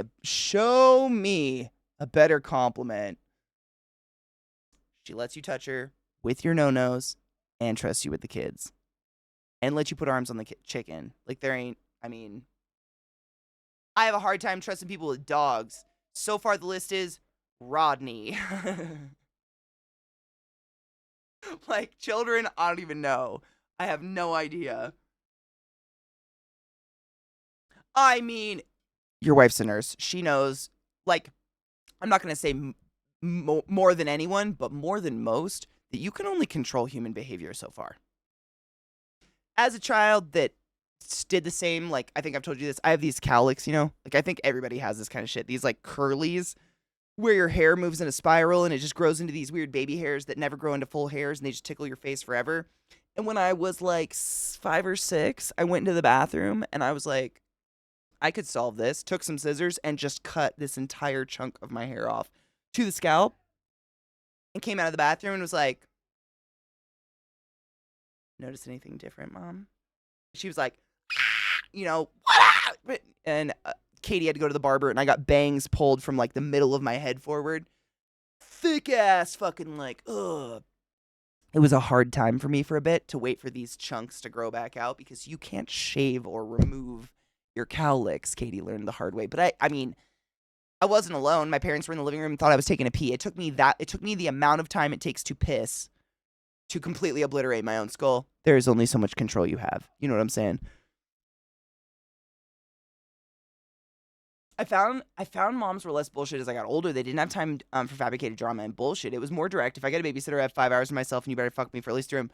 I mean, if you think about it, and this is again just outside, like looking from the outside in on a lot of my friends who are parents, the amount of time you have that is truly yours, where the chances of a small innocent life walking into the room are so few and far between. You probably prioritize those hours hard. Like, you've probably dreamed about the things that are going to fill those hours for the past month while screaming children are in the background of these thoughts. You know what I'm saying?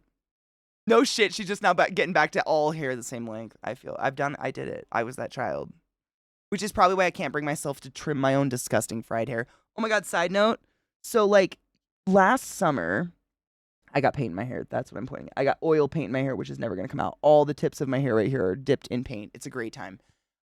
So last summer, this guy came in and replaced our breaker box because I kept shorting out on this side of the house. And little did I know, he literally just like sawed a square out of my wall, went in, did things with the electrical, and then just very delicately set that square back in so that you couldn't see the seams. Guess whose dogs did a like straight into that wall this weekend? And Katie was like, oh my God, how did the dogs just put a perfect square in the... He did nothing. Like, it was just drywall sitting in there as delicate as possible. So of course I did. I guess this is OCD. I don't fucking know. I couldn't not fix the situation. So like I had to spackle it and seal it and paint it. And I had my hair in a bun and I dipped my fucking head in it. And oil paint and spackle dries so fast. And when it's on this dead end hair, there's no way to get it off. Like, it just lives there now. All my hair is dappled in spackle. But like, who the fuck? I could have mice in my house. Who leaves a hole in the wall? What's happening? He put no trouble. I'm not kidding you. It fell all the way in. Like it was, and you know, if you live in an older house and you've never broken into your walls, which why would you? It's disgusting. It's like broken down insulation and dust and fuck, who knows how much dead skin in there. It was so fucking gross. So gross in there. And I had to like reach in and pull the piece of drywall out. It was gross. It was so gross. It was so gross. But like he put nothing behind it. So, you know, I was like trying to, I don't even know how to word this. I was literally using like flat staples to like wedge between the two pieces of wall just to make it fit tighter so I could spackle it in. Because it's just loose and it's been that way for like a year. Oh, it was so gross feeling though. I hate the feeling of insulation. It's like styrofoam on crack. Oh my God, I love good pakora though. It's one of my favorite things in the whole world. My mom was a hairdresser for a while. She was lit. Dude, I wish.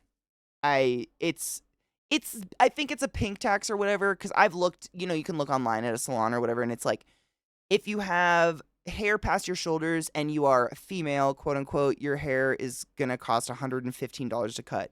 But if you're a dude, no specifications at all, $15.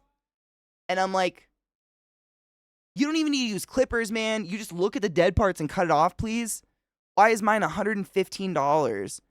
And it's always that way, everywhere. And I don't have that. Like, why? I just need, it's so fried. Like, please just help me. It's so crazy. I think it's I don't know. 50? Well, you have fairly long hair now, though, to be honest. When was your last haircut?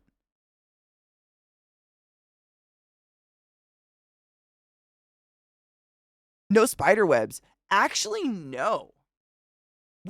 But you know what? We don't really have those kind of spiders here that I'm aware of. We have like jumpers and shit that are okay with being out in the open. There was no spider webs in there. Then, you know what? Oh my God, it's making my skin crawl. There could have been spider webs, but that chunk, you know, like it's like 18 inches across by like 10 up, I would say. That chunk of wall fell in. Oh God, it makes my skin crawl. I did it yesterday. It's so gross. It fell in, so it probably knocked whatever was in there away. And then I just went digging into it with my bare fingers.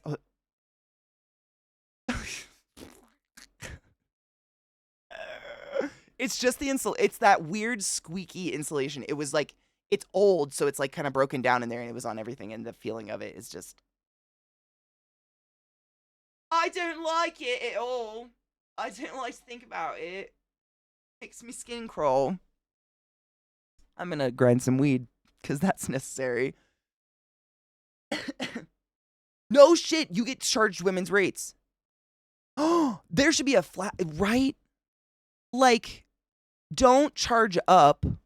Like, don't suddenly be like, all right, well, we're gonna charge everybody $100, because I understand the work it takes to get your hair done. Like, I understand it. I know a lot of people who are hairdressers, and I respect it. What I think the core problem is, and I think it's a little bit of column A, which is our idea, which absolutely there should be a flat fee, because a haircut's a haircut. You should be treating everyone the same. Everyone gets their hair washed, blow dried, etc. Whatever. I just want it trimmed. That's all I'm looking for. Like, I don't want to spend $100 on a fucking trim and you massaging my head in a sink for an hour. But I think like the core problem and why we've gotten to this point is salons. And this is just what I've heard from my friends who are hairdressers, etc. Please correct me if I'm wrong, people out there that know better. But like most of the time, the hairdressers, they have to rent their chair or they work on strictly commission and the salon takes like a fat percentage of what they make. Like sometimes up to 50% of what they make, which makes it so now they've had to, you know what I mean? It reminds me of medicine. It's so fucked up. Like, that's why a lot of hairdressers, their goal, and rightfully so, is they want to own their own salon, because that's the only way they can they can take home what the fuck they're making. And I think that's really fucking sad. Yeah, it's very similar to tattoo artists. Yep. Where they either rent their chair or it's 100% commission. And that studio oftentimes, I'm not saying all, but oftentimes takes so much money that they have to charge like that. And I think that's really fucked up.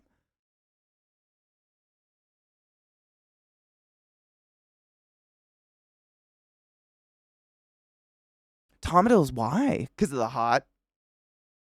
I think my haircut costs 20 to 25 or 25 for a 15-minute session. My son's much smaller head costs the same. I take him. He now gets home buzz cuts until he has an option. Yeah, I buzz cut Zach's hair. He feels the same. I think when we first moved here, he went and got his hair done at a barber one time, and it was like $35 or whatever, but he said he just paid attention to what the barber did, and he was like, can we just get clippers? Do you think you could do this? You're artistic. You shaved a dog once, and I'm like, okay. I've gotten pretty good at it. I watched a lot of tutorials and fucked up a few times, so I'm pretty decent at it now. But at first, like, I don't know, but I understand, like, you know, just the time, like, we don't live right next to a salon, so it's going to take 30 minutes, 45 minutes to go downtown, get to the salon, sit there, wait. I get it. If I could just get away with someone cutting my hair, I'd fucking let him do it. I don't trust anyone. Men's rates, women's rates is just signposting for short hair, long hair. It's gendering length. That's so stupid. Some of the most beautiful hair, the most long, thick, luxurious hair I've ever seen in my life has been on someone who presents as male. Like, to be honest, most people with the vishns like myself and presenting as female, we usually abuse the fuck out of our hair to our point where it looks like this. Not good. Whereas, like, it's the fingernail phenomena. Whereas, like, I'm sure you know someone out there, a dude probably, who has the most beautiful fingernails you've ever seen in your life. Like, they're sharp and they're thick and hardy and, like, they borderline break the nail clippers. But you, who just want some nice, delicate nails to paint, can't get them to go past your fingertip because they peel off. And you're just like, why is God dead and we're alone? What's happening? Same shit. I think it's because they don't fuck with their hair. They wash it once a week and are greasy nasties who live on Funyuns. Therefore, it grows thick and greasy and wonderful and phenomenal. And I'm like, I can't go 6 months without bleaching it. And then I bitch about it. You know, I think it's the fucking with it. Most barbers or hairdressers just try to find ways to camouflage your receding hairline that just looks stupid. I think people should embrace it. That's the one thing I hear Zach bitch about. He has confidence across the board. He doesn't, like, people bullying about him about his body or his weight doesn't ever faze him. But his hairline, for some reason.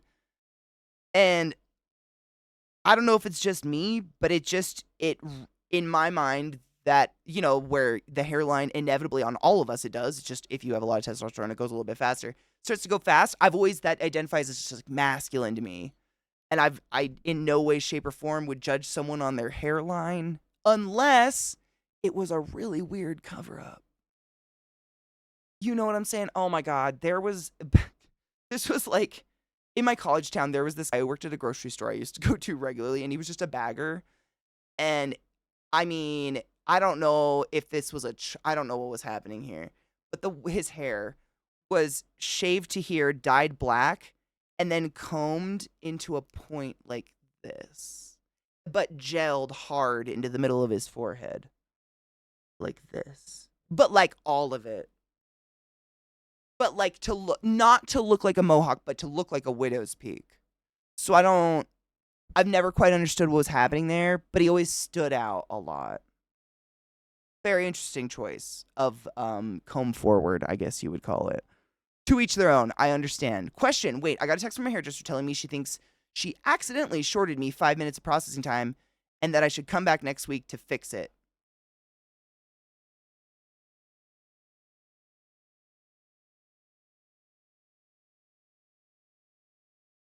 Wait, what? Does she think that she accidentally didn't charge you for 5 minutes of processing time, or that she accidentally charged you for 5 minutes she didn't give you and she wants you to come in for either of those? Because both are very stupid and a waste of everyone's time. What?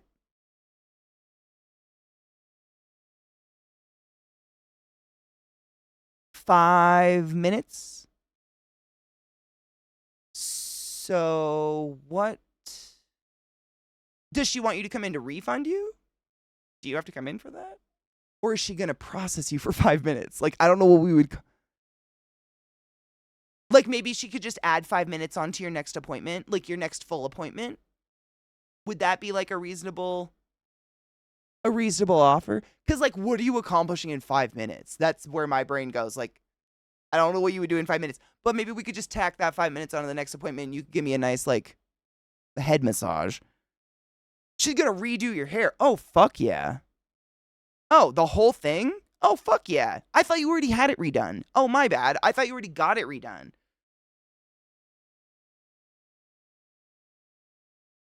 Oh, fuck it. When you get old, your hair drops. It stops growing on the top of your head and starts growing out of your nose and ears. Facts. Or down your back. Those are all facts. Yes.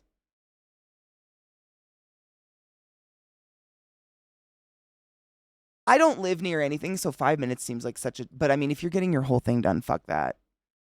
Oh, okay, fuck that. Yeah, no, do it. Why not? Honestly, what I've been told by all my hairdressers is... I'm trying to get Cider's link up. I don't even know how I got on this conversation with one of them, but I was talking to my hairdresser in Baltimore, and she was telling me one of the most annoying things about being a hairdresser is someone comes to you one time, and what you do for them isn't perfect, and they never come back. And it's like, you know, we're learning your hair, and it's more than just a minute, and like every time you come back, I'm gonna know your hair more and more, and I'm gonna get better and better at it, and we're gonna work together as a team, and like your hair is always gonna end up better versus just like someone who constantly jumps hairdressers over and over and over because they just are I'm not saying this about anybody here, but like a lot of people expect this first appointment glorious, like everything's gonna be perfect because this person's gonna look at you and just know what your hair does. So I always take that in when I go to a hairdresser. I'm like, yeah, I'll give them a second chance. Unless they melt my hair off or something fucked up, then fuck that shit. Like, get out. I want nothing to do with you. Like, that's not what we're here for.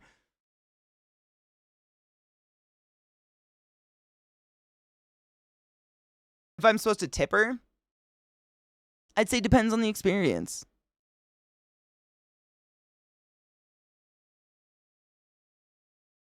Like, if she goes above and beyond to make me feel like a hot biscuit, I'm here for it. Like, you know what I mean? Whereas, like, if I was going there for the first time, I would tip no matter what. I believe, like, tip culture, unfortunately, in America is real, and especially with, you know, people renting their chair, et cetera, et cetera. Like, if someone does my hair and doesn't make me look like a troll and doesn't fuck up my hair, I'm probably going to give them, like, 20% or whatever.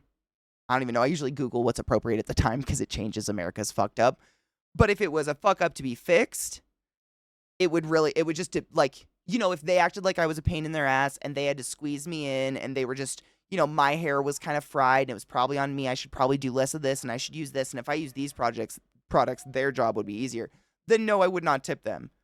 But if they were just like a super cool person who genuinely was interested in fixing my hair and put in the time and effort to do it, I would probably tip them.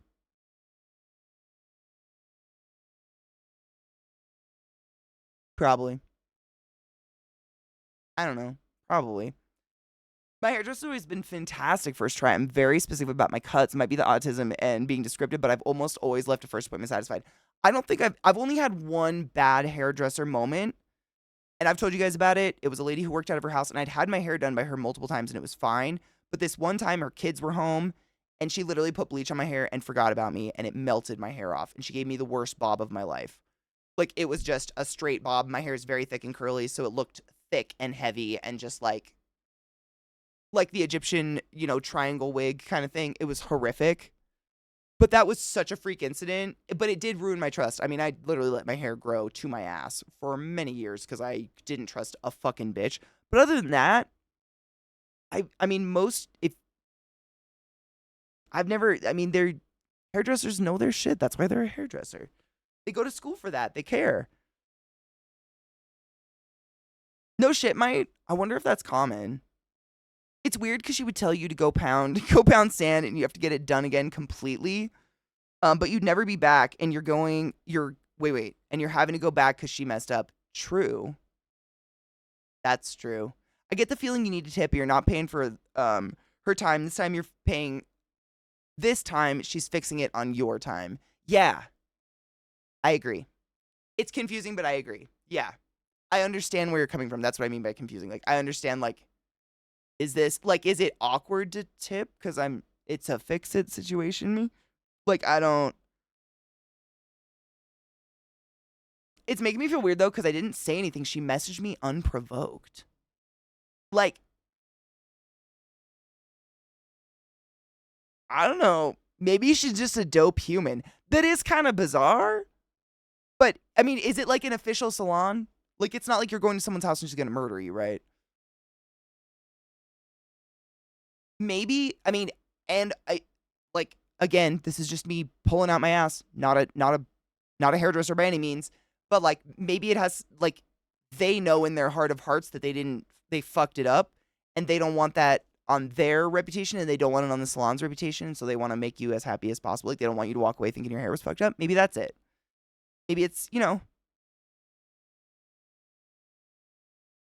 that, like, as a, not a hairdresser, but as an artist, something like that I wouldn't sleep at night knowing you didn't leave 1000% happy. That would haunt me. I'm the type of person that it would haunt. And I would, out of nowhere, probably 2 a.m. be like, can I please fix your hair? It would haunt me. I don't know. I understand, but I don't know this person. Yeah, I understand the awkwardness. My red flag with the new hairdresser was that they were adamant that I'd been dyeing, highlighting my hair, even after I said I didn't. Obviously, how would you know, Donna?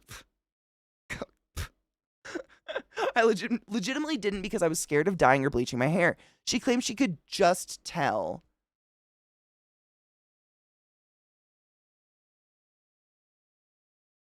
That seems... What's happening? Like, why? Oh shit, no, I have to go on time as well. I have to go pick up my new prescription. Take your joy. Did you take your joy today? But I gotta go before that shit Never closes. forget to Drive take safe, your glad I joy, love you. Thank you and for I being guarantee awesome. your day will go as smooth as velvet. I hate, right? When those little, like, Keebler elves come out and dump all that fucking 30 volume on your head while you're, like, I understand that some people probably go in and lie, but usually what I've heard is that they'll just, oh, good, because if you did use X, Y, and Z, then what I'm about to put on your hair will melt it off. And that will usually get them to be honest. But just, like, straight out just calling you a repetitive, that... I would have got to be like, you know what? Clearly there's a breakdown in communication here, ma'am. Like, I think I'm going to go because I don't see results happening between us today. So enjoy your life, I guess. I'm going to go take my mysteriously dyed hair elsewhere, I guess. Because there is some shit, like, I'm sure you know this, but if you use henna on your hair, it deposits a lot of, I don't want to say all of it, correct me if I'm wrong, but a lot of henna dyes, they actually deposit like metal shards into like the shaft of the hair. And then if you apply bleach, there's some reaction that happens. Your hair actually melts off. Like it turns into those weird noodles and then a paste and your hair melts off. So you don't want to lie about what's been on your hair. But the audacity. It's such a weird behavior. Yeah, henna's reactive as fuck, right? Like, once you've done henna, you pretty much have to wait for that to grow out. Otherwise, it's going to react super fucking weird. I mean, I wouldn't lie about what I've done to my hair anyways. I probably almost over-exaggerate. I go in and I'm like, it's all fried. And they're like, ma'am, it is all regrowth. Like, this is all, what is fried? I'm like, okay, all of this is fried. Like, I don't want my hair to melt off at all. So I like, bleach. This has been bleached. Please don't melt my hair off. I can't imagine with the risks involved of your hair melting off. I've had that happen, but it's because someone left me with bleach on my head for way too fucking long. I love my hair so crunchy from Hairspray. What is it with, I'm really glad they've come out with a lot more curl products these days. Like curly hair products, that aren't just, here's a tub of gel or mousse that's going to make it crispity crunchy, and if anybody touches you, flakes are going to go off in the air and probably give an asthmatic an attack. That is so, I remember, I mean, and it's no hate because no hairdresser knows how you do your hair on a daily basis. Like, I swear to God, every time I go in, though, they're like, where do you part your hair? And I'm like, here. And by the end of the appointment, it's parted on the other side. And I'm like, why are you doing this? I can feel it on my follicles, and I'm in pain. But the other thing, like, they always put, like, 20 crunchy fucking products in my hair and then straighten it. And I feel like I gotta go home and bathe. Not only just to get all the cut hairs off my shoulders that inevitably itch, but I don't understand. Why the gels and the mousse and the crunch? I don't want crunchy hair. I don't know. if you asked me first, I'd probably say no crunches. Like, you could just leave it wet if the crunch is the only option here. Like, I think it's a sensory thing or something, but I have to at all times be able to run my hands through my hair unless it's curly. Like, I understand. It just drives me crazy that I can't, but that's actually physically impossible. But the crunchies, why are you frying your hair? It seems like a risk to dip it in a pan. No, it's a crayon. I'm not shitting you. My mom tells me that before hair straighteners, that like in the 60s, 70s, when straight hair became a thing, they would actually lay their hair out on a clothes iron, like on a ironing board, and then use their mother's clothing iron to iron their hair straight. They ironed their hair straight on a clothing iron. Clothing iron snaps my threads all the time. What's it doing to hair? After that, I never went back. Also, my hair was full of hairspray and my hair was straight. Exactly. Crunchy, straight hair. Same. I don't know what's happening. When is that? I mean, I have a lot of like products to make straight hair feel better because I do straighten my hair when it's down sometimes. And it's all like smoothing, detangling, like silky products and stuff like that. So you can run your fingers through it. Never in my life have I found something that's like, would you like straight hair? Would you like it to crunch? What's happening? Why is it happening? Why is that happening? Yep. All my mods are taking off. I know. I have to do the thing as well. Let me see. Let me see who's on the leaves. And I'll raid someone because I have to go get my dog. I have to go get my drugs and dog shampoo. Because they're fucking muddy. With a towel on the top. Yeah. I remember because like straightening irons really started being a thing when I was in middle school, high school. You'd see them at those kiosks in the mall for like $300 or something. And then they started showing up everywhere. And my mom was like, oh my God, we did this as youths with clothing irons. And I was like, oh God, I don't want that. Dude, C-Town, no shit. I loaded it up because I was fucking with sound settings, but it looks dank as fuck. Like, I quite literally, someone gifted it to me. Inhuman Militia gifted it to me out of fucking nowhere. Haven't seen them to say thank you.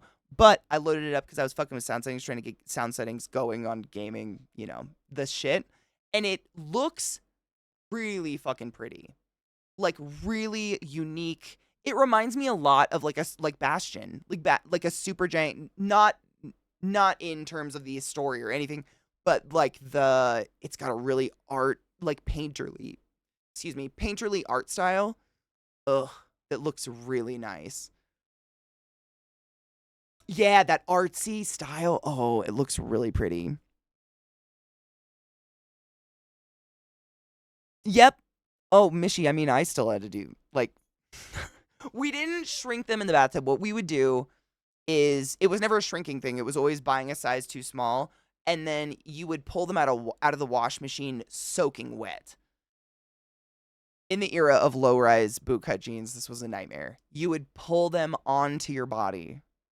The denim, soaking wet, skin tight, soaking wet denim, and then you would do this shit. Like you're on a bouncy ball, but you're not. And you had to bounce your jeans into the shape of your legs. So many years of just the disgusting sensation of soaking wet denim and then just squatting and bouncing to get them to fit you. It's so, I feel like denim has never not been a battle though. Cause my mom would tell me stories about how she would, and this is just denim of the times, it's not like she had a choice. She would have to pull her jeans on and then lay flat on a bed. Someone would tie a piece of like twill tape, which for those of you not in the know is unrippable, like some of the most strong fibers you can possibly have, to the zipper. And then my mom would have to like exhale completely, and there'd be a person at the head, like at her head, yanking her zipper of her jeans up to her nipples because, high waist jeans forever, I guess. I'm not a fan. Yank that zipper up while she wasn't breathing. That was the only way to get jeans on in like the 70s. We've always done it. Like, they look hot as fuck. Like, nothing makes an ass look better, but no one's having a good time. They've never made jeans that fit me in a size. And I think that goes for many, many people. I don't think that's just my body. Jeans! What's happening? Love you. Oh, are they wet? Oh I my just god, why are love they you. wet? Why are Because they I'm wet? soaking wet denim. No, I hate it so much. I'm having flashbacks. It's happening. Oh, no shit, it's so bad. Are you doing a crime?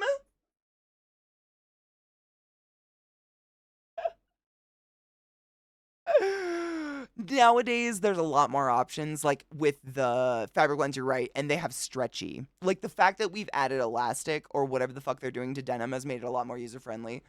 But as someone who has a particularly extreme body, there's no denim that fits my body unless I do something like that.